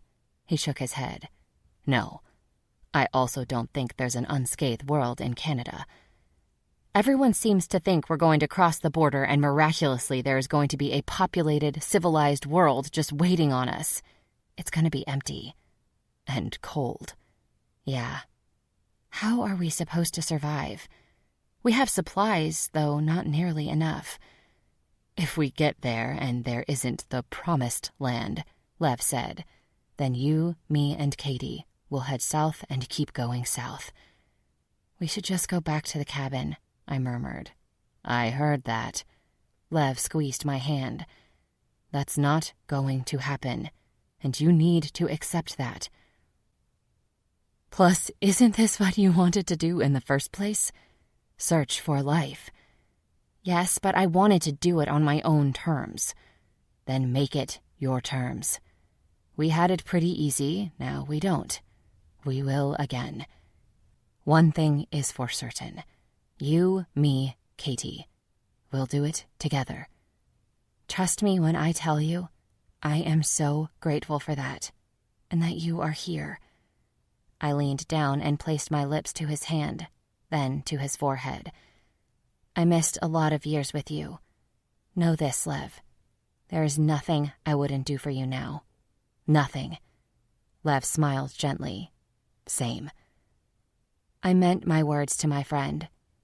I stayed with him, sounding like a stuck record, repeating my worries about Canada, anger over losing the cabin, and Lev listened, until he was too tired to keep his eyes open. I had to keep reminding myself that not long before he was fighting for his life, and though he acted the same, he was still healing. After I thought to finally relieve Corbin, Ben had taken baby duty, so I decided to try to sleep. I squeezed into the bed with the kids, curling up with Katie. Despite being tired, it was hard to sleep. It wasn't my bed. I had to keep reminding myself it wasn't where I wanted to be. But at least I was with my daughter, and she was safe and tight within my arms. That alone was the most important thing. 24. Make a left. August 16th. I think I have one, Corbin said. Nah, that's not it. Not big enough, replied Fleck. I moved slowly and cautiously toward where I could hear their voices. The two of them seemed so completely focused on finding an aircast for Lev that they were completely immune to their surroundings. That told me it wasn't new to them.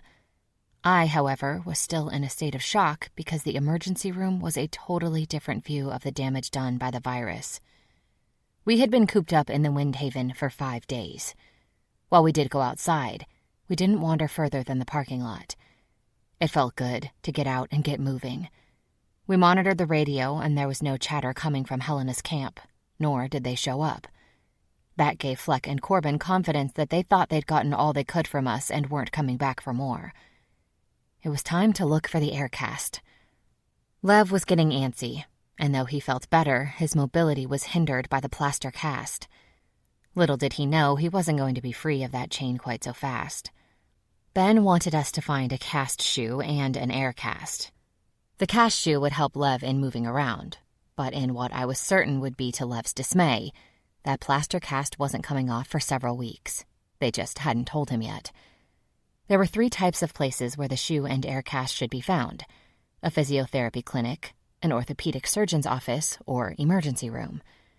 We figured it was a case of whatever we saw first. We took all the back roads until we got to a place where the roadblocks weren't that bad, and we could maneuver our way on the highway. Though we could get on the highway, traveling on it was a bust. Interstate 79 was a mess.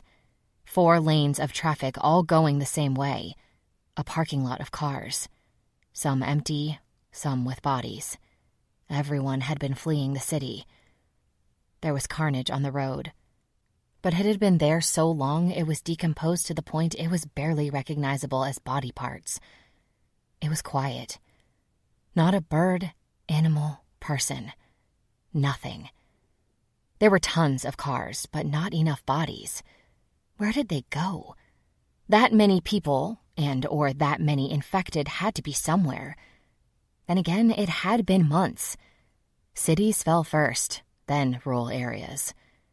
Retreating off the highway and back to the side streets led us to a hospital. I was certain we'd probably passed an orthopedic surgeon's office, but we didn't recognize it. A hospital, there was no mistaking what that was. Outside, traffic lined the streets. Cars jam-packed up the driveway nearly to the door. There were decomposed bodies everywhere.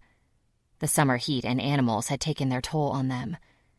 Thankfully, the virus died when the body did, or else the animals would have been the next deadly wave of infection, since we knew they weren't immune. The glass doors were busted, furniture and paper strewn out to the sidewalk. Stepping inside the emergency room entrance, I had to step over remains. There were so many decomposed body parts. The infected came in, and then they turned. Although one infected could do damage, what I witnessed was the work of many. It didn't seem to bother Fleck or Corbin. Both of them had traveled around enough to see many places like the hospital. "Hell, we pulled into one place," Fleck said. "Totally overrun by infected. They were having lunch." "Yeah, us too," said Corbin. "Guys," I winced. "What?" Corbin asked. "You act like you've never seen any of this." "I haven't. I left before it got like this. Closest thing I saw was Evans City, and that town cleared out. So no, all these bodies? This is new for me." Fleck patted me on the back like I was a champ. "Good job. You're handling it well." I nodded, but inside I was thinking that I wasn't at all. I wanted to get what we needed and leave. We did eventually find what we were looking for, along with bags of saline, a request from Ben. There was some serious discussion whether or not the air cast would fit Lev. Fleck said it fit him, so it had to fit Lev. Lev was a bigger guy. I didn't have the heart to deflate Fleck after hearing how he was a champion in the Florida independent wrestling circuit. I was just getting to know him. He, too, had recently been through a rough time, and the three of us were actually building camaraderie on this trip. We left the Windhaven in the morning, and by early afternoon we arrived on Savannah Avenue, my street, where I not only lived with my husband and children, but where Lev and I grew up. A cobblestone, tree-lined street with colonial brick houses so close together that you could see what your neighbor was eating for dinner. The road was more chaotic than when I had left. The street was nearly impassable with the bodies of the dead. We parked at the corner, not far from my father's home, and stepped out of the truck. Minutes before we left, insanity hit my street when a car crashed and the driver emerged infected. He began biting people, attacking. That car was still there, smashed, the driver's door still open. There were only a few cars remaining on the street. Our neighbors must have attempted to flee. Some homes were ransacked, doors open, windows busted, furniture and supplies trailing out. Other homes were boarded up in an attempt to hold ground. I wonder what happened to them. Were they still there, watching us? There wasn't a sound or any movement. Fleck and I were armed and ready just in case. I showed them the Boswick home. "I thought Lev lived at Big Bear," Corbin said. "Big Bear is a campsite," I said. "Lev and his father spent an enormous amount of time there, but like my family, Savannah Avenue was home." Lev's family home was one of the homes ransacked. A huge red spray-painted circle with an X with writing in the middle was on the brick wall next to the door. "Military came through," Fleck pointed out. "They searched this area. Looks like all the houses. I was in the Guard. We did this after the San Francisco quake." "What does all that mean?" I asked. "Top of the X is the date," Fleck said. "They came through here on June 7. The left is the unit that came through. Right, it says clear, meaning nothing is in there, and the bottom 0-0, no survivors, no bodies." "So the INF on the Reynolds home," I pointed next door. "My guess," Fleck said. 3 INF and 0 mean 3 infected, no bodies. Wow. Talk about a reality check. I pivoted to look at my father's house, and that's when I noticed it was different. The front door was open, but the windows weren't busted or boarded. "What is it?" Corbin asked. "My father's house. Look at those markings," I said. Just like the Boswick home, my father's house had the red circle and X, but unlike the Boswick home, above the red date of June 7 was a date in blue, July 15. Additionally, in blue, bio was added to the right of the X, and at the bottom was 1 INF. "Somebody else passed through," Fleck said, "on a later date. B." "Bobby," I whispered and raced to the house. That date was the day Bobby arrived at the camp. Clearly, he had stopped at our house, knew he was sick and marked it down. So why did he go to the camp? I banged my rifle against the door to make noise in case there were any infected inside. After a minute, I took a step in. A growl and snarl preceded an infected that lunged at me. I was ready, and I fired off a shot. It sent the infected flying back into the wall. Like a cat, he bounced back, rolled, and stood. I shot him again. Only this time he stayed down. My father's house had been spared the ransacking, although it hadn't been immune to looters. Every cabinet was open. Lisa's chair was reclined and blood stained the arm. I took a moment to walk around, look, take it in. That's when I realized a house doesn't make a home. The people inside do. My father, Lisa, and Bobby were gone. It was now just a dwelling. Corbin and Fleck remained silent while inside until I walked out the door. "Whoa, wait," Corbin called. "I think that might be for you." How did I miss it? Maybe I didn't want to see it because of the bloody fingerprints, but a folded piece of paper was duct-taped to the mantel behind the television. "Can you grab it?" I asked. "Please? See who wrote it?" Corbin gently took it down and unfolded it. Bobby. My heart sank. I wanted to cry. I believed I didn't have closure with my brother.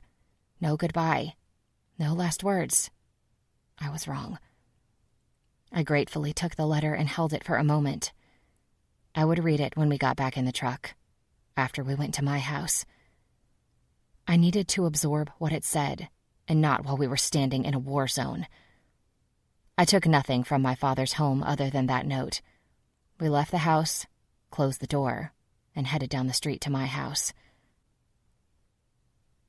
It was one of the most painful experiences of my life, and I would never have expected it to be. Walking into my house killed me.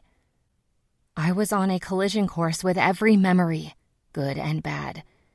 Every Christmas, family dinner, were all right there.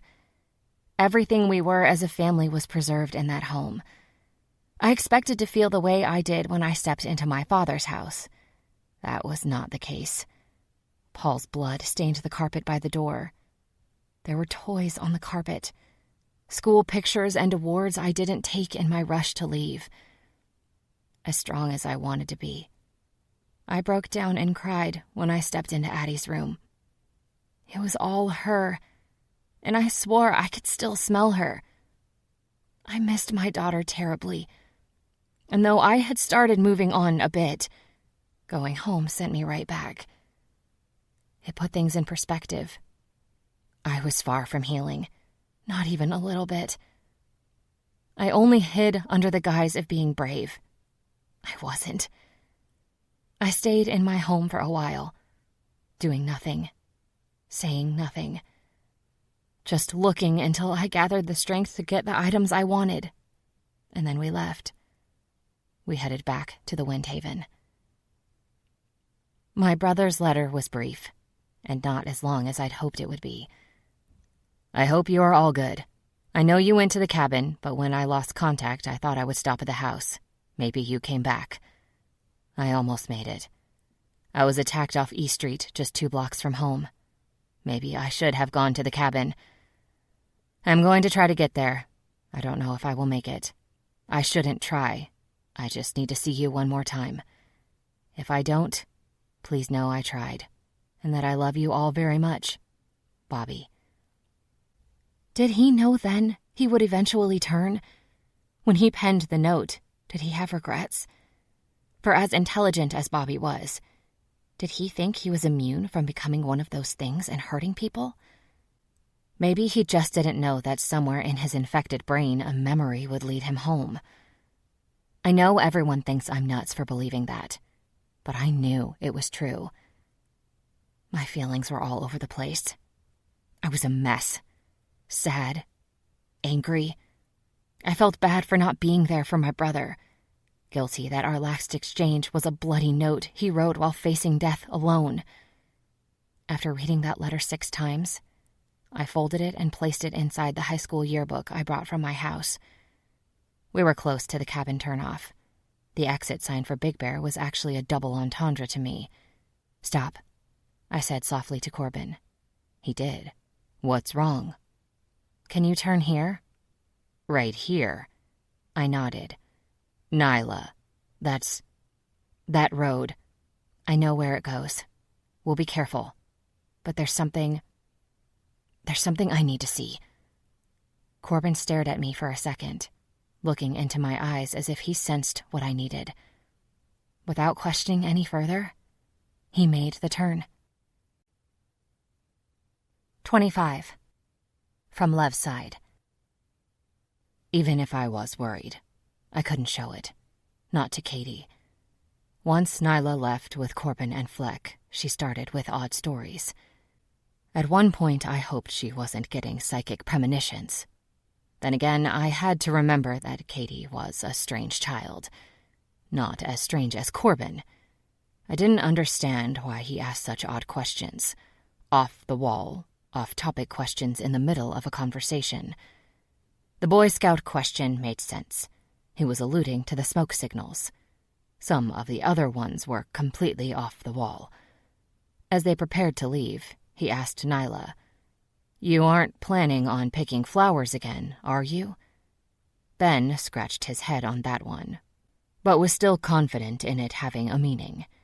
"I can assure you, every question he asks means something," Ben said. "Since his infection, he doesn't process thoughts normally. Yeah, some of his questions are facetious, but most he gets these images in his mind, thoughts, and can't organize them. So he asks an off-the-wall question to try to trigger the memory or thought." It didn't quite make sense to me. Ben explained further using the "did we like cats" question when we first met him. Ben was certain that it had to do with the infected cats we saw, but Corbin couldn't process that it was what he wanted to say. However, Corbin had a special ability, one that couldn't be denied. "Do you think Canada is the place to go?" I asked Ben. "You are so confident about it." Radio talk, people talk. Even before everything fell apart, it was said that Canada had shut down borders, set up quarantines. But no one has heard anything from the North. "What's it going to hurt?" Ben asked. "I would just rather be somewhere warm when winter comes. We have the generators. We can get gas. It's worth a shot. I really believe that."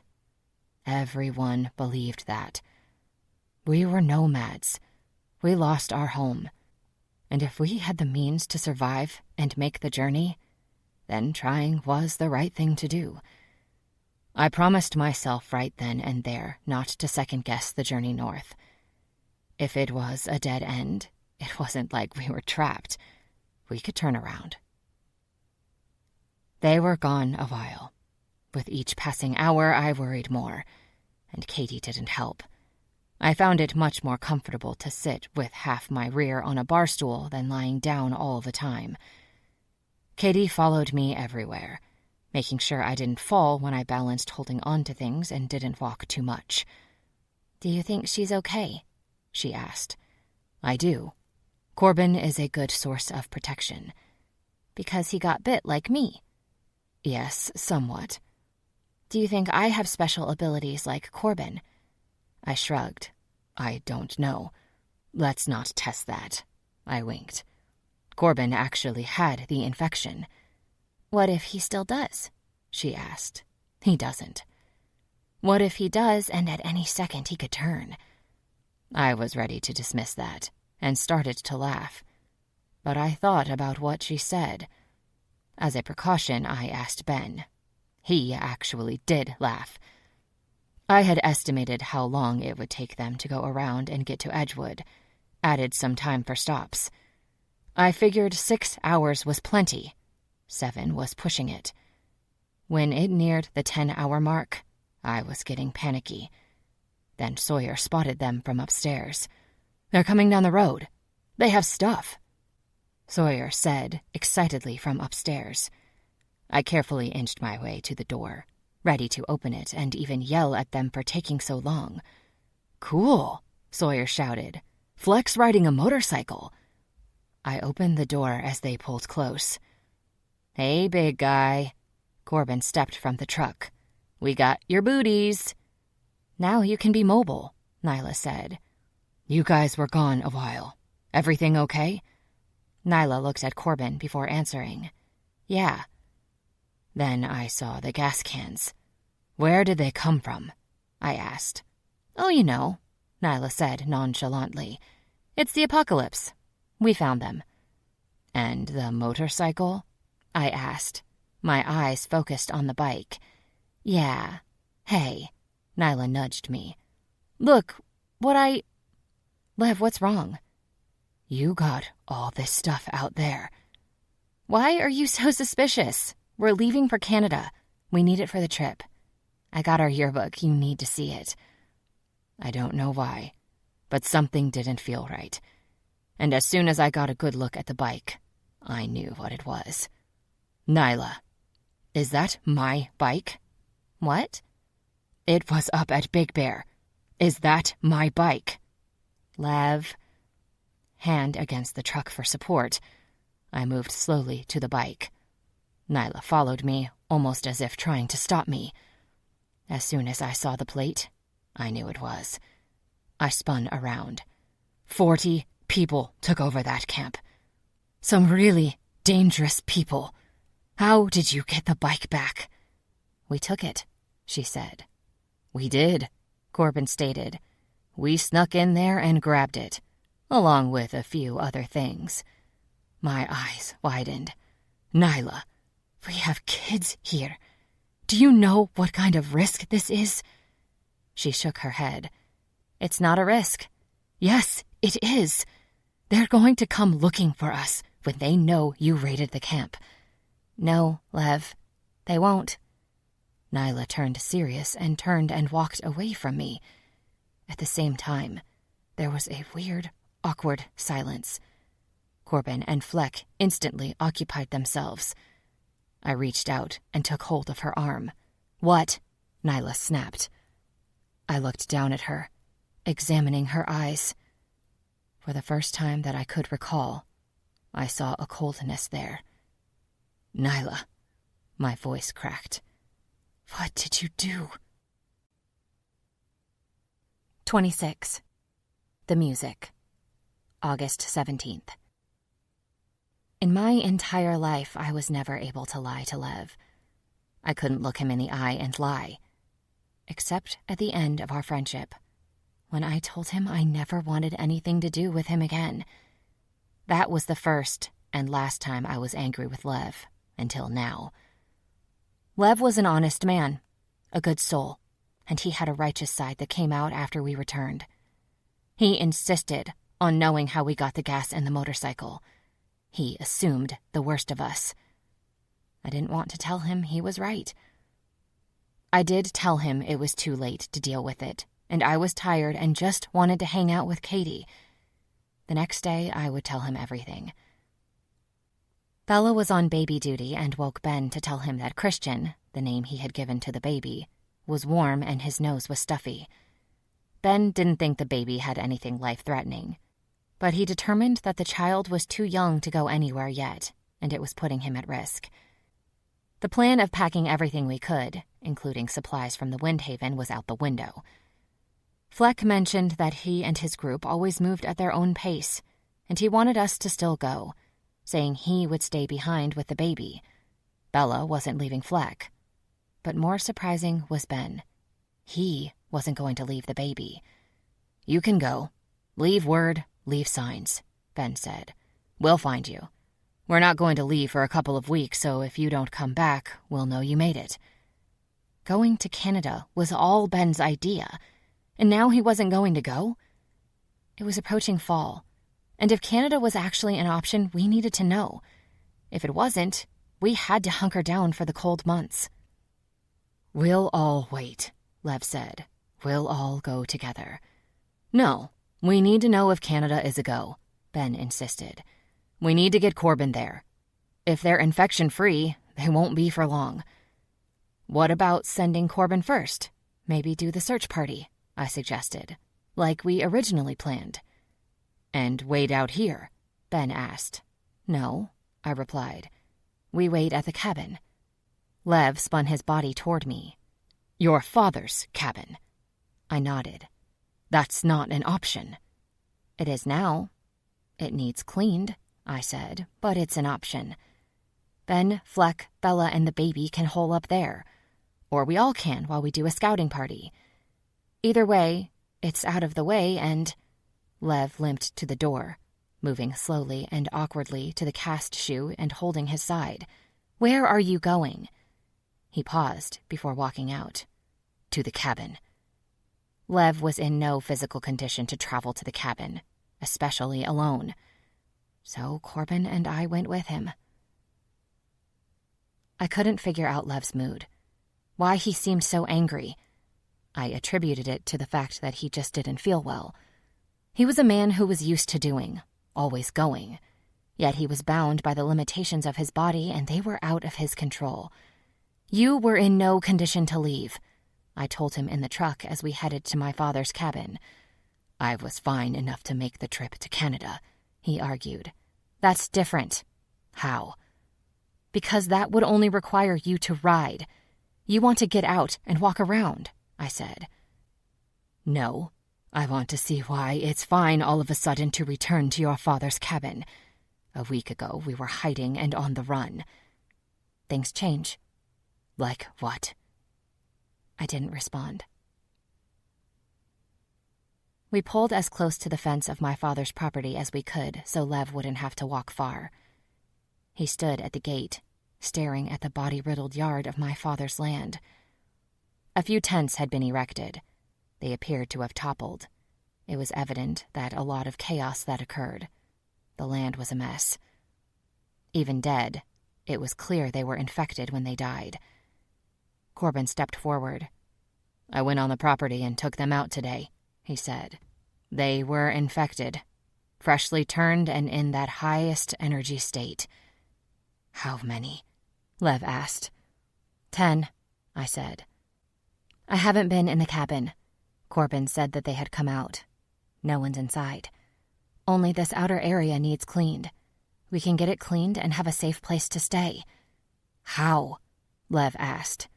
"Any ideas how all these people got infected?" Corbin glanced at me. "Nyla's theory is right. There's something in them that moves them on memory. We found Lester shot up just outside the fence." "How did Lester get out?" Lev asked. "Do you think they freed him?" I looked at Corbin. "I took Lester out and released him at Big Bear," Corbin admitted. "I figured he could wreak a little havoc. He came back here somehow. That memory thing, I guess. I don't know." Corbin scratched his head. "He could have attacked this camp, too. It's hard to tell. But the infected are here. More than likely they put them here to turn, run their course, and die. We all know how fast this virus spreads." "When we got here, they were running around the property and couldn't get out," I said. "So the cabin and the land is secure and safe?" Lev asked, and Corbin nodded. "Here's what I don't get. If they knew they were infected, why didn't they just kill them?" Corbin shrugged. "That's a mystery." "Here's another," Lev said. "What made you come back here? We left a week ago. What made you come back?" "Simple," Corbin answered. "I released Lester. I wanted to see if he caused damage. He did. Threat's over. It's finished. We can move back." "What about the other 40 or so people?" Lev asked. Without hesitation, Corbin replied. "It was a bluff. We think that woman in the blue is Helena. For sure Scott is in this group." "A bluff, huh?" Lev asked. "You said you think they moved the infected here. Who would move them if it was a bluff?" "I said that?" Corbin asked. "Wow, slip of the tongue." "So you went to Big Bear?" Lev asked. "Why are you so suspicious?" I questioned. "Because it's not this easy," Lev said. "We got shot up, and you two defeated them all with one infected? It doesn't make sense." "What does it matter?" I asked. "We have our place back." "It matters," Nyla, we got our place back at what cost? At what cost did they take it? Lev nodded once. Let's take a ride to Big Bear. No, I said adamantly. Let's go, and let's get this place cleaned up. Why? Is it because they really are there? Lev asked. If they are, that's too close for us to move back here. That's asking for a repeat. It won't happen, I said. How do you know? Because, I said. They're all dead. They're all dead, Lev asked. Yes. How? Before I could reply, Corbin answered. They're dead because I killed them. Let's leave it at that. The explanation wasn't enough for Lev, although I didn't understand why. It was no surprise that we were headed to Big Bear. All the way there, I kept wondering why it was important to him. Why did he need to investigate our claim like a bad detective? The bottom line was we had our property back. End of story. Not to Lev. For some reason, it mattered. We really tried to convince Lev he didn't need to see Big Bear. The more we connived, the more he insisted. We pulled into Big Bear, stopping just inside the main gate. There were new vehicles everywhere, not a person in sight. Stepping from the truck, the smell of bodies was overwhelming, yet there wasn't a body to be seen. Lev didn't need to see a body to know it was a dead camp. Even though he was moving slowly, Lev looked around. He didn't need to search far. The first camper gave him the answer. 2 men and 1 woman were inside. In a sickly state, they had crawled into bed. Their ravaged bodies were in a state of decay, but remnants of a violent death were evident. Not a bloody violent death, an illness. Dried vomit and fecal matter encircled their bodies, creating even more of a horrendous smell. Pails, buckets, and towels were beside the bed. They were weak. Vomiting, had diarrhea, and didn't have the strength to move from the bed. It was obvious they weren't infected, and by the rate of their decomposition, they were dead longer than the people at my father's cabin. I saw the horror on Lev's face. He was in that first camper for only a moment when he left. Is it everywhere at Big Bear? He asked. Yes, I answered. Do you think it was a new form of the virus? Maybe it mutated in a different way. Right then and there, I had a choice. I could just go along with the new virus theory or tell the truth. I could never lie to Lev. It wasn't a virus, I said. It was poison. Lev had an odd, slow-motion reaction. He slowly turned his head toward me, his brown eyes piercing my way. They were poisoned. I nodded. You poisoned the well. It was a statement, not a question. I did. Corbin interjected. She didn't. Lester was a diversion. They didn't see it coming.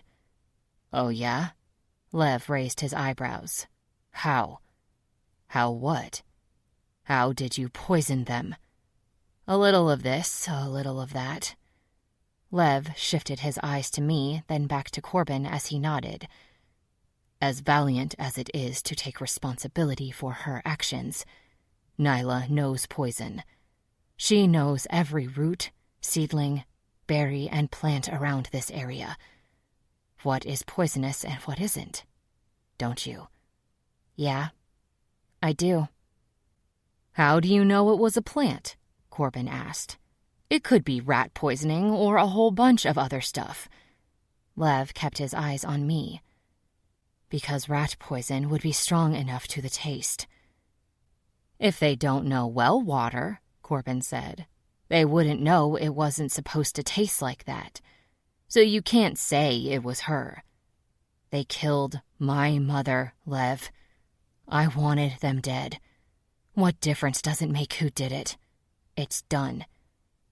Because I need to know if the woman I have known most of my life is capable of something like poisoning the well. Technically, I said, it was the pressure tank. Nyla, he snapped. It's the same difference. No, Lev, it isn't. You know what? If I had poisoned the well, everything would be toxic. I just shut down the intake, knowing by the time they noticed it wasn't pumping, it would be too late. Oh my God, Lev said in shock. Both my father's land and Big Bear operated on well water. We had one automatic pump, and the rest were hand pumps. We had to fill the reserve tanks by hand. There was no running water unless pumped directly. Big Bear was different. They had running water and showers. In order for that to happen, the well water pumped into a pressure tank. I was quite sure that those who took over the campsite didn't have a clue. In fact, I was banking on it. How? Lev asked. Nature provides, I said. I took advantage of it. Like Corbin said, a little of this, a little of that. You had no clue it would work. None. Still, I had to try. And I don't understand why you were acting like this. Did you expect me to be happy? No, but I didn't expect you to be so righteous about it. Maybe even a little grateful. Grateful, Lev spluttered. At that point, Corbin backed up. Nyla, you killed... No, Fate. You murdered 40 people. You pulled a Jim Jones on them. I don't know why, but Lev's attempt at being serious and referencing the Jonestown Kool-Aid massacre made me laugh. You think this is funny? He asked. No, I don't. What was I supposed to do? Just say, here, take the land, enjoy, have a great life, and go away quietly? Yes. No. They came and took what they wanted. They took my land, your land, places our fathers built with their own hands. They killed our people, shot you, raided us like we were nothing. I wasn't sitting by and letting it go. It was murder. It was justice, I shrieked. There are no laws, no cops for me to run to. I had a choice, and I made it. Was it vengeful? Yes. It's a land without law and order. It was also an eye for an eye. Plain and simple. Frontier justice. Who appointed you judge, jury, and executioner? I did. You had no right. I had every right. Fuck you for your holier-than-thou attitude and passing judgment on me. What I did is my burden. I have to live with it, not you. I have to live with you, he said. Well, then don't. Lev gasped and stepped back. I don't know what bothers me more, the fact that you killed all these people, or the fact that it doesn't even bother you. He turned and headed back toward the truck. Corbin walked up to me. You okay? Yeah. I exhaled and looked at him. It does bother me, you know, what I did. I tried not to think about it. A part of me was hoping it didn't work. It did. I know. For what it's worth, I'm glad. He placed his hand on my back. No matter what, this cannot be in vain. You cleared the camp. Don't let it be for nothing. Corbin was right. I got my home back, and even if what I did was wrong, I had to find a way to show that in some ways it was worth it. That was easier said than done. 27. Resolve. August 19th. If it was Lev's intention to make me feel guilty, he failed. Maybe one day in the future it would hit me what I had done. Any inkling of bad I felt was gone when Corbin, Fleck, and I returned to the cabin. A place I have known and loved since childhood. A place built by my father. It was destroyed by those who invaded it. How dare Lev judge me, I thought. Look at what they did. Even though they were infected, the rage didn't do this. Spite did. My stepmother Lisa, in an attempt to keep the kids occupied, started a history mural. Every day, she and the kids would color or paint a drawing on the long piece of drywall. It was art, a remembrance of my daughter who died. It was some of her life force. They destroyed it. It lay crumpled, white dust spreading about the cabin, and when I saw that I desperately sought any remains of Addie's drawing, there wasn't much. My mother's picture was smashed. The cabin was in disarray, and the worst was our little cemetery. Those we loved and lost were not only buried there, their graves were preciously marked. Those vile bastards ran over the graves with a truck, as if they were teenagers pulling a cemetery prank. They smeared shit all over the outhouse. I knew they had no clue about the well system, and I had shut it down, hoping that if the poison didn't work, the lack of water would. They desecrated my home. Thankfully, Lester made a comeback somehow and infected those who were there. I didn't need justification for what I had done. All I had to do was look around. I didn't feel guilty. I felt enraged and glad every single one of them was dead. There was no way we would get the cabin clean and ready in one day. When we returned, the first day was body cleanup only. We loaded them in one of the trucks, took the bodies 30 miles east, and burned them. That night we returned to Windhaven. Lev didn't look at me, and quite frankly, I didn't look at him. It was like a repeat of history between us. For some reason, I found out, I lumped Ben into that judgmental group with Lev. When he approached me about what occurred, I handed him attitude. "I really don't want to hear it," I said. "Hear what? I'm just asking," Ben said. "Are they all dead?" "Yes," I snapped. "Okay, when can we go back to the cabin?" I exhaled. 2 days. We'll get it clean, get you situated, then we'll prepare to go to Canada. It will be a lot easier getting ready when we're at the cabin. Yeah, it will. Your RV is... let's say it needs to be cleaned. Edie's pop-up trailer? Ben asked. No. Someone spent their last hours in there before they turned, and you know how bloody that can be. We're gonna pull it from the property. Do you need my help? No. We got this. I squeezed his arm. Thank you for not judging me. I started to walk away. Nyla, listen. Ben inched toward me. It's a shock thing. You know, it's not judgment. I huffed out a laugh. Then you didn't hear him. Yeah, I did. I heard what he told me. Then I heard what he told Katie and the boys. Which was? He said that you took care of things and everything is going to be okay. The cabin is ours again. The kids didn't ask why and he didn't elaborate. But he didn't present you as a killer. I should hope not. My daughter is 4. I'm just saying. He knows. Give him time. Lev and I didn't speak to each other, and the only interaction we had was when we switched baby duty. The next day, I thanked Ben for watching Katie. Then Corbin, Fleck, and I left for the cabin. Getting the cabin cleaned up was easier than I expected. Corbin took the really dirty job, saying he didn't mind because he'd worked at a department store. Ever see a woman's restroom? He asked. It was another exhausting day, and the next morning we began moving supplies. We took everything we could from the Windhaven. Every can of corn, roll of toilet paper, towels, and booze. If it wasn't nailed down, we took it. By that evening, we had dinner. At the cabin. Sitting around the table, we spread out a map and planned our route to Canada.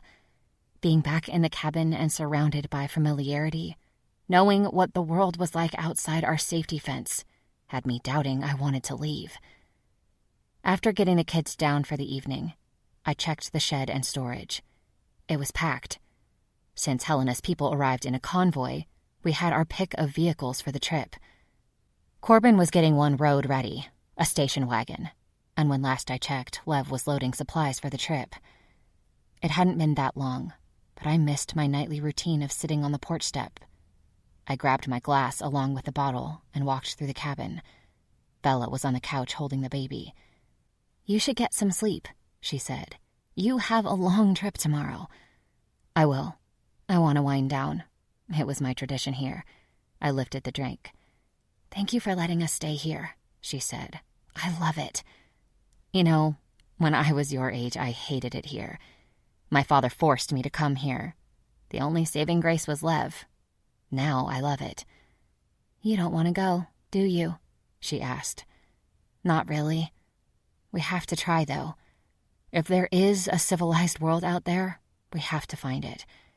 It's scary to think the world has ended. It's even scarier to think we may be the only country in ruins. Imagine that. How long would they let us be? Her eyes filled with horror. I'm sorry. I forgot you're young. Forget I said anything. Yeah, I don't think that's happening anytime soon, she said. I smiled and lay my hand on her shoulder. Let me know if you need a break. I will. I'm fine. Drink in hand, I headed outside to enjoy what could be my last night on the porch. I sat there in thought, wondering what the road ahead would hold, what the days ahead would bring.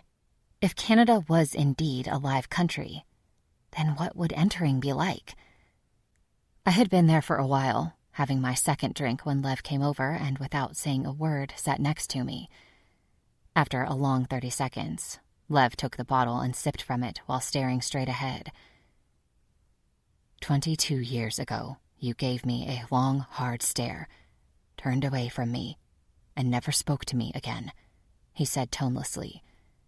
The closest thing there was to reconnecting was when you friend requested me on social media 6 years ago. I took the bottle. I didn't do it. Bobby was in town staying over. I was logged on, and he did it. He also put a bogus post about how great a brother I had. I set down the bottle. For what it's worth, I didn't cancel the friend request. Thank you for that. You're welcome. I won't have it again, Lev said. I won't go half my life without speaking to you. Kind of tough if we're gonna survive this thing. Even then, things can be strained. I don't want that. Neither do I said. But I'm not apologizing. I'm not asking you to. And I won't get into a moral discussion. It will be a non-discussion. Deal. Silence. I know you hate what happened, I said. I thought we weren't talking about this. I have to say one thing. I lifted a finger. Do you think I'm proud of what I did? You want me to answer that? Lev asked. Yes. Then yes, I think you are. I'm not. But I'm not ashamed either. Not yet. I may be, just not yet. I did what I believed had to be done. I poured more into my glass and handed Lev the bottle. I understand that. Just understand that I never believed you to be capable of something like that. Well, I exhaled. I have a vengeful side. Since when? Since 8th grade. Remember when Belinda cut the back of my hair? We all thought I was passive. I wasn't. I plotted, I planned, and I got my revenge, I said. 8th grade picnic. She was carrying a purse, and when you're in 8th grade and carry a purse, it means one thing. You're on your period. I waited, and when she wasn't looking, I took her pads from her purse. She didn't have any feminine protection the whole picnic. Bled right through her white shorts. Lev stared at me for a moment in disbelief. Nyla, this is hardly the same thing. Yeah, well, you've never been a teenage girl with visible menstrual blood on the back of her pants. It's the end of the world. I'll take your word for it. He extended his hand. Friends? Friends. I took his hand. Lev cupped my hand gently, then, surprising me, leaned over and kissed me quickly and softly on the lips before squeezing my hand. He released it and lifted the bottle to his lips. So, he said, are you ready for tomorrow? I have mixed emotions, especially since we're back here. I hear you, Lev said. I would like to not leave. However, I think if we don't, we'll always wonder. If there's a chance that somewhere out there's a world in existence, we need to look. I heard what you said to Bella. You mean about if we're the only one in ruins? Lev nodded. I can't imagine what the rest of the world would want to do with us. That's why we need to know as well. Are you concerned about us traveling with the kids? After Fleck told us the ambush story, it scares me more than the infected. Me too. Last week proved we're not safe here. We may think it, feel it, but we're not 100% safe. We'll never be, no matter where we go, Lev said. Can I ask you something? He nodded. Doesn't look like you're packing much. I'm not. Enough to get there and back. So you're planning on there not being anything in Canada? No, he said. I'm planning on there being people there. Lots. I looked at him confused. I don't understand. Why not take a lot of stuff, especially if we're not coming back? Oh, we'll be back eventually. But if you think about it, if Canada is a safe zone, they're not going to stand at the border waving their arms saying, "Hey, come on in." There'll be a vetting process. They'll take our weapons, and we'll have to hand over a lot of our stuff. I'd rather not have it with us. What makes you think that? I asked. If refugees from an infected country were coming here, do you think we'd just freely let them in without checking? No. So you think that's the way it is? I don't know. It could be. It could also be the guy waving us in. He paused. Or it could be like the green area. A short-lived, promising place that fell.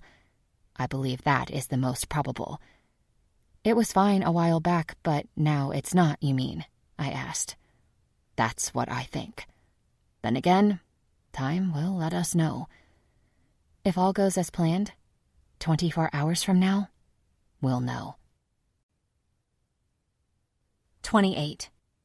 Beyond Borders. August 21st. If there was one useful thing that Helena's people brought with them, it was the radio system. We delayed our trip to Canada one more day to get the radios up and running. Open communication with Ben was best, but as a plan B, Lev had made wooden spikes that we would use instead of breadcrumbs. The route was pretty straightforward, all highway driving. As long as the roads were semi-passable, we were good. The shortest distance to the point of entry into our neighbor was through Buffalo. We would take a route around Erie, Pennsylvania, since we knew that was down.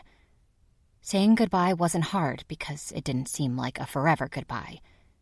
Ben had the hardest time saying goodbye to the kids. He knew if we stayed in Canada, he'd see us in a month or so when Christian was able to travel. Remember, Ben said to Lev, when you get there, have them look at that leg and stomach. I feel confident I had the best doctor, Lev replied. Ben was such an asset. A part of me really wished he was going with us. If there was a government running north of us, Ben would be an entry ticket. We left behind almost everything and took only the minimum. After all, we were only traveling a short distance. Returning was an option. Our problem was not a single one of us had been north of Erie. We had no clue what was up there. All communication with other camps had come from the south or west. Nothing north. Thinking about my radio contact with them pissed me off. How much I trusted them and believed we shared a common interest. Helena had invited us to her camp. Was that authentic? What about Hal? He genuinely seemed nice. Did Helena wipe him out too? Who Helena was, if that was even her real name, would never be known. I saw the body of a woman I believed could have been Helena. She was in a camper, not far from the main entrance. A larger woman with many lines on her face. Even dead, she looked rough and like I envisioned her. There were 12 women who died in Big Bear. One died at my father's cabin. Of them all, she was the most likely. We left as soon as the sun was up, giving us the whole day for the journey. If it was a bust, we'd spend the night and return. Been there, done that before. It was a given that Buffalo, the nearest point of entry, would not pan out. Erie was still blocked, and going around it wasn't much better. There was a horde of infected that moved like a wave of destruction north. Were they following life, or were they, like I suspected, following memory and instinct? So many of them had backpacks.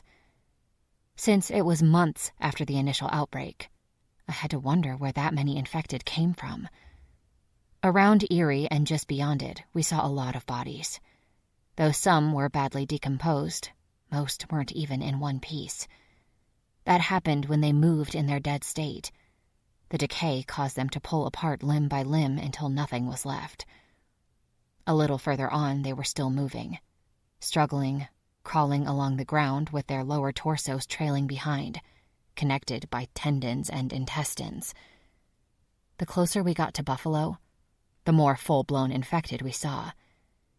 The mindless migration proved that even with the infected, only the strong survived.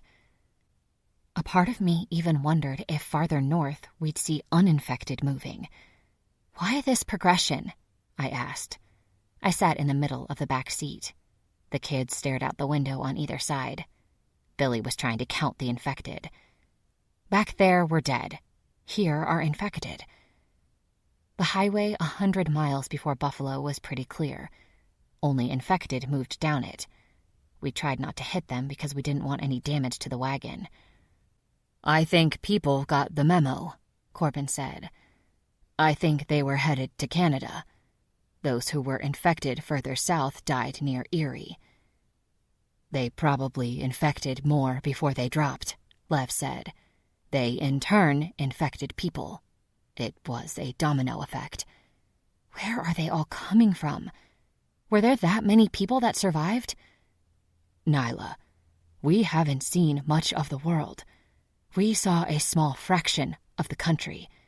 They could have come from all over," Lev said. "Look at Fleck and Bella.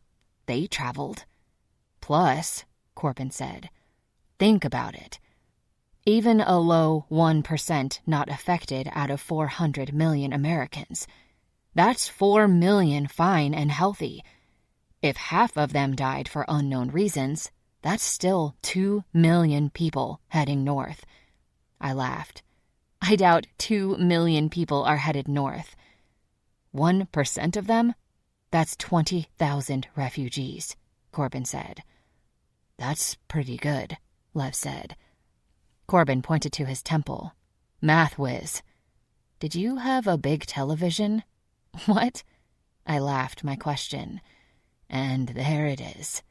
Lev lifted his hand and dropped it. "You ask questions out of the blue. It's been a while, so one was due." "That wasn't out of the blue," Corbin defended.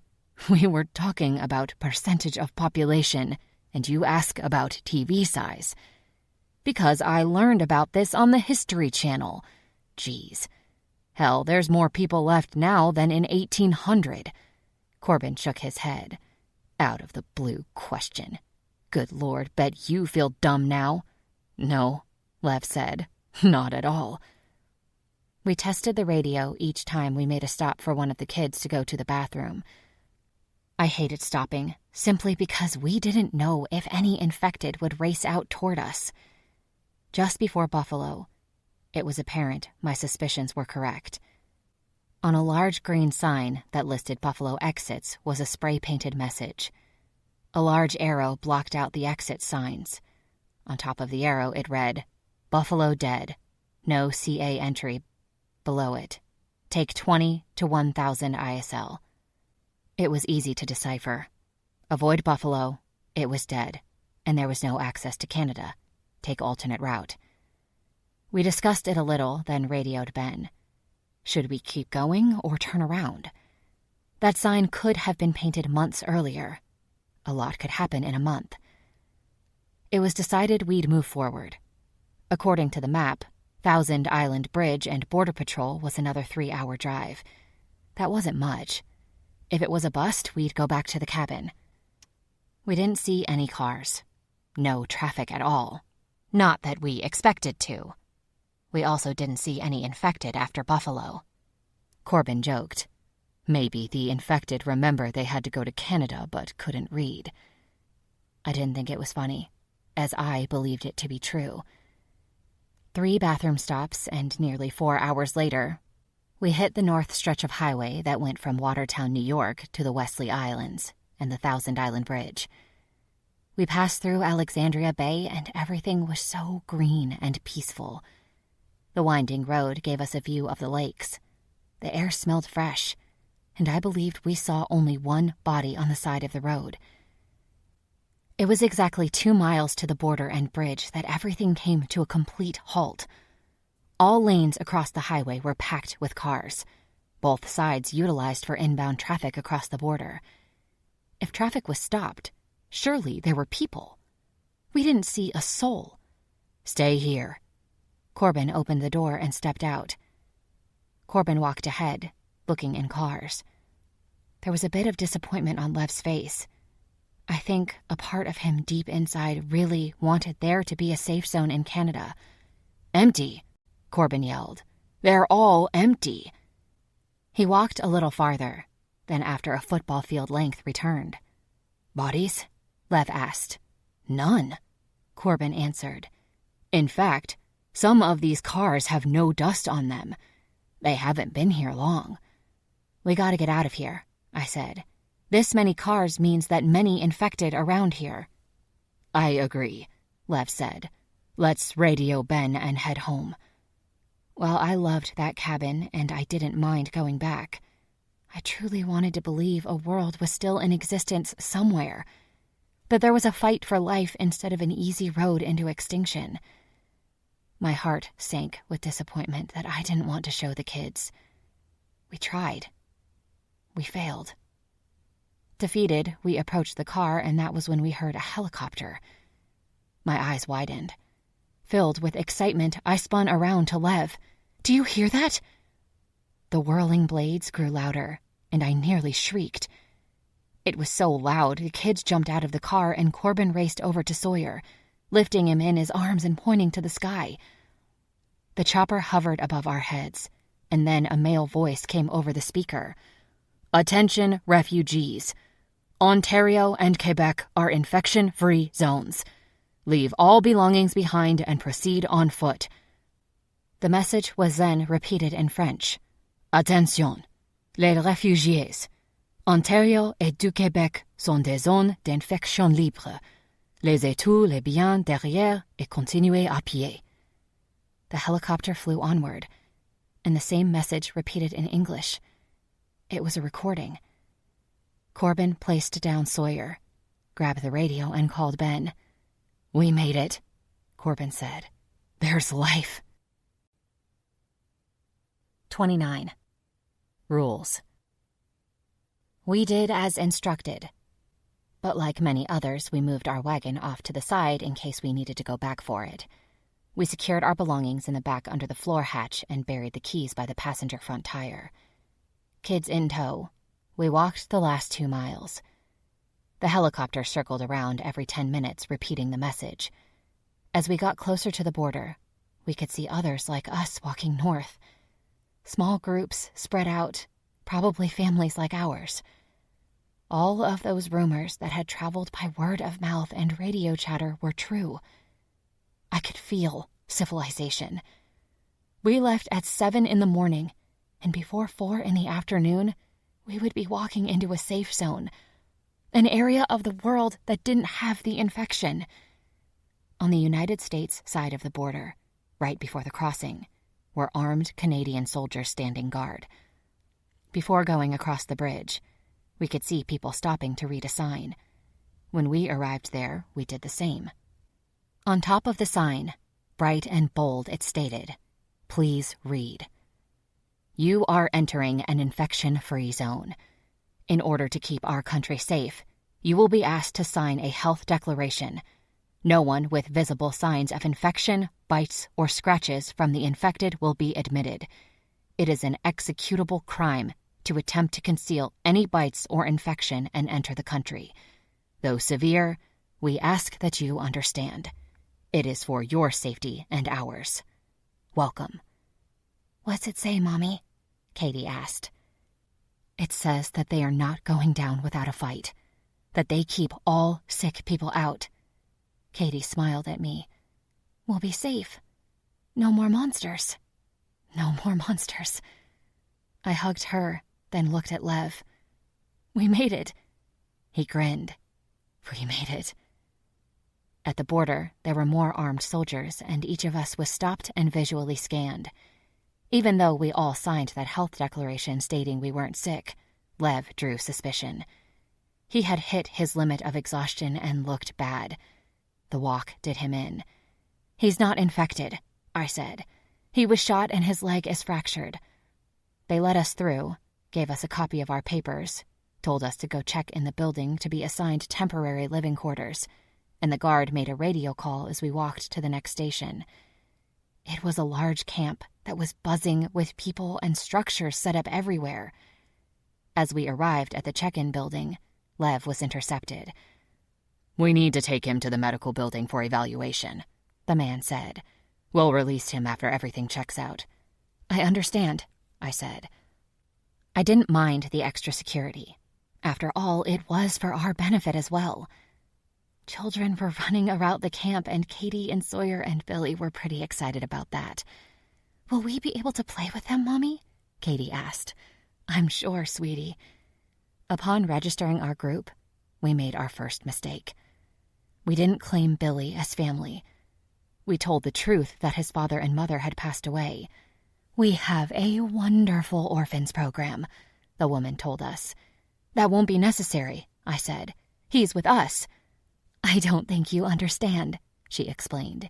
"He has to be placed in the orphan center.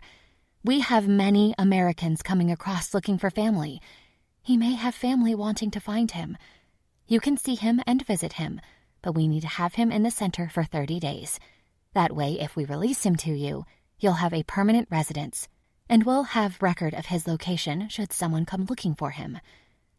A 30-day lost and found for children. It reminded me of Arby's. If we found money or anything and turned it in, it was ours if unclaimed after 30 days. As hard as it was for all of us, we didn't have a choice. We said our goodbyes to Billy and told him we'd see him in a few hours. He cried, and it broke my heart. "We won't be far," I told him. "We're just in the camp."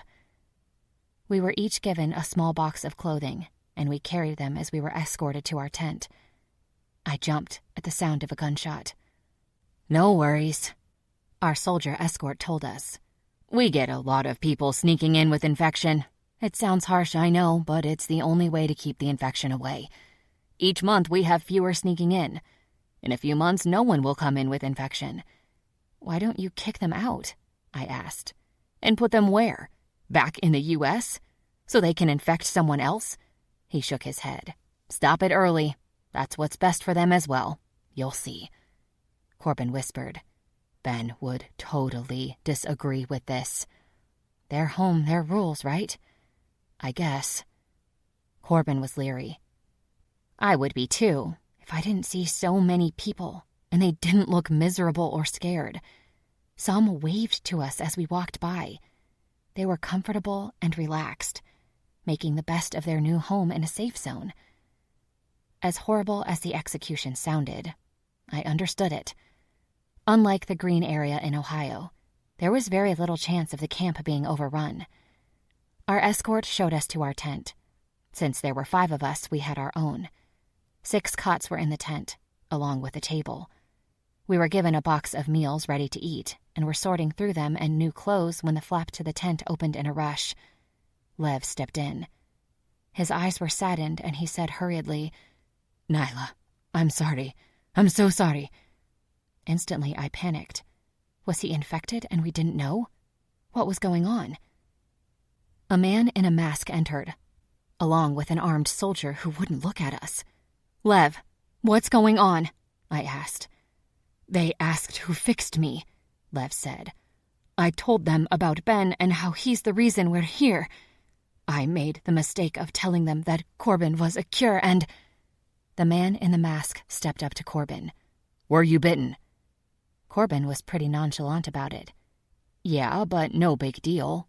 It was months ago. I never got sick, see?" He rolled up his t-shirt sleeve to expose the healed bite mark and surgery site. The soldier aimed at Corbin. Corbin's eyes widened. "Wait!" I shouted. "He's not infected! Daddy!" Sawyer called out, scared. "I'm not infected. I'm immune," Corbin said. "I can be a cure." "You concealed a bite mark," masked man said, then nodded at the soldier. Lev stepped forward. "We'll leave. We'll just leave now." "We can't do that," the man said. "I'm sorry, laws are laws." Before we could defend Corbin any further, without any regard to the children in the room, one single shot was fired, and Corbin dropped to the ground. Katie screamed. I clutched her and held her against me. It was the first time I saw my daughter visibly traumatized. Sawyer raced over to his father's body, crying out over and over for him, kneeling in the blood that pooled around his head. My heart broke. I wanted to scream, and I was shaking uncontrollably. What did we do? Not only did we lose Billy, but Corbin was dead. We had to go. There was no way we were staying. Our car was out there. We'd go home. The man in the mask asked, "Were any of you bitten? We will search you completely." Before I could respond and say, "Don't bother, we're leaving," Katie turned around in my arms. Sweetly and innocently, she said, "My daddy bit me. See?" She lifted her shirt. The gun was raised. Lev leapt forward. I screamed, "No!" Bang. 30. Broken. Battered and beaten, we left that camp. Actually, we were taken out. Lev couldn't walk. Had it not been for the kindness of another soldier and the word of a doctor, we would have had to leave the camp on foot. Blessedly, they drove us into the line of cars as far as they could, and we only had to walk a mile. We stopped every so many feet, and I worried that Lev wouldn't make it through the night. They sent us away without bandages, medical help, nothing.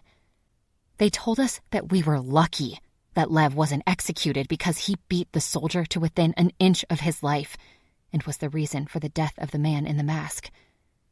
I was so panicked when I saw Katie raise her shirt and show her bite mark. So frozen, I could only scream out one long, painful, "No!" Lev reacted. Before the shot was fired, he sailed shoulder first into the soldier. When I saw that, I grabbed Katie and pulled her back behind me to protect her while reaching for Sawyer. The gun went off, and the bullet hit the man in the mask. Sawyer scurried to the corner, screaming and covering his ears. I placed my hand over Katie's mouth, clutching her so tightly. Lev pulverized the soldier, fist after fist, punch after punch, like a madman. My mild-mannered friend didn't stop until others came into the tent to stop him. They kicked him and hit him with rifles until Lev didn't move. They assumed he'd beaten the soldier because of Corbin, and since the man in the mask was dead, no one was left to tell about Katie's bite. We were dragged into the commander's office, and the only reason they didn't shoot Lev was because the soldier shot Corbin in front of his son. He understood Lev's enraged reaction, and we were freed. We carried with us the pain of all that. Sawyer was not allowed to come with us, so the three of us left alone. Once we got into the wagon, I drove until I felt we found a safe place to stop for the night. I didn't know how we were going to face Ben. That radio call to him was the most painful call. He told me how to help Lev, and Fleck offered to drive to meet us. But there was nothing Fleck could do. We had to wait until first light to leave. I cried the entire night, worried about Lev, listening to Katie sob. My strong, invincible daughter was broken, and I couldn't bear it. Corbin was a good man who didn't deserve what happened. I kept thinking about Sawyer and how he would never be the same again in his life. I couldn't put it behind me, and I never would. Why did we ever leave the cabin? Lev drifted in and out of consciousness all night. Each time he fell asleep, I didn't think he'd wake up. Like the time Addie had a concussion, I woke him every 15 minutes. I did the best I could medically, and drove as fast as I could as soon as it was light. Ben was waiting and prepared when we arrived. He had to perform surgery on Lev's stomach. He had 2 broken ribs, although surprisingly the leg was fine. His head injury was the worst part, and the reason we couldn't do anything but wait. He would make it. We all would. But we would never be the same.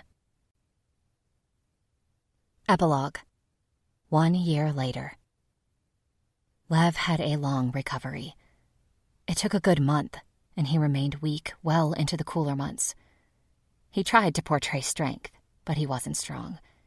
He lost a lot of weight, walked with a limp and tired easily. His spirits were down, and he blamed himself for Corbin's death. Although we tried to convince him otherwise, he wouldn't have it. Because of his mental state and physical well-being, we stayed at the cabin through the winter months. It was a mild winter, with only a few bouts of snow. We had enough wood to stay warm, the well never froze, and the deer were plenty.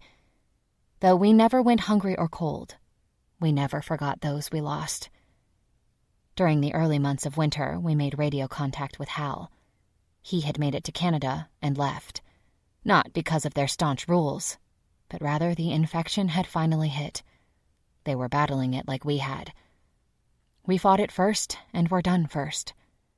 The winter proved to be cleansing. In the wake of spring came a certain amount of freshness. Things were green. There was an abundance of birds, and we hadn't seen an infected or dead since fall. Baby Christian was strong, and Bella grew restless as any teenager would. Katie took as long as Lev to heal emotionally. Sometimes I'd still look at her and see she thought a lot about what she witnessed with Corbin and relived it often. I know I did. With spring in full force, we made a group decision that it was time to leave the cabin. We did so with neither regrets nor any second-guessing. We didn't head north. We headed south. Not to look for life or other groups, but to start anew. Go somewhere different. We set our sights on the Florida Keys and packed everything we could. Our journey was slow because we stopped a lot, moving at our own pace. We ran into a few survivors here and there who had set up communities. We never stayed, though. We kept moving. We also never saw another infected. No one had. It was finally over. The Keys had been colonized and protected by a small faction of survivors and residents who had lived there. They welcomed us. I wasn't sure how long me, Lev, and Katie would stay. We had a whole big empty world ahead of us that we wanted to explore. One that was no longer dead, and on its way to being alive once again.